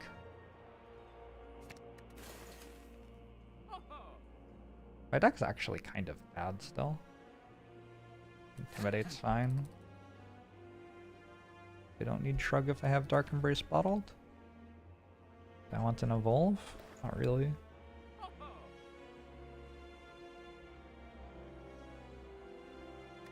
think I'm done. Is there anywhere we can see my stats on the new account? Exclamation mark Spire. I guess. Do this? Or...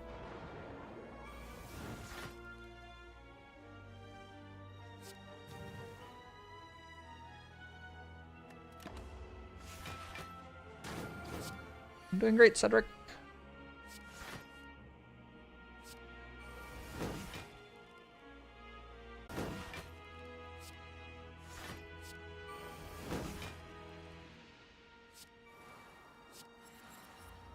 Okay. I'd lose Artivore if I played an attack there anyways, so not much reason to.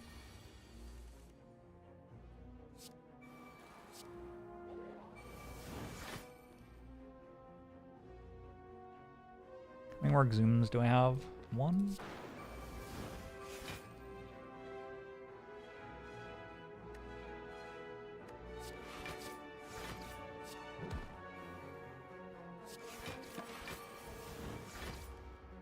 This looks like I'm not dead yet, so I probably win. Nice feed.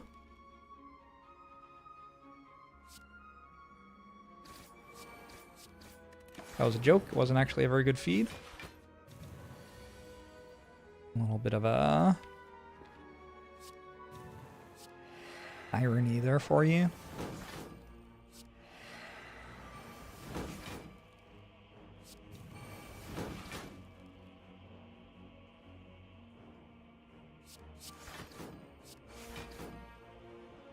Plus 18 is enough.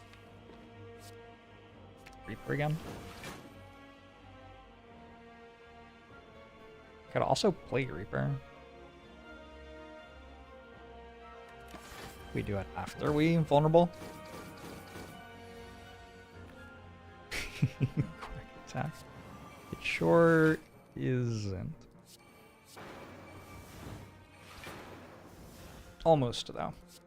Alright, Heavy Flower on the perfect number of 0. Bottled Flame. Would I like to bottle an attack? Not really. Thunderclap ever? No. Oh, Headbutt? Headbutt's actually okay here, I think. I don't want to bottle it though. And it's like not as important because I have Cultist Potion. Like the main thing that it does is let me play Spot Weakness more times. Oh, I've drawn it. Okay, well, goodbye Headbutt. You did well. I'm gonna hold on to Thunderclap to get 3 artifact charges. At this point, playing Havoc again's kinda less exciting than before. I'll do it anyway. Dex is fine. Spot Weakness. Do that. Alright. This is what they call sarcasm.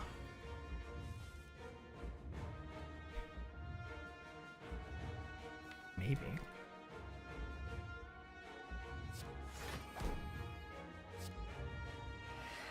This thing seems good. Avoid. Uh-oh.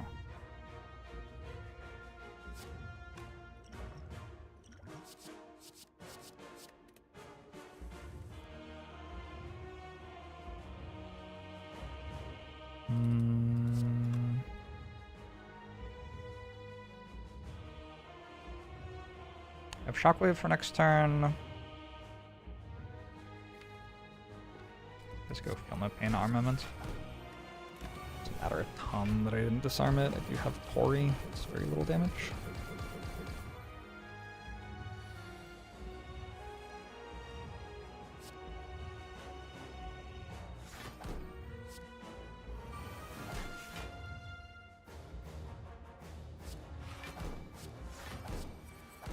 Oh.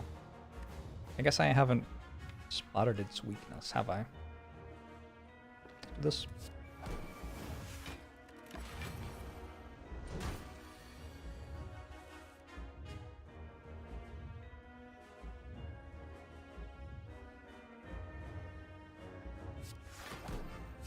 I'm slightly concerned.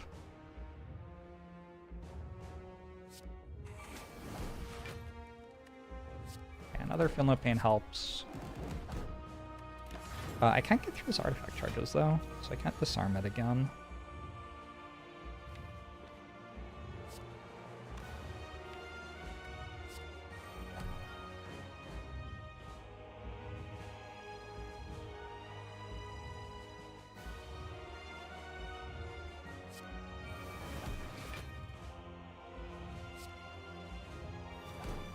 Can I get through its artifact charges? Well, too late.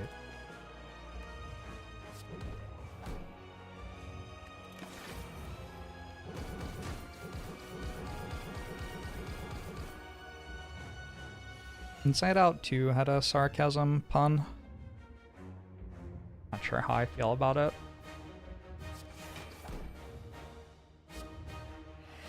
I like the movie though. Inside Out is a solid Pixar film. And the sequel was the sequel to it, which was completely fine. Wasn't really expecting anything else from it.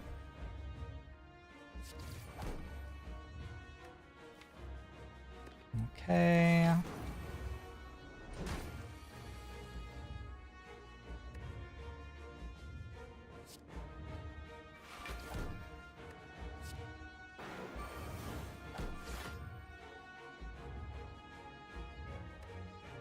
It's a movie a therapist would enjoy.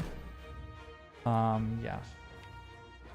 Therapists I have talked to about Inside Out enjoy it. As a general rule, I think. Was it better than Mighty Ducks? No movie is better than Mighty Ducks. That's like... That is not reasonable. You can't expect something to be better than Mighty Ducks. It is wild to me. That movie is so good that professional hockey teams, like out of respect for the movie, don't use the flying V in competitive play. How wild is that? Imagine if there was like a really broken card in Slay the Spire and nobody used it because like it would be considered disrespectful to a movie.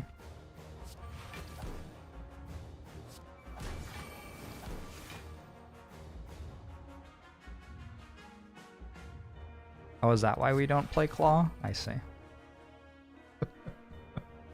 Sure it is.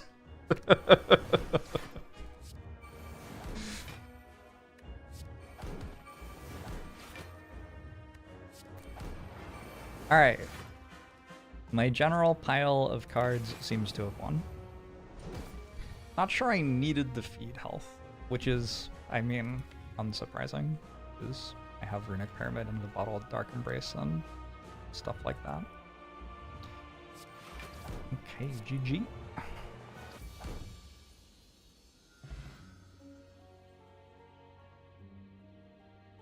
I have begun the month of the Ironclad with 2 wins. What do we say about this one? 4-1 Dark Embrace. Took a while to take over the run. Led by off Tori on scales.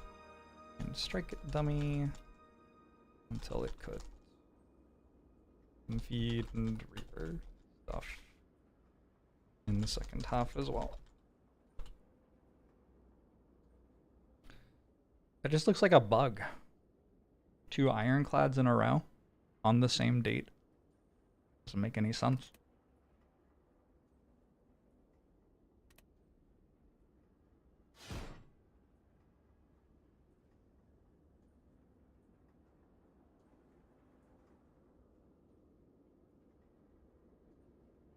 Always had bad turns. Turn 1s. Yeah, true. Turn 1 was bad for the entire run. That's like a thing. If you don't get turn 1 relics, it's hard to make turn 1 good with your cards, because you don't get to choose which ones you draw. Feels like cheating to play the same character twice. Absolutely. Do I like the Downfall mod? My general experience with mods for Slay the Spire are that they are either complex to the point of not being fun, like you spend your time playing with the system of the mod character instead of playing Slay the Spire, or they are linear to the point of not being fun, by which I mean you like start with your strikes and then you make your strikes better and then you make your strikes better and then you take a card that's like strike but it deals slightly more damage.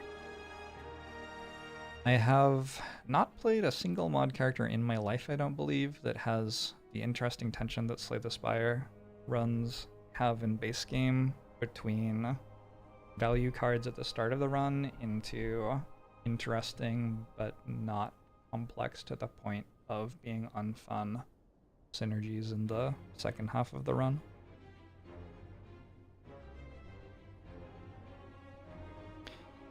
Prismatic Shard every run? I mean, you can just do that in base game.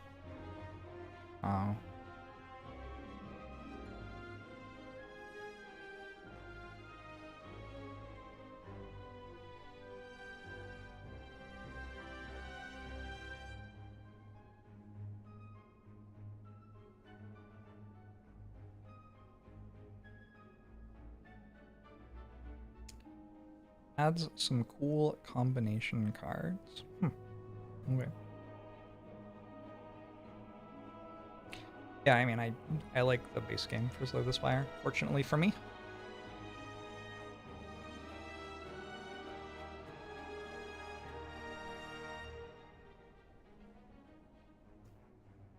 You liked the runs. It seemed like I was thinking more and making incredible plays rather than going full autopilot. I made a lot of bad plays tonight. I think I mostly just had 2 very strong runs. But I will accept the compliment. You can only get the exchange a card event if you are not playing at your highest ascension. I think it also turns off entirely at some point. But yeah, in general, you can't get it if you're playing at something that is your highest ascension, no matter what ascension that is.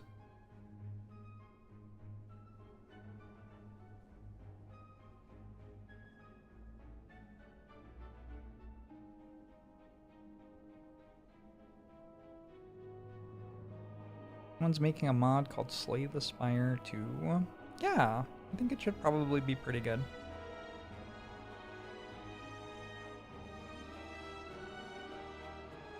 The one thing that I trust Megacrit to do, I actually trust Casey and Anthony to do a good job of a lot of stuff, but I definitely trust them to do a good job of making Slay the Spire again, which is kind of what Slay the Spire 2 is, right?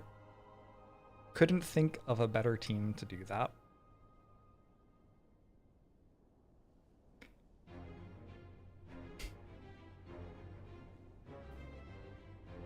Alright, I better go have dinner.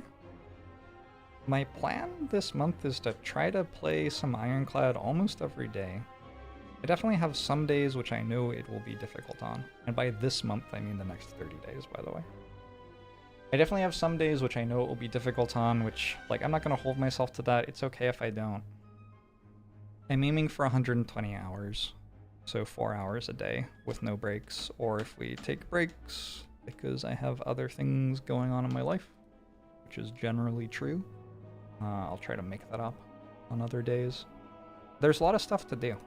Here, I'll show you, actually. I would like to get the descriptions and classifications of all the Ironclad cards done. That's already, like, getting close to being done. That means filling out all of this. And then once I have that, I'll have a lot of data. And I'd like to display the data in some ways. So, like, make a chart that shows how many commons, uncommons, rares there are which have exhaust synergies, or something like that, for example. And once I've done that, I would like to get into a little bit of simulation of early game scenarios. Right now, the only one that I feel is definitely within scope is I'd like to simulate the Gremlin Up fight with like a variety of different cards added to the deck just to get a sense of where the inflection point is that like saves you a lot of health. Like how much do you really have to prepare a deck for the Gremlin Up fight as Ironclad?